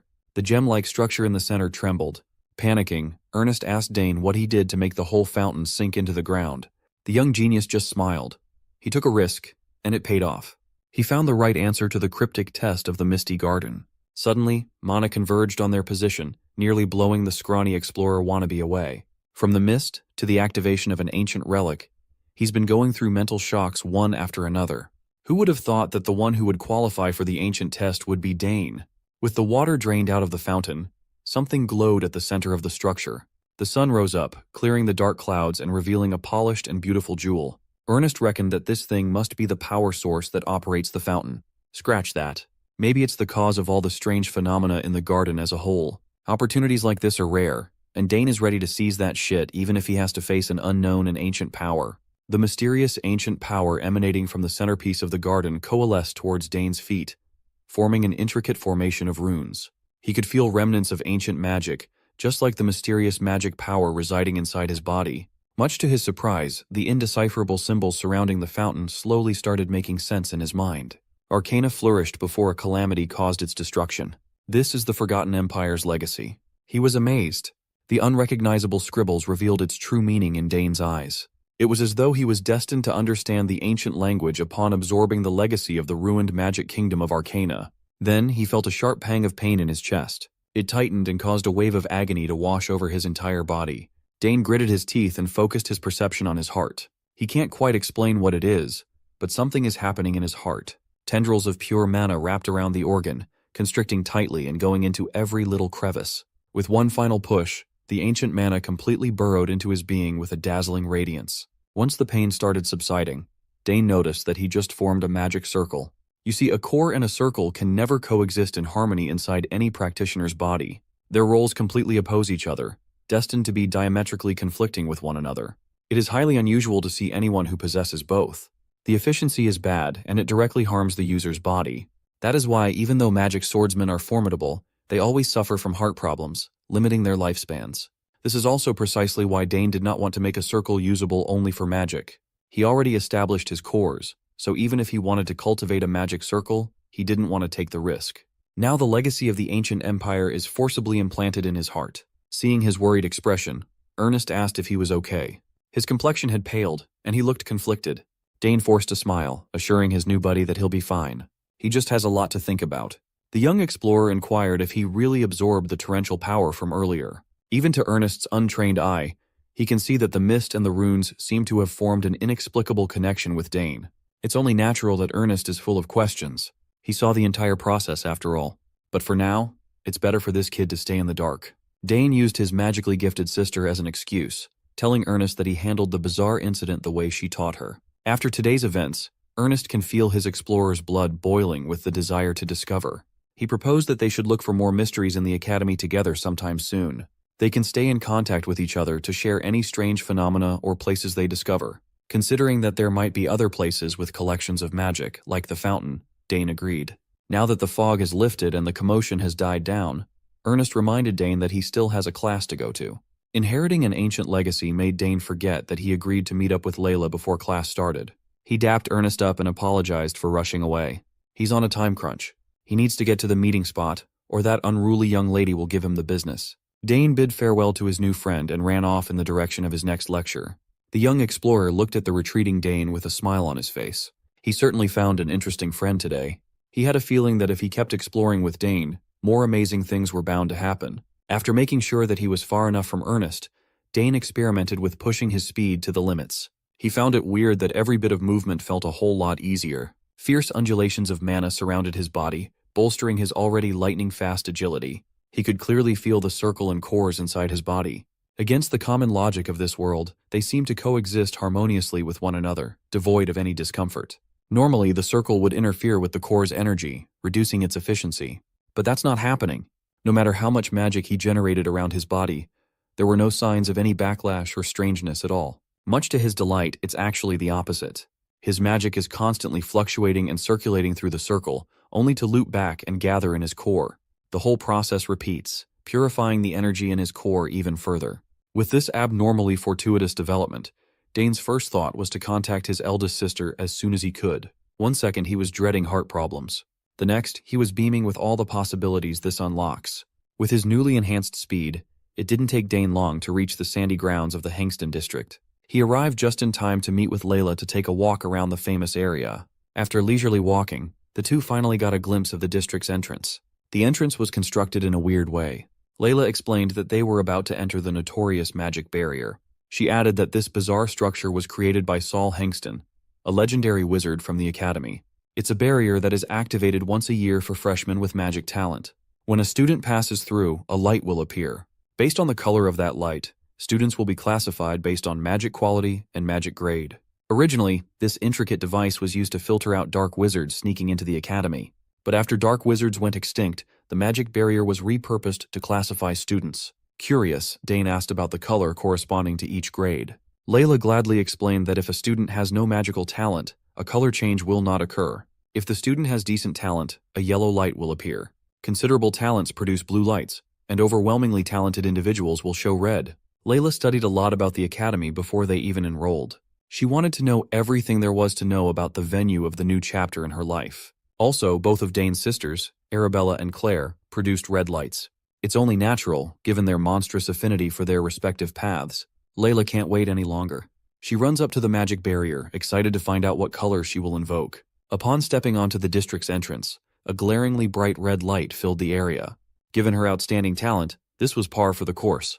He gleefully smiled, pleased with her results as the red light reflected on her beady eyes. Proud of his childhood friend's potential, Dane congratulated Layla. Eager to try the barrier out for himself, he looked at the structure intently. With steady strides, he calmly walked into the district's entrance. In his mind, he was expecting to see a red light too. He's confident that after absorbing ancient magic, he might even be stronger than a normal red light prodigy. When he turned around to see his results, he was stunned to see a bright green light. This wasn't supposed to happen. Among the color classifications, green wasn't listed.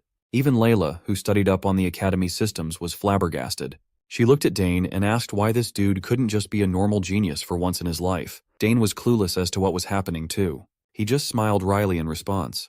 After entering the district, Layla and Dane quickly made their way to the lecture hall, where all sorts of students from other departments gathered. It is widely known that magic department lectures are extremely popular. Students from all sorts of backgrounds usually stay for the first day of orientation and leave afterward. Among today's unusual guests was a senior named Arthur. Based on other people's reactions, it sounds like the big man is a big deal. Magic Department's fifth-year representative, Arthur Diamet, had stopped by to meet one particular person, the sole interdisciplinary student in the academy, Dane Sogris.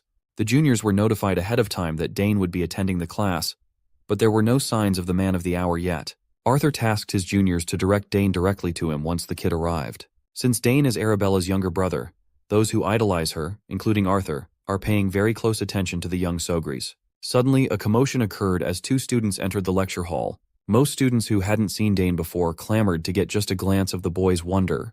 They were awed by his handsome face and emerald eyes. Standing next to him was the infamous Layla Thermion. Dane was not used to this type of attention at all. Seeing him freeze up under scrutiny, Layla added fuel to the fire by teasing him about his popularity. Arthur Diamet turned around and smirked upon seeing his senior's little bro. He was the first one to walk up to Dane and give a grand greeting. He praised Dane's commanding presence at the entrance ceremony. Confused, Dane wondered why an old-ass upperclassman was trying to act all familiar with him all of a sudden. Dane hit the big man with the stinging question, "Who are you?" He asked what this guy was doing in a magic department intro class. Displeased at Arthur's gaze, Dane stood his ground and urged the big man to introduce himself first. The easily irritable fifth-year representative did not like the cut of Dane's tongue. Their first impression of each other was poorer than poor. The juniors who knew who Arthur was held their breaths. They knew that messing with a senior was practically academic suicide. Arthur clapped back. He explained that he came over to see Senior Arabella's little brother as a sign of respect, only to be met with arrogance right from the get-go. Arthur asserted that Dane's attitude could harm the Sogris family's reputation. Dane refused to back down. From his perspective, the one being rude is this big oaf demanding respect while being unpleasant. Arthur gritted his teeth in frustration. This is not going the way he wanted it to go. If he lets this encounter go, word will quickly spread, and it will hurt his reputation. He's already devising a plan to deal with Dane without pushing the fearsome Arabella's buttons. Bro is worried about the wrong Sogres. Without prompting, Arthur escalated the situation by summoning mana in his hands. He intends to dish out some discipline to a mouthy junior. Dane noticed the coagulation of mana in the senior's hand and readied a response. Before they came to blows, a textbook slammed to the lectern, and an imposing voice demanded to know if there was a problem. It was the professor. Upon seeing a faculty member interfere, Arthur excused that he just stopped by to greet the freshman. Magic Department Head. Denavo scolded Arthur to reserve the socializing time after class and to stop interrupting. Arthur dismissively excused himself, seeming unfazed. After the unpleasant encounter, Layla warns Dane to be careful since that Arthur guy looks like he's up to no good. As he walked away, Arthur whispered to one of his cronies in order to bring Dane to a particular place once they got a chance to do so. His crony hesitated. He's loyal to Arthur, but touching Arabella's younger brother might provoke a calamity. Arthur swore that he'd explain the situation to their venerated senior properly. He just wanted to teach the little Sogres a lesson. Proceeding with the class, Professor DeNavo explained that this first day would be a simple orientation, and everyone would be dismissed afterward. Since this is a practical combat course, it's imperative that they measure everyone's mana first. He plopped a mana measurement device on the table, and every student's eyes focused on the ornate artifact. The mana measurement device is pretty straightforward. They just have to place their hand on top of it and channel mana. As a demonstration, Professor DeNavo circulated his own mana on the artifact, making it light up with bright blue light. Behind him appeared 8 fully formed magic circles. He's practically on the same level as a Tower Master. The students were shocked. Almost all of them had never seen a fully pledged 8-ring mage. After flexing on the noobs, Professor DeNavo elaborated that even within the same circle level, the color becomes darker if the level is high. Sometimes circles don't even appear at all. However, having no circles doesn't mean that a student lacks talent. There's no need to worry. After all, some people haven't formed their circles yet. That is why, for today, they won't just rely on circle verification alone. Given the standards of the Academy, those accepted to the magic department should at least know beginner magic. Professor DeNavo summoned countless balls and expounded that they'd be using balls to accurately measure mana. No diddy. Dane looked at the blue orbs intently, clueless as to how these round things could possibly measure mana with superior accuracy. Once again, the professor demonstrated his method by using beginner magic, psychokinesis, and manipulating the balls to fly all at once. The students will be tasked with showing how many balls they can control with an elementary spell. With a wave of his hand, DeNavo charged the balls with stupendous amounts of kinetic energy, forming a consistent flow of mana and accelerating the flight of orbs to the limit. Every student kept their eyes peeled, making sure they analyzed the professor's hand motions. They had never seen runes formed so perfectly before. It's hard to believe that DeNavo is pushing a simple spell like psychokinesis to the highest level of precision. While normal students were in awe, to someone like Layla, this display of skill wasn't worth fussing over. Even beginner magic varies in power and precision depending on the user. They just have to apply mana to each individual orb. For a freshman, manipulating 3 balls at once can already be considered the limit. Layla turned to Dane and asked if he could possibly control more than the 3-piece limit. Before he could answer, Professor DeNavo called on Arthur from the back of the class. The 5th-year manchild is just auditing the class, but DeNavo sees this as a great opportunity to show the level of an outstanding senior. Given the chance to show off his skills in front of noobs, Arthur lit up and gladly accepted. He intends to display his superiority to that arrogant first year. Similarly, Dane was looking forward to seeing the manchild's performance. Arthur walked up to the lectern and circulated his mana through the measuring device. The classroom shook with uproar upon seeing Arthur's 4 circles with incredibly deep colors. Professor DeNavo praised the senior for improving his cultivation further, and Arthur humbly responded. DeNavo was all smiles. Normally, 4 chains are only attainable after graduation. Arthur is proof that talented people will always find ways to shine. The professor continued glazing Arthur, telling the freshman to stay close to the 5th-year representative, as his advice might help some of them blossom into competent mages. The manchild was enjoying every second of the spotlight. In his mind, he's delusionally thinking that Dane must be cowering in surprise by now. Unbeknownst to him, the young man didn't give a flying fuck for his measly 4 rings. Next came the portion of ball control. Like an experienced gooner, Arthur's ball control was outstanding. By the looks of it, his manipulation was practically flawless. What's more impressive was the quantity of balls he can magically fondle all at once.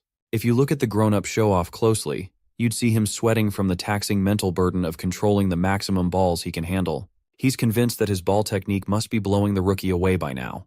Dane just looked at the poor guy nonchalantly. After that weak-ass performance, Professor DeNavo beckoned the freshmen to give a round of applause for their senior.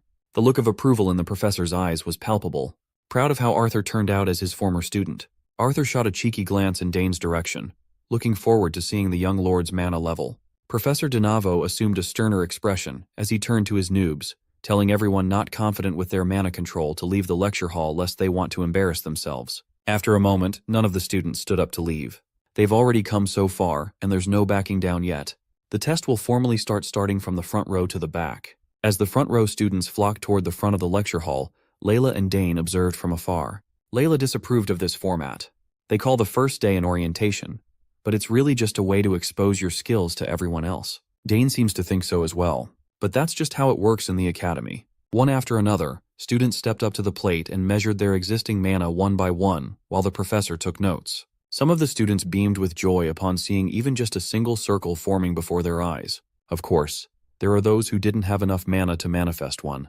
The same thing went for the ball test. In fact, this part was even harsher, showing how difficult it really is to use psychokinesis with the utmost precision. Arthur and his cronies stood from afar, gloating at the unremarkable noobs making a mess of the test. Once a particular student stepped up to the lectern, the seniors locked in. Dane Sogres extended his hand, touched the mana measuring device, and steadily circulated his mana. Arthur is still banking on seeing the kid's arrogance melting away once he sees how big of a gap there is between them. This dude is a grown man beefing with a freshman. After the incident in the Misty Garden, Dane was also curious about his mana. Since he absorbed ancient magic, something must have changed inside him. The room lit up as his hand emanated rich and thick mana onto the artifact. Professor DeNavo paid closer attention to Dane Sogres. The kid solved his assignment perfectly in the Autonomous Studies exam. Given his vast theoretical expertise, DeNavo is looking forward to seeing how many circles he will show. Time ticked by, and every second felt like a lifetime as everyone's eyes were affixed to this year's golden boy. A moment passed, and a radiant light surpassing the ones that came before appeared out of thin air. Dane felt as though he was losing control as the mana measuring device drew from the circle in his heart. When the light reached its most luminous state, it suddenly prompted an error message indicating that Dane's mana could not be measured.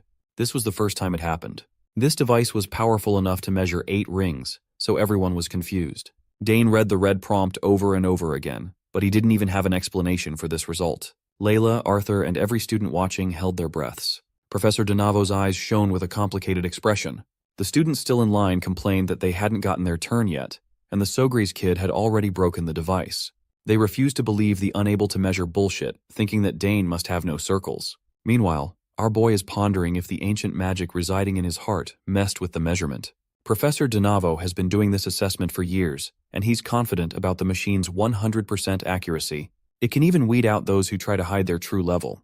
The unable to measure tag was new to him. He reckoned even his peers hadn't seen this phenomenon before. Trying to calm the class down, he just chalked it up to a possible overload.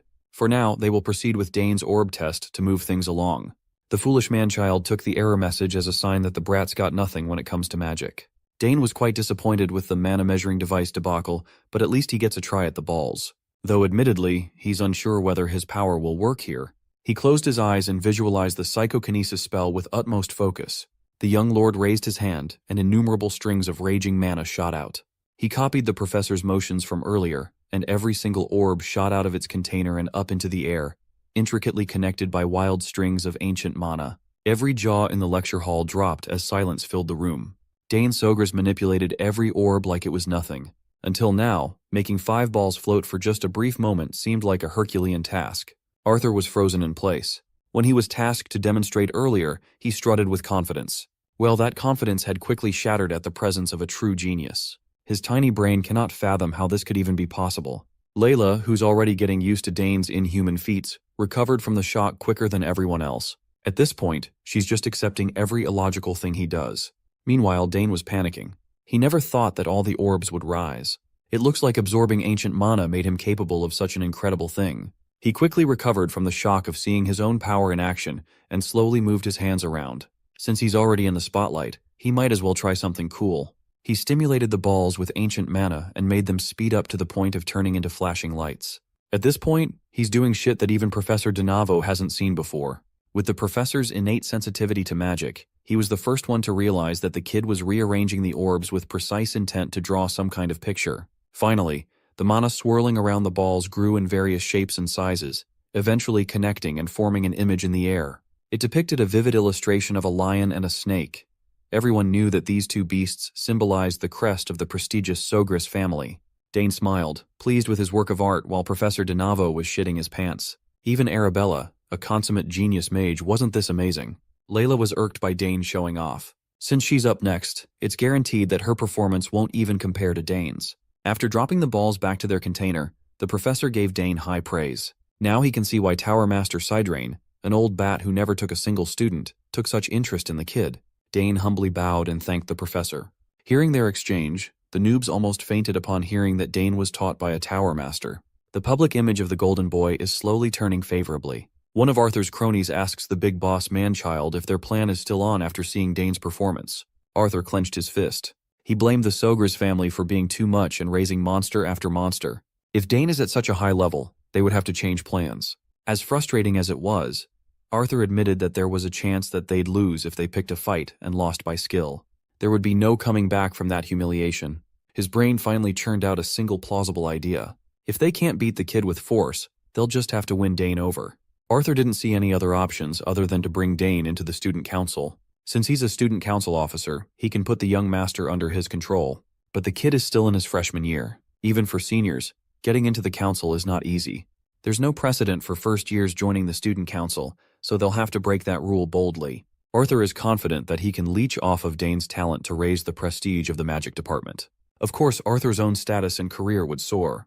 Professor DeNavo pulled Dane to the side of the lecture hall to shower him with more praise. If he had known the kid was this talented, he would have fought the other professors to keep Dane in his department. The sly professor used Dane to rile up the rest of his students with the kid's magical talent. Before letting him go back to his seat, DeNavo urged the rising star to come see him any time. Dane is not one to turn down an opportunity to learn. After class, Layla and Dane walked out of the lecture hall. As usual, she's calling him out for hogging all the spotlight. He replied with a sly grin, blatantly teasing the young lady. If it wasn't for his anomalous performance, Layla's 5-ball manipulation would have been the standout. Given how competitive she's always been, she sulked away from Dane. At that moment, Arthurs and his goons entered. His tone completely made a 180 as he praised Dane for his outstanding skill. He just came by to talk with the young master for a moment. Seeing how quickly the guy changed their attitude, Dane felt sus. Of course, Arthur talked about the Imperial Academy Student Council. You see, the council decides academy policies and manages the budget. Because of that, they hold enormous influence and various privileges. For example, the council can decide on disciplinary actions against students who cross the line. They also have the power to approve academic department events. Dane didn't need all that explanation, though. He had already heard all about the council's power and exclusivity from his eldest sister. Finally, Arthur offered Dane a recommendation to become an officer. He exceeds the requirements, so there should be no problems.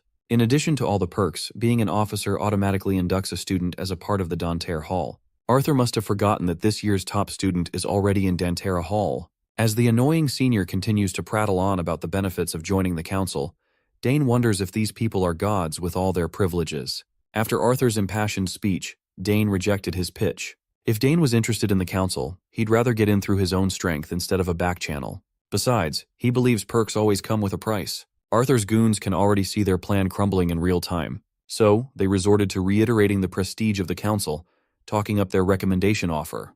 Layla was forced to listen to all this senseless drivel from deranged seniors, and she was getting irritated by their persistence. She grabbed him by the hand and dragged him away to the cafeteria. Arthur was left there, his shitty plan unfulfilled. Dane was just thankful for Layla's perfect timing. Today, they might have faced rejection, but Arthur and his goons are not giving up. Layla could see through the plan of those shady seniors. They're just trying to turn Dane into a pawn. More importantly, the young Duchess was pissed that she wasn't offered the same recommendation. By now, Layla had come to gracefully accept that Dane is just on a completely different plane to normal people when it comes to talent. And so, the two headed for the Imperial Academy's cafeteria, hoping that sweet tarts were still available. Meanwhile, Arthur came by to meet with Professor DeNavo. According to the professor's estimation, Dane might be more talented than even his eldest sister, Arabella. With how vast the field of magic is, it's hard to say for sure. But in terms of potential, Dane is a monster. Hearing that the kid is more talented than a senior he venerated, Arthur's head spun. The professor wants Arthur to subtly persuade the young Sogres to become a magic department exclusively. Since Dane arrived, everyone has just kept on seeing the same thing. They're all enchanted by the young phenom's undeniable talent. Arthur confessed that he already tried to convince Dane to join the student council, but was rejected. DeNavo just can't let it go. The kid's monstrous potential is too precious to give away. Changing the subject, Arthur asked the professor about some sort of recommendation letter for himself. The professor dismissed the matter, saying that he believed that magic towers would line up for Arthur by graduation in 2 years' time. But Arthur can see through the professor's intentions. If he gets an early magic tower placement, DeNavo will lose his favorite student to boss around, his errand boy. Arthur heard murmurs that DeNavo was the one who cut off 2 magic towers offers way back in his 3rd year. Knowing that his future is in this egotistical professor's hands, Arthur continued accepting his orders. He doesn't have a choice. On the way to the cafeteria, Dane noticed how congested the area was due to club events. Every club is scrambling to avoid being disbanded. The duo tried some of the booths and won a lot of prizes. It was a great detour. In Dane's bag was a haul of 20 mana storage stones, 15 lunch coupons, 5 general meal tickets, 8 convenience store vouchers, and a treasure map. The senior running the booth said it was bought at a blind auction at the Arkender auction house. Hearing the name Arkender made Layla's eyes shine with the possibility of a real treasure. Dane's dad once clued him in on the Arkender auction house, the hub for rare and beautiful wares from across the entire empire. The best appraisers in the country thoroughly examine everything, ensuring the authenticity of everything sold. The treasure map's seal is still intact, without any sign of tampering. Given how well-known tales of secret places and mysteries are in the academy, a treasure doesn't seem too unbelievable. Looking at the map, Dane thought of the person who would love this thing the most, that exploration nerd, Ernest. The Demetra Hall is where most general education lectures are held. Currently, Dane is heading inside to attend his Imperial History class. Before coming to the academy, the head butler of Sogra's house had already taught him most of the material, so Dane felt confident. Suddenly, a familiar voice called out to him with excitement. It was none other than Ernest, the nerd. Since Imperial History is a required lecture for freshmen, it looks like they'll be sharing a class. With concern, Ernest asked Dane about the changes in his body after the incident. It's a bit complicated, so Dane dodged the subject.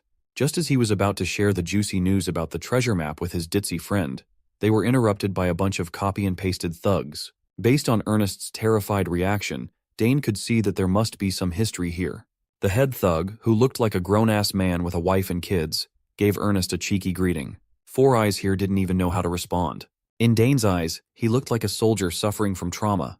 When Ernest finally managed to speak, we found out the name of the head thug, Braun. Braun is bullying children.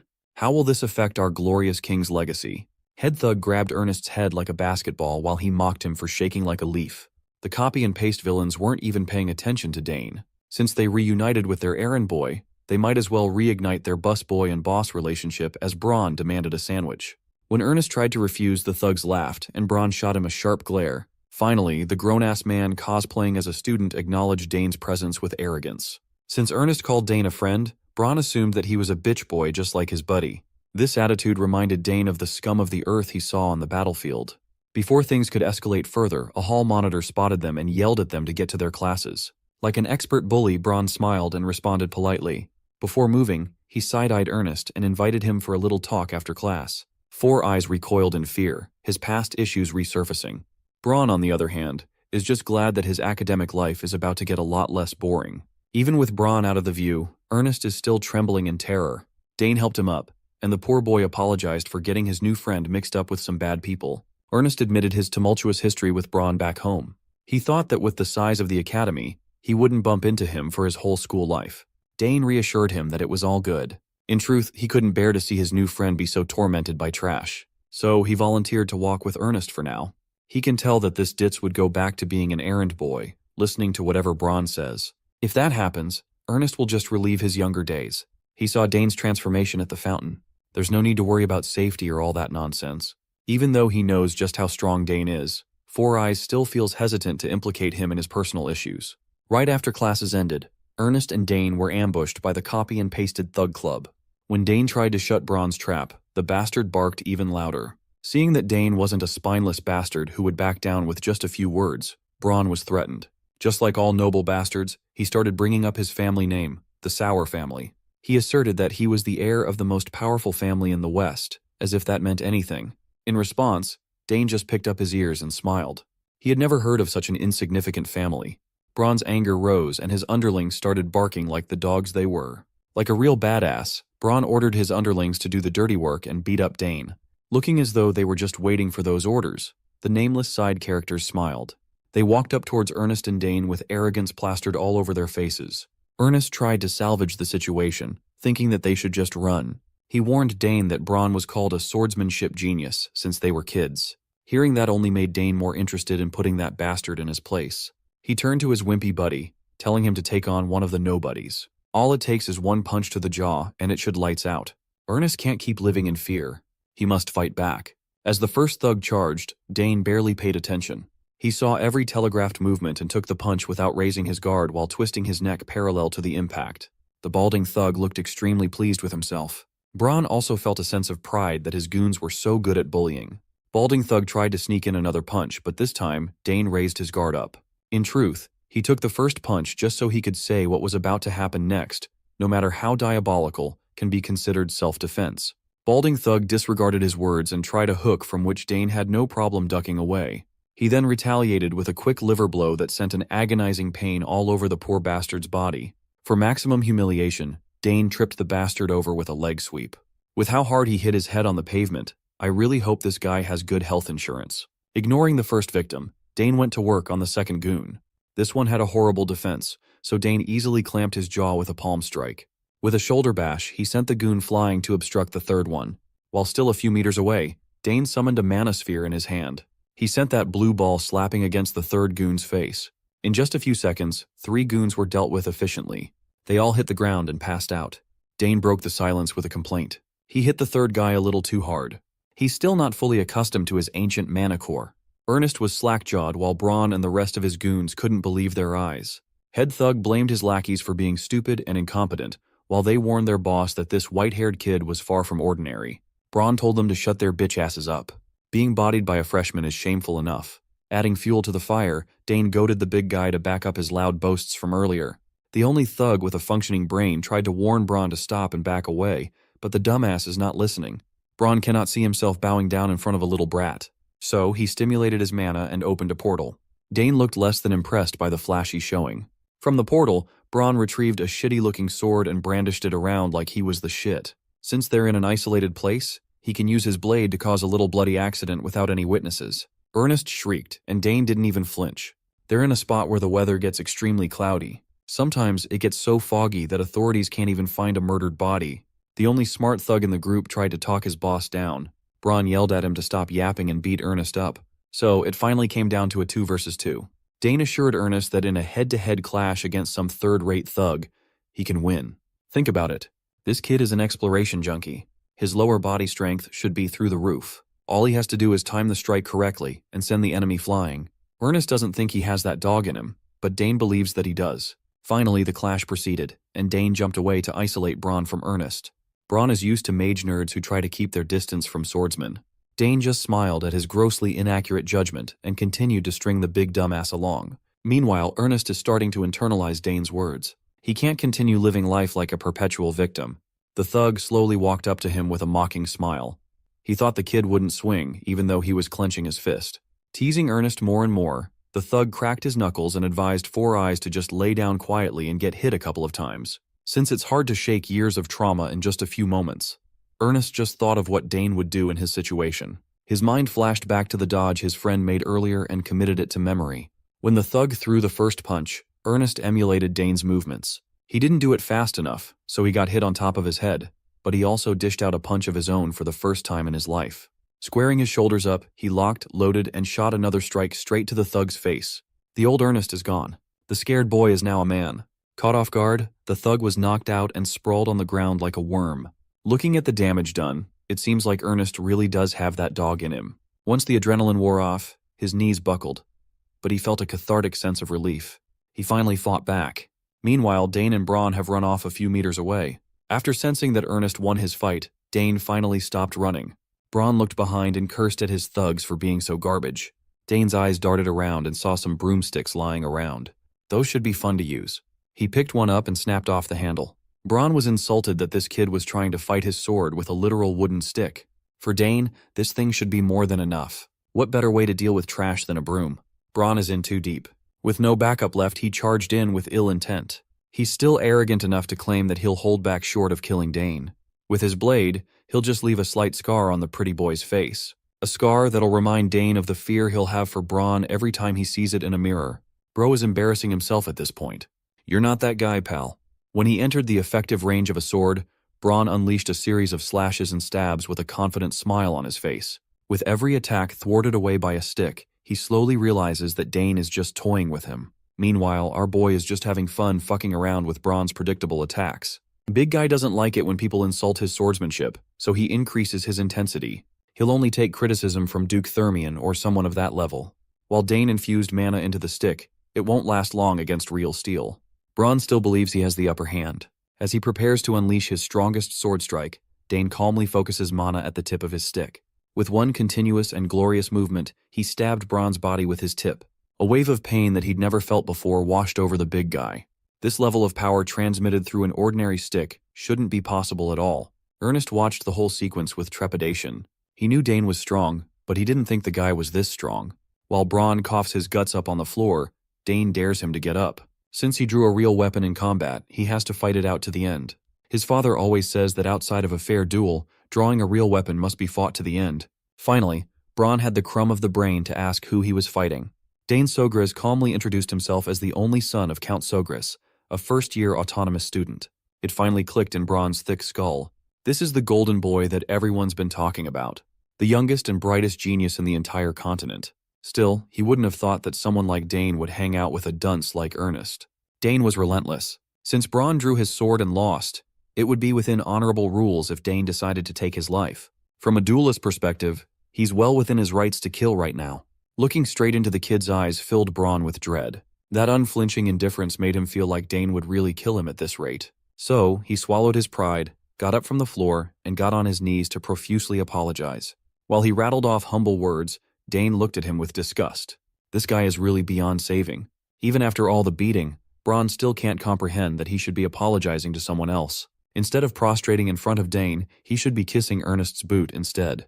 Quickly correcting his mistake, the spineless bully clung to Ernest and stuttered an apology. With tears in his eyes out of fear of being killed by Dane, he apologized for all those years of torment and bullying.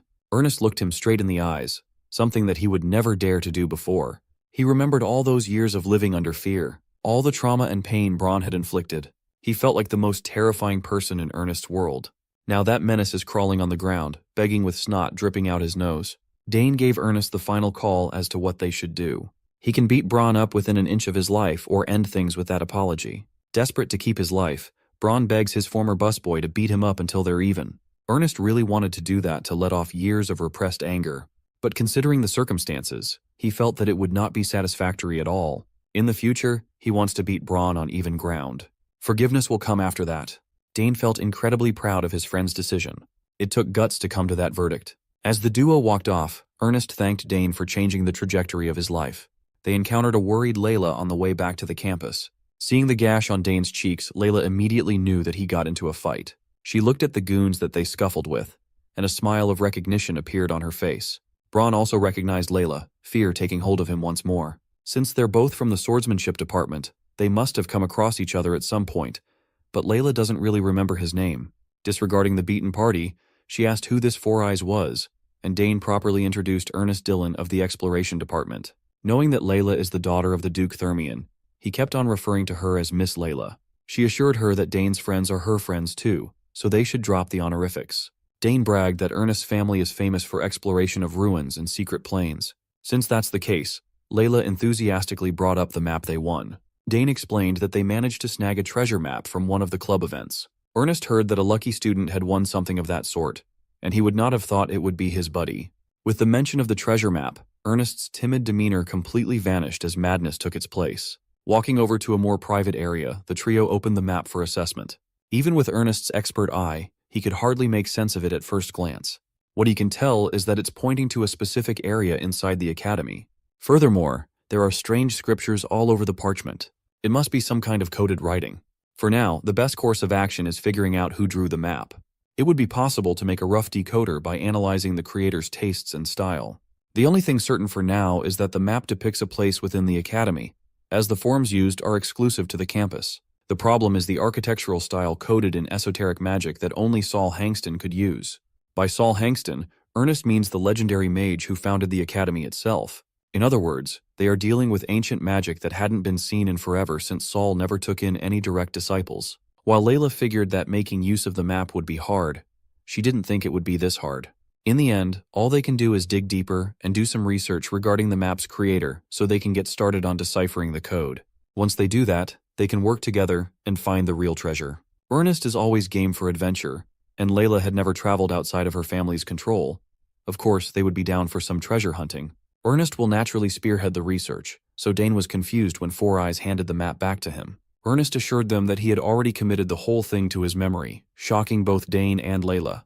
Strangely enough, codes and maps just stick to his mind easily. It must be super useful for exams. This is the first time Ernest is diving deep into a mystery with someone other than his father. He felt supremely grateful for Dane.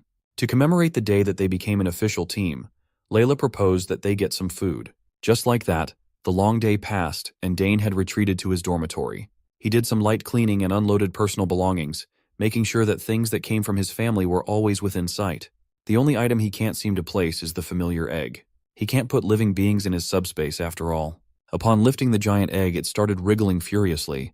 Over the past 7 years of steadily supplying the egg with mana, this has never happened. That mana around the academy is mysterious, but it can't be much different from back home.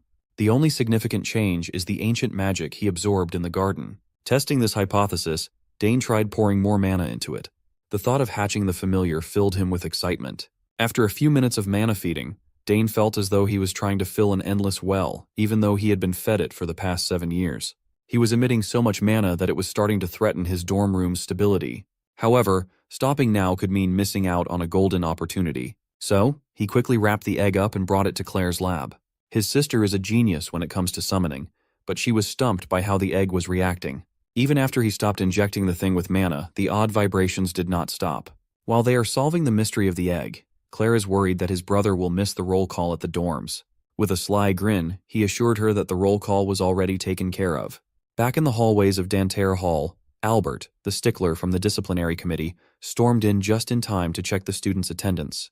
The outstanding students of Danterre Hall neatly lined up outside of their rooms. Roll call is uniformly conducted in all dormitories within the Imperial Academy. Trap Boy Arnold felt anxious since there were no signs of Priscilla and Dane for the attendance check. Albert proclaimed that arriving late for a monthly roll call equals a 1-point penalty. A no-show is 2 points. 3 late arrivals in 1 semester are subject to disciplinary action and voluntary dorm service. 2 absences are punished by forced demotion. Albert demands that no one moves and everyone shuts their mouths. Even if they're in Danterre Hall, rules will be enforced. To aid the committee's job, they actually installed magic surveillance cameras recently. Interestingly enough, Priscilla, a student from this floor, had already been caught trying to slip away. It has been confirmed that she left the dormitory grounds 5 minutes ago. The committee usually doesn't check bedrooms, but with a stickler like Albert at the helm, bedroom checks are now the norm. That means there's going to be a storm of point deductions coming this semester. Upon thoroughly checking Priscilla's room, she was appropriately penalized for being absent without permission. The only other person absent from the preliminary roll call is freshman Dane Sogris. Some of Dane's new Danterre Hall buddies tried to cover for him, but Albert is relentless. When he and his team entered Dane's room, they were greeted by the young man. Dane scratched his head and apologized for missing the lineup since he was so busy unpacking. Albert couldn't really find fault in that sentiment, so he got off with just a mere warning. In truth, Dane is still in Claire's lab.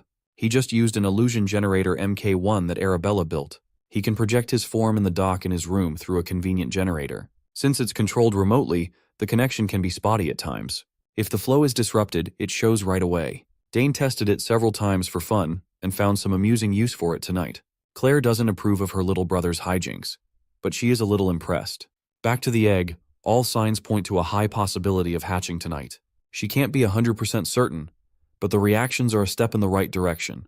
In that case, Claire proposed that they put the egg into a magic stabilizer first, before injecting it with more mana. Since her lab is reinforced with magic shields to protect confidential research materials, this is the best place for egg hatching. After placing it on top of a magic stabilizer, Claire installed some magic filters, even though Dane's mana was already unnaturally pure. For the second time tonight, Dane devoted himself to pouring every bit of magic he had into the egg. It's sucking him off too hard. Just what on earth is inside? While anyone with a bit of money can get a familiar egg, hatching one is another story entirely. No one knows the exact conditions for every egg possible. The only thing certain is that the user's mana and the unknown familiar inside must have matching magic frequencies. In other words, it's a gacha game that needs a lot of luck. Whatever happens now is up to Dane's fortune. Claire knew that her little bro was talented, but seeing him in action and feeling his mana filled her with trepidation. Finally, Dane's efforts were rewarded with the sound of cracking. Claire yells at him to keep it going and push harder until it comes out. As Dane reached his limit, his brilliant blue mana danced around the lab. Finally, the egg exploded, sending the shattered shells all over the place.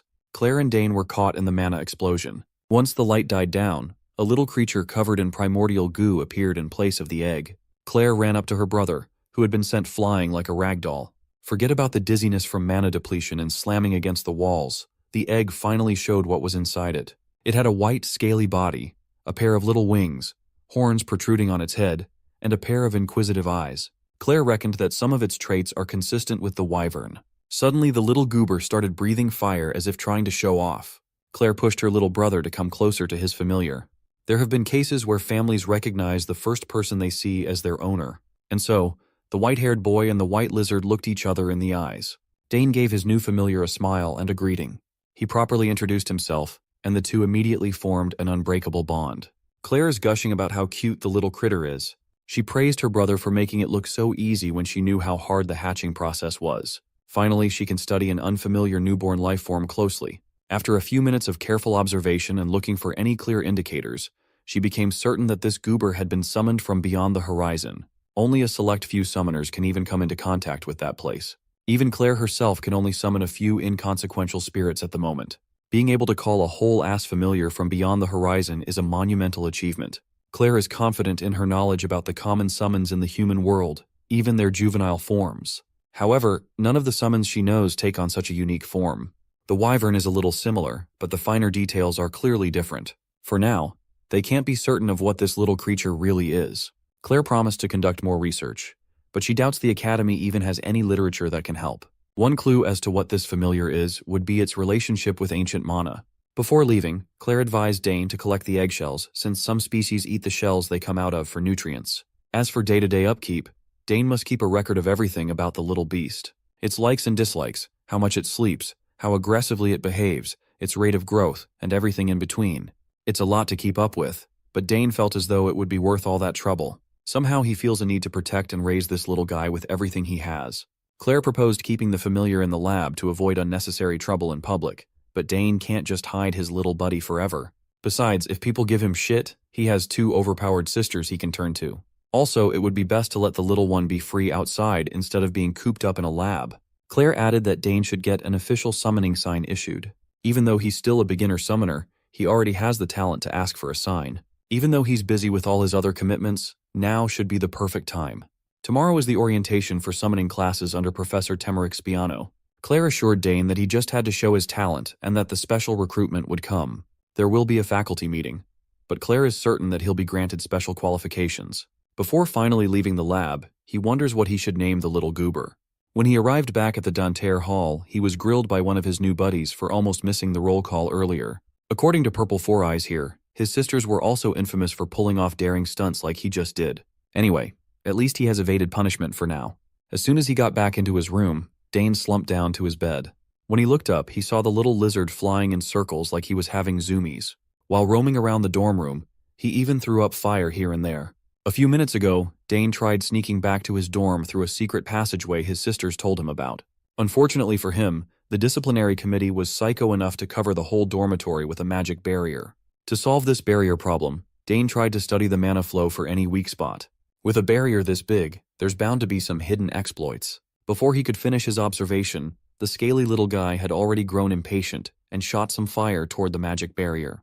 Much to Dane's surprise, the barrier's integrity easily faltered until it was completely torn open. Logically, that should not have happened if it was subjected to normal fire. The only explanation he can think of is that his familiar flames can somehow disable mana. Based on that fact alone, he can already tell that he hit the jackpot. The very next day, Dane met up with Ernest to tell him all about his new friend. He named the little guy Happy, and Ernest was less than happy with such a weak name. Since Four Eyes is so displeased, Dane dares him to think of a better name. Thinking seriously, Ernest racked his brain. The little guy looks cute, but a name should have more weight and meaning. Finally, Ernest blurted out a single word: Carnus. Dane likes the sound of Carnus. It's mysterious and strangely befitting of the little fire breather. He happily ditched the name Happy. From now on, the little guy will be known as Carnus. Dane's next stop is the Bermudez Hall, named after the famous scholar Bermudez. This is the place where all summoning-related classes are held. As students funnel into the classroom, we see a familiar face among the crowd. Degron Tyron, that brat that Dane trashed back on his birthday years ago.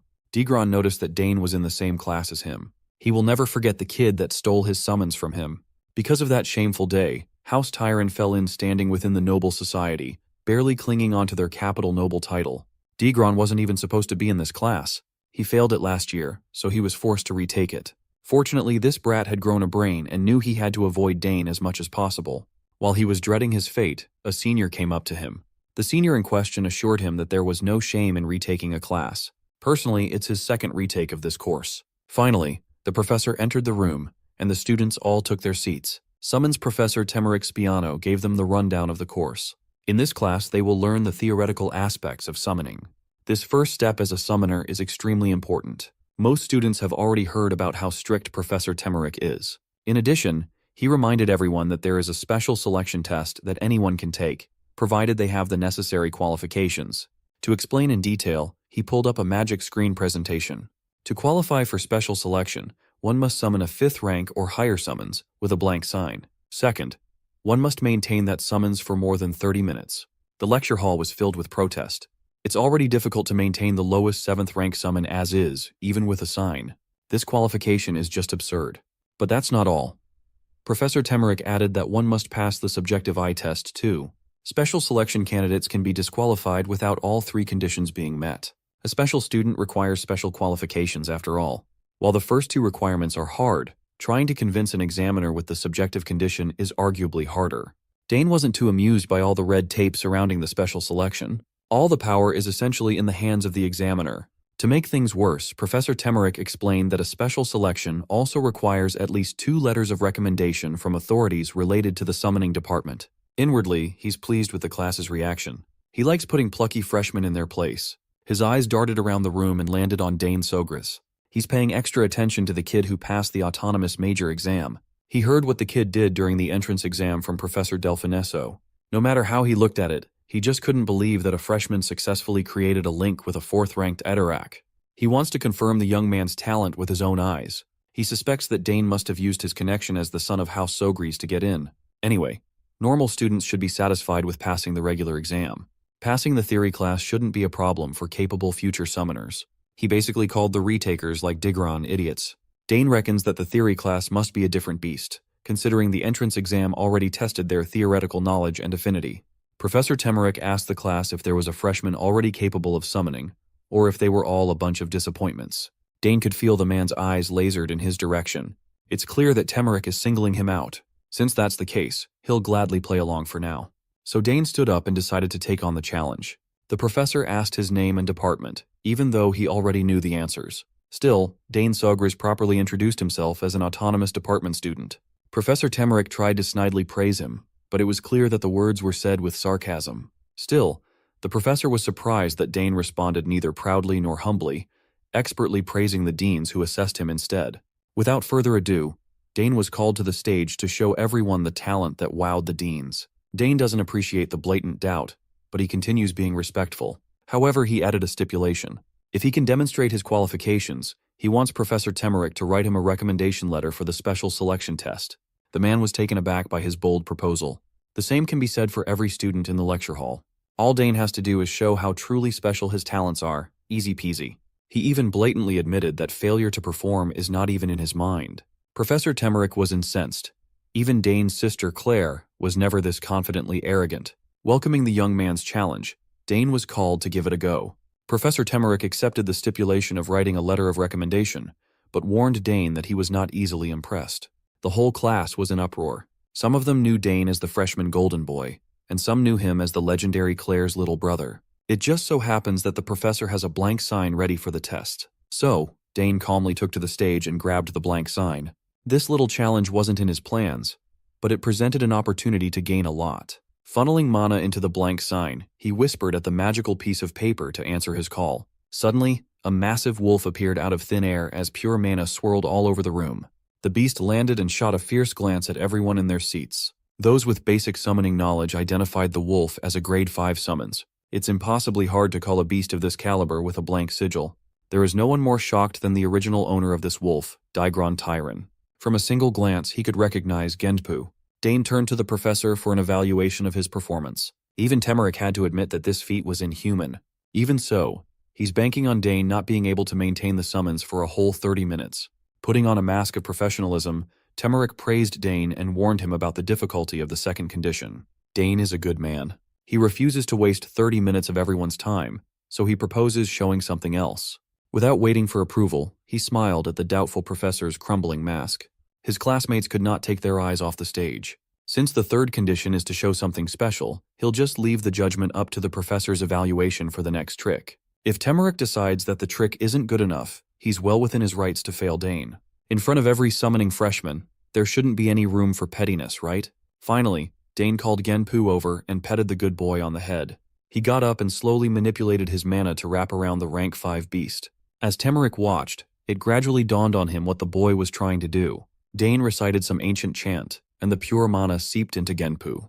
The wolf's eyes grew fiercer, its fangs grew sharper than ever, and Genpu's whole body expanded as he floated in the air, lifted by pure magic. Finally, the beast's claws were enhanced for maximum lethality. Dane knew that what he was doing was working perfectly. He could not have imagined doing this so early in his life if it wasn't for the power of ancient magic. Finally, the rest of the class caught up to what was happening. Dane is doing summon enhancement, a technique that only the 5th year of the summoning department should be capable of. With a guttural howl, Genpu showed his qualitative power up. Dane turned to the professor and asked if this was enough to prove his uniqueness. Professor Temerick couldn't take his eyes off the massive beast. Seeing Dane pull off an effortless link enhancement convinced him that every absurd thing he heard about the kid was true after all. In fact, he had never seen such a talented student in his life. After a few seconds of stunned silence, Temerick stammered out his approval for Dane's performance. He promised to discuss the matter of the recommendation letter later. Dane was satisfied with the professor's fair assessment. Meanwhile, Degron Tyron was just shell-shocked with how much the Soger's kid had grown. He can now see how ignorant and arrogant he was all those years ago. Once the commotion settled down, class resumed, and Professor Temerick showed that he was a pretty good educator. Dane could feel the guy's gaze lingering on him the whole time, but he didn't bother to react. Temerick knows the material he's teaching like the back of his hand, but the shock from earlier made him feel a little out of sorts. Dane liked making the grown man flustered in the lectern. He heard that Professor Temerick is notorious for his strictness. Claire should get a kick out of hearing how he's acting right now. Inwardly, Temerick is wondering if he should ask Professor Delfineso to assist a little bit, as he's not in peak condition to continue the lecture. Nevertheless, he powered through it and managed to finish the summoning theory introduction at the end of the day. As soon as they were dismissed, Dane made his way out of the Bermudez Hall when he was stopped by someone calling out his full name.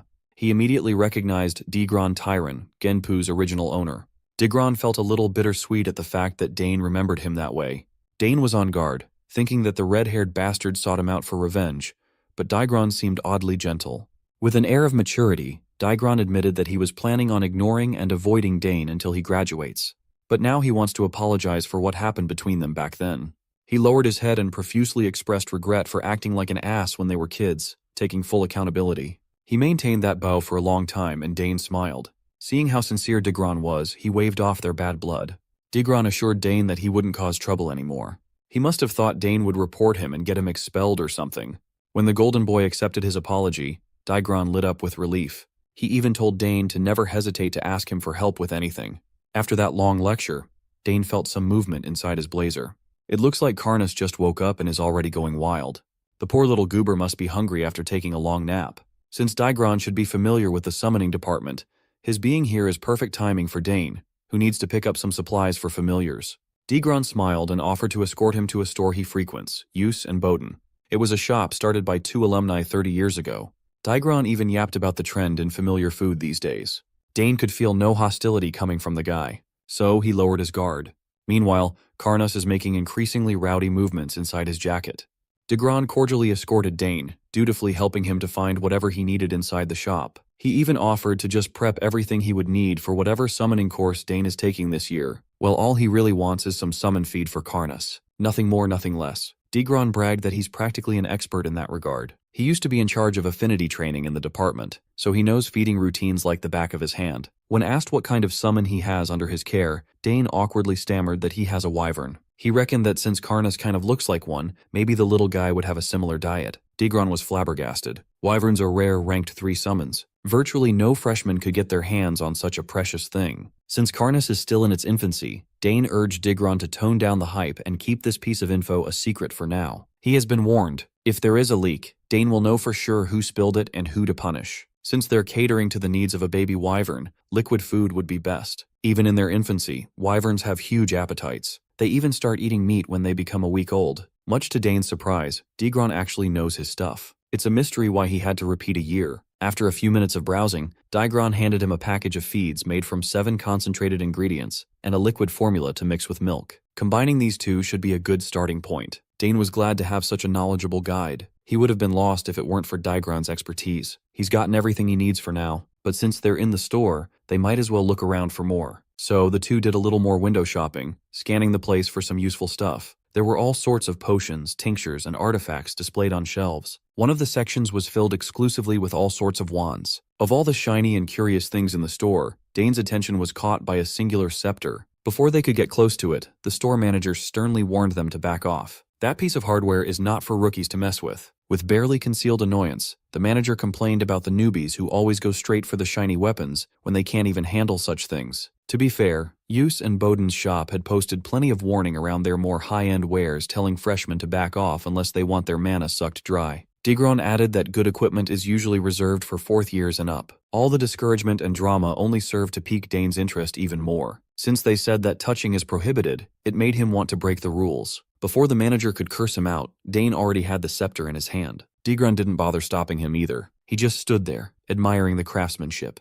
As expected, the scepter quickly reacted with his mana, letting out a fluorescent blue glow. He could feel that the thing had been craving mana for a long time now. Since he has plenty to spare, he decided to feed the scepter generously. The manager stopped in his tracks. He could feel the rate of mana absorption stabilizing the scepter itself. Even though some exceptional people have the mana pool to feed the thing, most people lack the control necessary for stability. But this freshman did it so effortlessly. Even Digron could recognize excellence when he saw it. Curious, the manager demanded to know who Dane is. Afraid of getting into trouble, Digron shared Dane's full name, dropping the Sogri's title, and even mentioned Dane's relation to Senior Claire. Upon hearing that, the manager changed his tone. Everyone knows about the top student enrolled in the self-directed major. If the manager had known, he wouldn't have been so prickly earlier. Dane didn't know how to feel about that sudden 180 in the manager's attitude. All that condescension vanished after his name was mentioned. When asked if he's interested in buying the scepter, he curtly said no. The manager and Digron were surprised. It's not every day that someone comes along who can use such high-end equipment,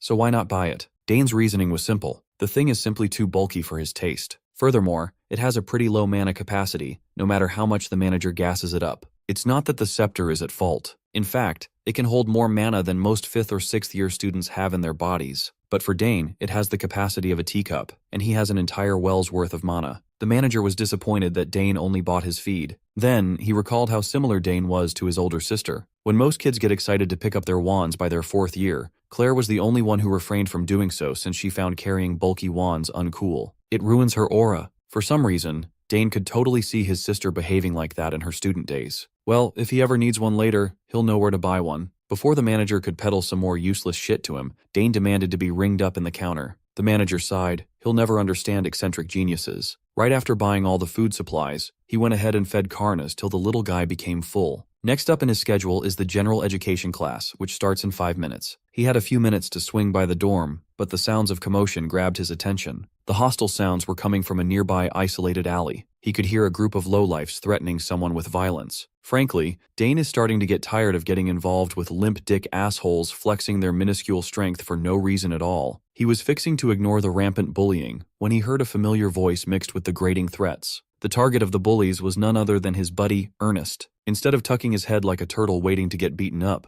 Four Eyes here had learned to stand up for himself. Unfortunately, his change in character did not discourage the bullies from targeting him. These bastards have been stalking and waiting for him to be alone. They made sure to corner him in an isolated part of the academy so no one would interrupt or snitch. Even though he's trembling in fear, Ernest raised his fists, ready to defend himself. He managed to land some hits last time, but he's not entirely confident this time around. Before the commotion could escalate, Dane decided to intervene. When the bastards saw him walking leisurely in their direction, they froze, and all confidence evaporated. Dane gave his buddy a casual wave and demanded the goons' attention. The bullies panicked. They thought they picked the best spot to antagonize some wimp, only to get ganked by the strongest dude in school. They stood there like a bunch of morons not daring to move a joint. Dane also noticed how isolated this place was. He can pretty much do whatever he wants without any witnesses to snitch on him. So, he made his mana explode like a Dragon Ball Z character, determined to give the goons a little lesson. Out of thin air, he manifested a full set of sharp magic spears made of pure mana. Knowing that the Sogri's family is widely renowned for their deadly spear techniques, the goons nearly wet themselves. Furthermore, Dane is connected to the last generation's greatest magic prospect, Arabella. Just to level the playing field a little, Dane gave the goons a choice between quietly walking away or one chance to come at him for real. A minute later, their choice became clear, and it was not the right one.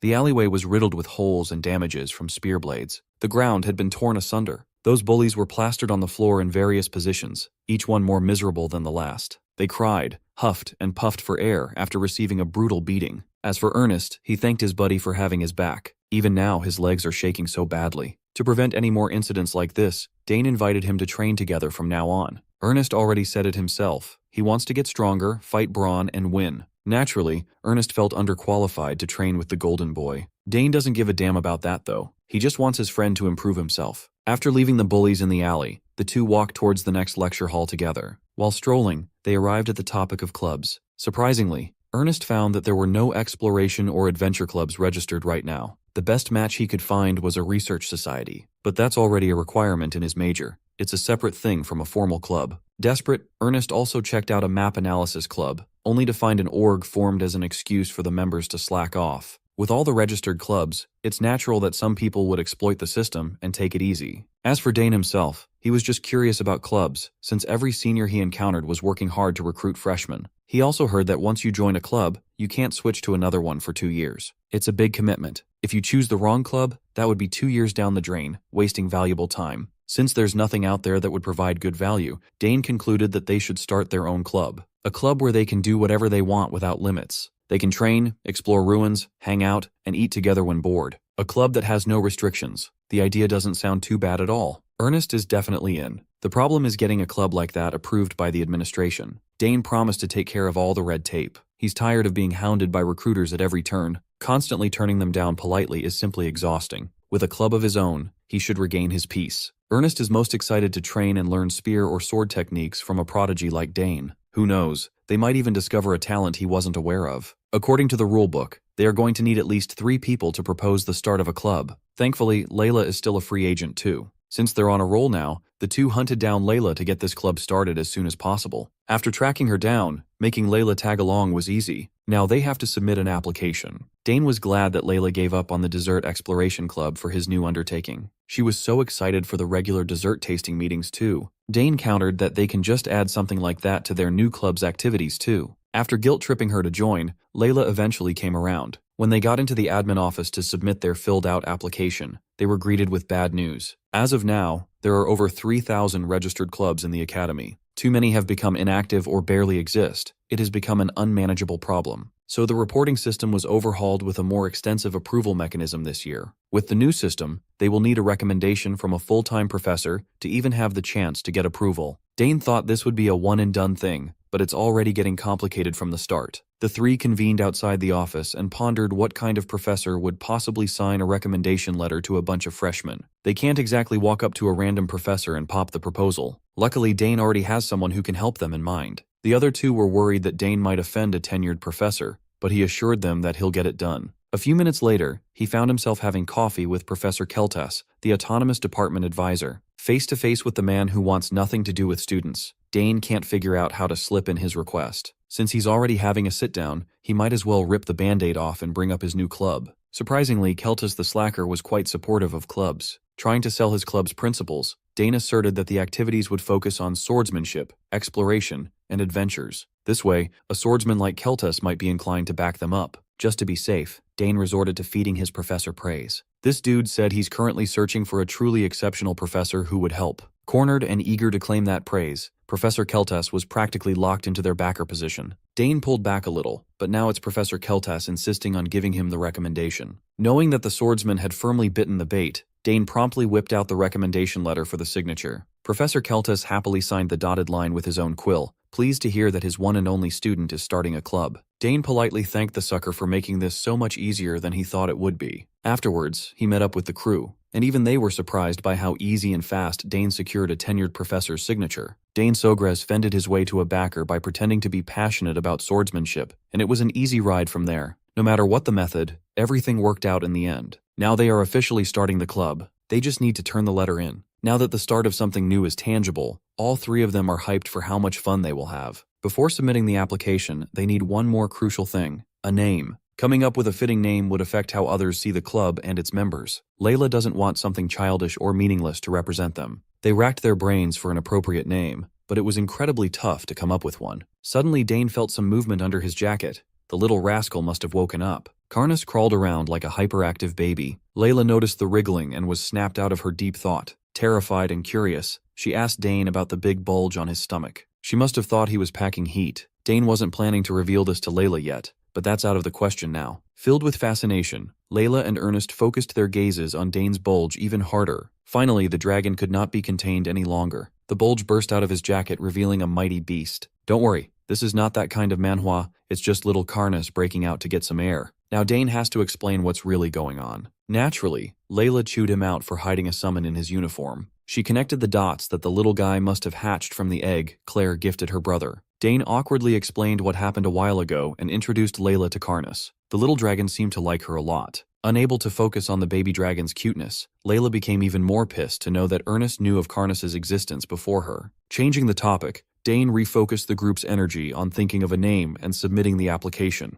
When they got to the admin's office, even the attendant couldn't believe what she had just read. These fools named their club the Magic Summon Exploration Spear Sword Club. Layla and Ernest felt ashamed, while Dane felt really good about the name he came up with. After getting the official stamp, Layla swore to never let this boy name anything ever again. Dane was surprised to see her so mad when he thought he did a pretty good job. Well, at least they can change the name to something better later. On the other side of the academy, a meeting between a professor and the department head had just started. Department head Delfinezo opened the subject of the increase in the number of talented applicants recently. But what she's really interested in is one extremely eccentric student. Professor Temerick immediately discerned who she was hinting at. As expected, Delfinezo brought up the incident that happened in class. She swore not to meddle, but her curiosity got the best of her. Professor Temerick shared what happened with the student, which is possibly more intriguing than Claire's. Delfinezo expected as much from Dane Sogris. She was one of the heads who approved him for admission after all. Word also reached her about Temerick agreeing to write the kid a recommendation for the special admissions process. Since 2 letters are required, she gladly claimed responsibility for the other one.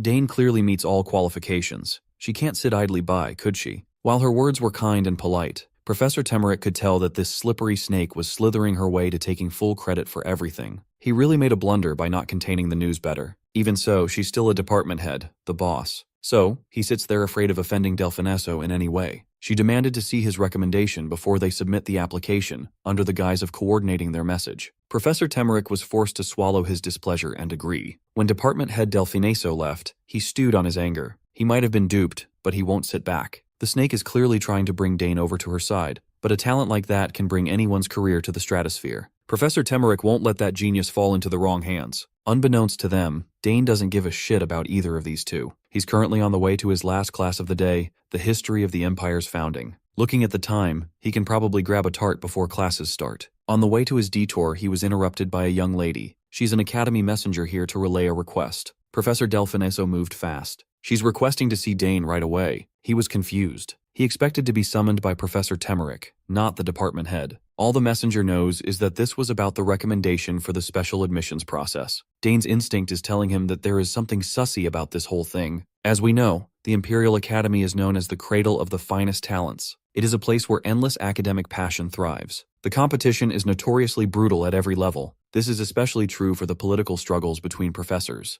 Their budget, equipment, and facilities can vary depending on a department's influence. Currently, the so-called Big Three are the Swordsmanship, Magic, and Summoning Department. They receive the largest budgets every year. This naturally affects how professors are evaluated and the level of respect they receive. This even bleeds through their actual academic work. Inside the Summoning Department head's office, Delfinezo is racking her brain for a way to break out of being stuck in third place forever. They have been falling behind, but she's certain that if he can get Dane Sogris to their side, they can easily skyrocket past the Magic Department. One big obstacle to doing so is the Autonomous Department professor, Keltus. At least Delfinezo can leverage Dane's relationship with his sister Claire. At least he won't be able to turn the department down so easily. If she can make him feel drawn to summoning in any way, they could have a real shot. Speaking of the devil, the kid had finally arrived, escorted by Miss Messenger. After offering him a seat, Delfinezo engaged Dane with some light flattery and small talk. Dane humbly responded with practiced politeness. Delfinezo even praised his modesty. This girl is glazing so hard. When asked if he was particularly interested in any subjects,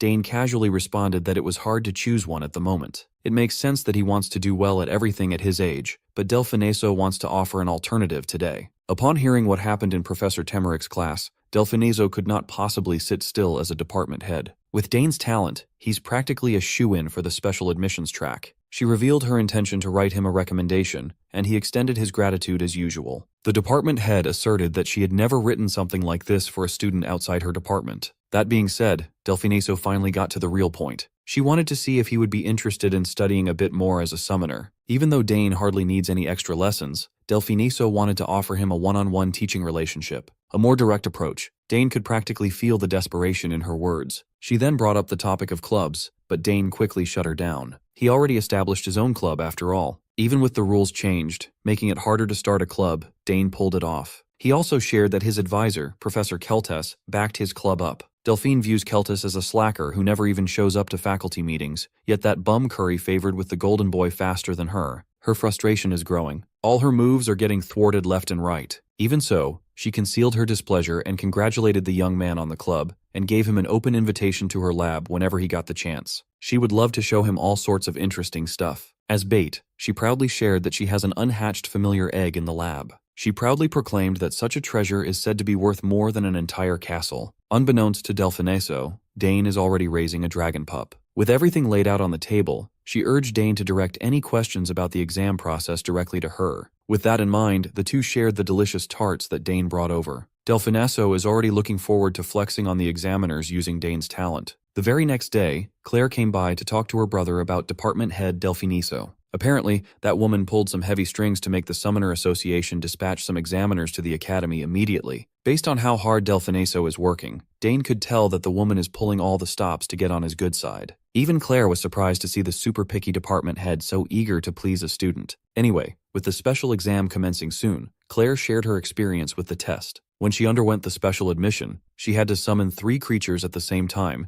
and then maintain and strengthen the link for a certain amount of time. Even though Dane had gotten better at summoning, 3 at the same time sounds like a real challenge. Even so, they don't really know what kind of test the examiners cooked up this time. They never tell in advance. Getting a recommendation from Delfiniso is a great way to prove his qualifications, but she also has some political friction with the association. You see, she has an extensive history of refusing requests from the Summoner Association, so they don't exactly like her over there. Whoever she backs would likely have a harder time than normal. Even though it's practically guaranteed that the exam would be rigged a little, Claire is not too worried about her brother. She's just upset that Dane is getting caught up in some adult power struggle, and she won't forgive those bastards if he ends up getting hurt. Dane assured his big sis that he'd be alright. He's not the type to fall for petty tricks after all. 2 days after Claire warned Dane about what might happen, the day of the special exam came, and the examiners from the association had arrived. Elgard Poden, chairman of the Imperial Summoner Association, personally came to oversee the admission of the rumored genius. He teased Delfiniso that she would have had a much easier time arranging the kid's admission if she just accepted the position that the association offered. She insisted that her academic pursuits in the academy would always take precedence over other commitments. In truth, she just wants to avoid getting dragged into petty power struggles. The association's ambition already got her nearly killed more than once on their reckless missions. She'll never be their dog again. Maintaining her cordial attitude, Delfiniso escorted the examiners in silence. It's plain to see that the ill will is mutual.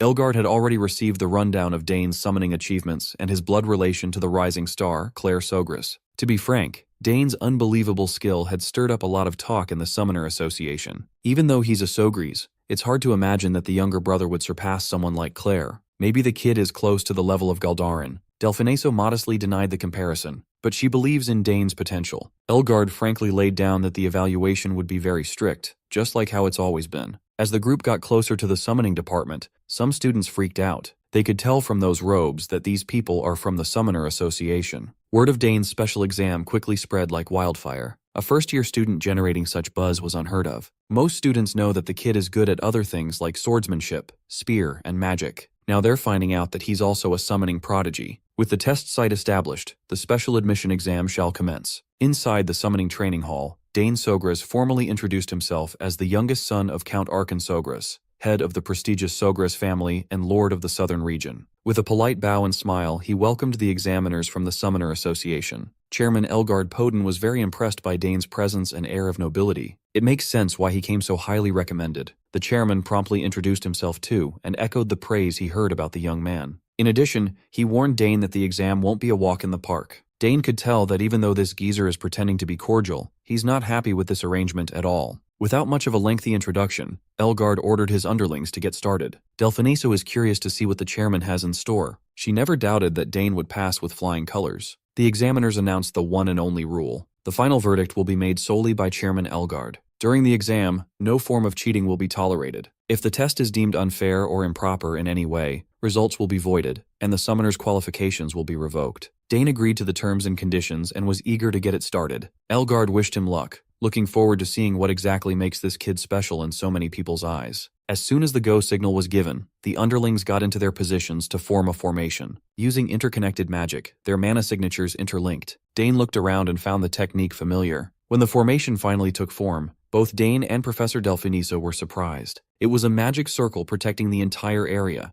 This implies that things are about to get really dangerous really fast. Once the barrier was constructed, Chairman Elgard stepped in with a much bigger and grander spell of his own. Pushing his mana to the limit, he sent a call to the other side. What answered was a hulking beast, towering in size and overwhelming in presence. It had dark fur and an overbearing magical power. As expected of the old man, that geezer is not fucking around. This summoned creature is a lot more hostile and threatening than any of the others Dane had faced before. The lion-bear hybrid stared him down as it flexed its boulder-like muscles. From the sidelines, Professor Delfiniso identified the beast as a third-rank summon. The demonic beast Antares. Its roar broke through the surroundings like a thunderclap. If it wasn't for the magic circle barrier, everyone outside would have been affected by the savage battle cry. Now Dane understands why Big Sis Claire is so worried about him getting caught up by the bullshit of adults. Chairman Elgard didn't even bother hiding his disdain for the genius that Delfiniso is championing. He argued that a real prodigy should be able to handle something of Antares' caliber. He instructed Dane to use whatever weapon he had in his arsenal to subdue the beast by any means necessary. The rules are simple. This special admission exam challenge has nothing to do with summoning. The chairman just wanted to crush a talented young man because of politics. Delfiniso gnashed her teeth. It's clear that this was an underhanded move to punish and humiliate her in front of everyone. After swinging his big black beast around, Elgard Podin reminded the examinee that he's still allowed to back out now. In response, the young man just shot him a determined glare. Dane didn't waste any more words and opened his private dimension. From the rift, he retrieved a weapon that would perfectly deal with the beast. This is the best time to debut the power of the short spear his father gave him for his 7th birthday. Sure, Antares is a big son of a bitch, which makes him tough and strong, but he's also bound to have openings. If Dane could hit fast and consistently pull back, he would be in a good position. As expected of the Sogre's bloodline, Elgard already expected that a spear would be involved in some way. In the upstairs viewing balcony, Professor Temeric had just arrived to see his star student about to clash with a third-ranked summoner. Knowing that she fucked up, Delfiniso reckoned that Temeric might speak up on behalf of Dane, but the test is already set up. Elgard won't make any more adjustments. So, shouting at the top of his lungs, the geezer ordered Antares to eliminate the enemy up front. Like a sleeper agent awakened by the master's orders, the beast flared up with savagery. It sped off like a bullet, every stride covering dozens of meters. Dane stood his ground, keeping his eyes on the furry beast while clutching his short spear. Welcoming the beastly bastard's rush, he promptly prepared an effective counter. The next thing you know, the spectators saw multiple sparks of lightning-fast movement. Dane seemingly turned invisible as he danced around the enemy's giant frame. When he reappeared out of Antares' reach, Dane had already dealt a ton of damage. There was no one more surprised than the chairman himself. Delfiniso lost hope at the start of the battle but regained it just a few seconds later. Professor Temeric is barely hanging on as his heart is about to burst. In the crowd, Digron Tyron watched the Golden Boy do his thing. Since most of the people present are nerds from the summoning department, none of them were able to follow what Dane just did. Knowing that the fight is far from over, he quickly pivots to maintain visual clarity of the target. With a slight smile on his face, he inwardly thanked his mom for their special assassin training. It's finally paying off. Antares sustained some damage, but it was far from enough to knock it down, let alone end the fight. To retaliate, it used its claw and struck at the young man. With ample time to dodge, Dane managed to get out of the way, leaving Antares to strike at the ground. Growing impatient, the beast pulled its claw back and continued to rampage with straightforward attacks. Simple patterns that Dane easily discerned and evaded. Even so, there's a reason why that thing is classified as a third rank. Its speed and strength are simply out of this world. To make matters worse, Antares finally decided to draw upon its magical arsenal and conjured flames around its body. With one swift motion, the monster launched a giant fireball like he was some shonen protagonist. To defend against the hellfire raging around the arena, Dane raised his spear and tanked the hit. Those who were rooting for him felt their stomachs drop upon seeing the direct hit. Chairman Elgard was pretty pleased with his summoned beast's brutality. By his estimation, no amount of mana reinforcement could possibly protect someone's body from Antares' magic. Just as he was thinking that the exam was a wrap, he heard sounds of metal whirling and dispelling the flames. Dane used his proficiency in handling a spear to completely neutralize the fire. It was a close call, but the attack didn't really pose a real threat. Using the momentum of his spinning spear, he closed the gap between him and the beast. It's about time to wrap this circus show up. With the heat gone, Dane stimulated his mana to dance around his weapon. Manipulating the force to focus on his tip, he dashed to enter his kill range. Antares naturally tried to resist and counter with the same brutish attacks enhanced with Hellfire. This thing doesn't have nearly enough accuracy to hit a clean shot. Dane, on the other hand, is like a sniper with his precisely placed blows. To finish this farce, he chose to use the move that his father showed him once. Focusing mana at the tip of the spear, he drove it forward towards the target and detonated the compressed force like a nuke. 1-point explosion. Antares took the tip to his abdomen defenselessly. The bear lion grunted in agony as the exploding mana messed up his guts in the worst way possible. Dane drove his weapon even deeper, desperate to blow the enemy into smithereens. The compressed blast of 1-point explosion vaporized nearly 50% of the monster's stomach. He left that bitch looking like All Might. Pleased with his handiwork, he almost failed to notice that Antares still has some gas left in him even after getting his side blown up. Everyone watching held their breaths, especially those who had something to lose if Dane fell. Slowly, the spectators regained their senses and realized that they were watching absolute cinema. Dane made it seem like he's fighting a harmless teddy bear instead of a third-rank summon. Antares might look like a desiccated rag doll with a wide-open lethal wound on his body, but the beast refused to fall once and for all. For the first time in this pub stomp of a fight, the beast rattled Dane as his weapon got smelted by the intensifying flames of Antares. Outside the training grounds, Professor Keltas is running as fast as he can to witness his student's special exam. No one notified the poor guy. To make matters worse, those stupid summoners decided to hold the test somewhere so remote. When he opened the gate, he was greeted by the sight of the barrier circle protecting the testing area. Based on the magical fluctuations alone, he could tell that someone must have summoned something diabolical. When he saw the bear-lion hybrid roaring like a wild animal on the stage, Keltas jumped in fright. Who in their right mind would put a freshman in a death cage against a third-rank summon? By the looks of it, the beast is already halfway through recovering from the fatal damage that Dane's spear dealt. It should have been a serious finishing blow, but Antares shrugged it off with its insane durability and endurance. Dane underestimated the enemy a little. A spear he received when he was 7 years old is not going to cut it here. He felt a little apologetic towards his father, but he'll need to branch out to his main weapon to finish this tribulation. From his subspace, Dane pulled out a sword and got himself acquainted with its dimensions and grip.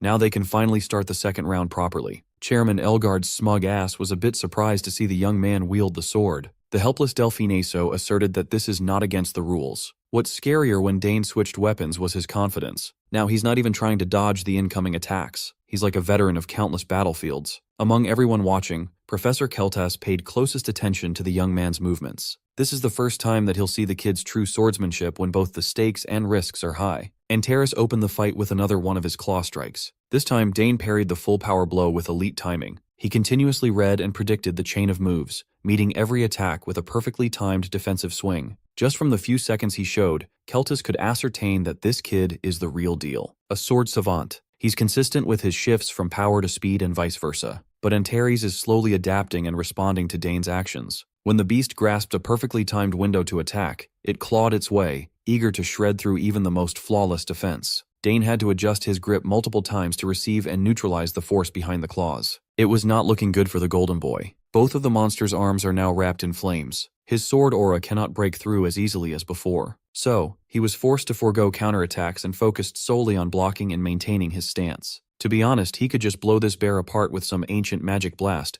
but there are too many eyes watching right now. He can't afford to show his trump card out in the open. In that case, he must rely on raw skill with the sword. Seeing Dane getting pushed back to the brink, Department Head Delphineso finally spoke up with concern for the student's safety. If someone as talented as Dane gets hurt, everyone involved in this exam would be held responsible. Knowing that the chairman won't do anything to intervene, no matter what she says, Delphineso initiated a forced reverse summon spell herself. Interrupting her cast, Professor Keltas urged the agitated department head to calm down, sit back, and watch. Keltas understands her concern. She wants to cover her ass in case this turns into a big scandal due to negligence. However, he could tell that Dane had already found a winning strategy. The kid is just looking for a window of opportunity. As Keltas expected, Dane Sogras quickly changed gears and swiftly dashed around the arena as soon as an opening presented itself. With his sword in hand, he pushed his concentration to the highest degree and focused his mana into the retinas of his eyes. In doing so, a whole new world opened up in his vision. Time seemed to slow down as he peered through the minuscule openings in the monster's defenses. While his enhanced eyes worked overtime, his body moved with maximum efficiency to capitalize.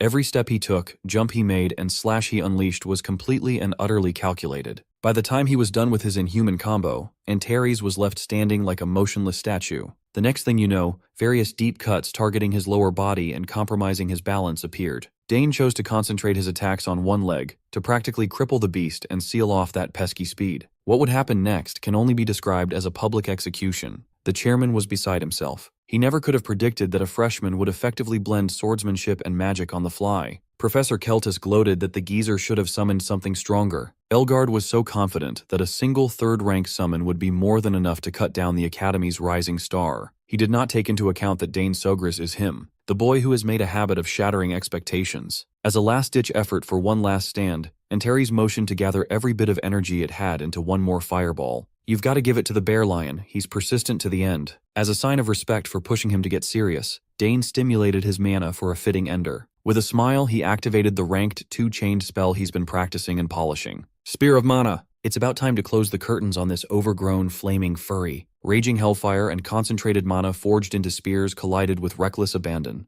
Antares tried his best to drag the young man to hell, but his flickers fell short. The spears were simply too fast and tough to bear. A sea of blades riddled the monster with gaping holes, tearing through the fur, flesh, and bones. As the last remnants of life left his body, the beast felt the pain of getting blown to pieces. A quick flurry of blows turned the seemingly insurmountable challenge into Swiss cheese. Antares flew away like he was made of paper, while Dane stood his ground. He used a negligible amount of mana to cap the performance and pass the test, now that the trial had pretty much wrapped up. Professor Delfinesso regained the balls to turn to the chairman and press the old man about the blatant excessiveness. No matter the result or how talented Dane Sogris is, asking a freshman to subdue a beast like Antares would be deemed unreasonable by anyone with half a brain. Knowing that he'll get in trouble for his impulsive and vindictive move, the geezer tried to sweep everything under the rug since the examinee wasn't harmed. Not only did Dane do well, but he also smashed through an impossible task, and today's performance will likely go down in the history of the Empire. No freshman could ever say that they defeated Antares using spear techniques, swordsmanship, and magic in conjunction with one another. The last part just added even more aura to this monumental achievement.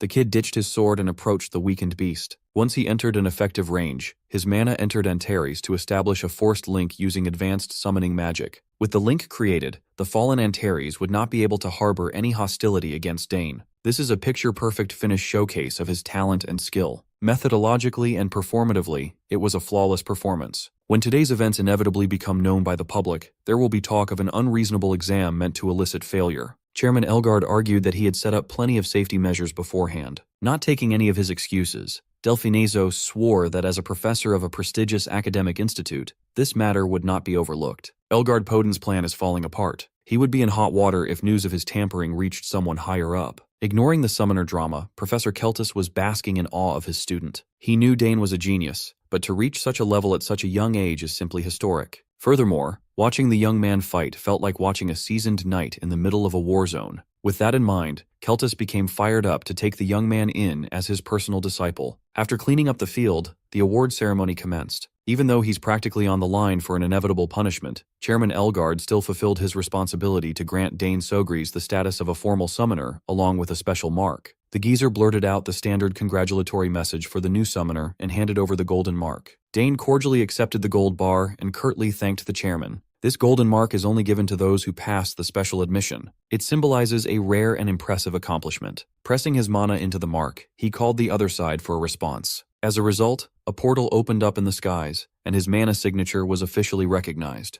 A figure dropped out of the portal, speeding down to the ground like a meteorite. The professors and spectators all had their mouths wide open in surprise upon seeing Dane's official summons. It had furry white ears sticking up in attention, a pair of limbs meant for hopping, and an adorable face fit for snuggling. Dane put on a generational performance, and he was rewarded with a cute bunny. Altamar the bunny is a 4th-ranked buff-type summoned beast that can greatly enhance a summoner's physical abilities. Oblivious to everyone's odd gazes, Dane only cared about how cute his new pet was. He greeted Altamar with the respect and fondness the little critter deserved. Looking around the arena, everyone is still frozen in shock. They must have expected something more epic or imposing that would embody Dane's talent better than Altamar. One thing's for sure, today's event will have the whole academy buzzing for days to come. As expected, Dane would have a harder time walking around the campus without attracting everyone's attention. It's widely known that the only son of the Sogris family is an absolute monster that would likely surpass his genius sisters. Dane mostly hangs out with Ernest and Layla. While Ernest is not used to all the lingering gazes and the murmurs about his buddy,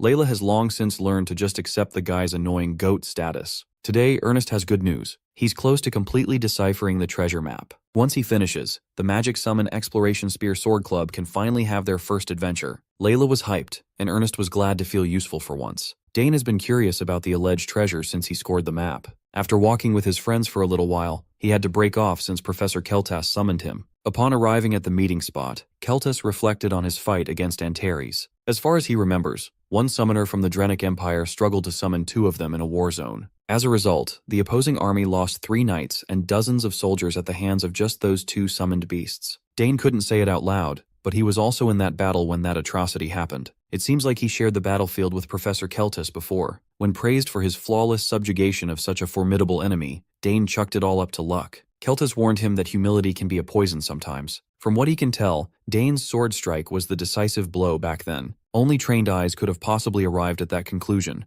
so Keltas is definitely not just a slacker. Once more, Keltas highlighted Dane's boldness and skill, which shows swordsmanship way beyond his years. With that in mind, the professor popped the question and asked if Dane would like to formally learn swordsmanship under his tutelage. Dane carefully considered the invitation. He could tell that there's more than meets the eye with this mysterious bum.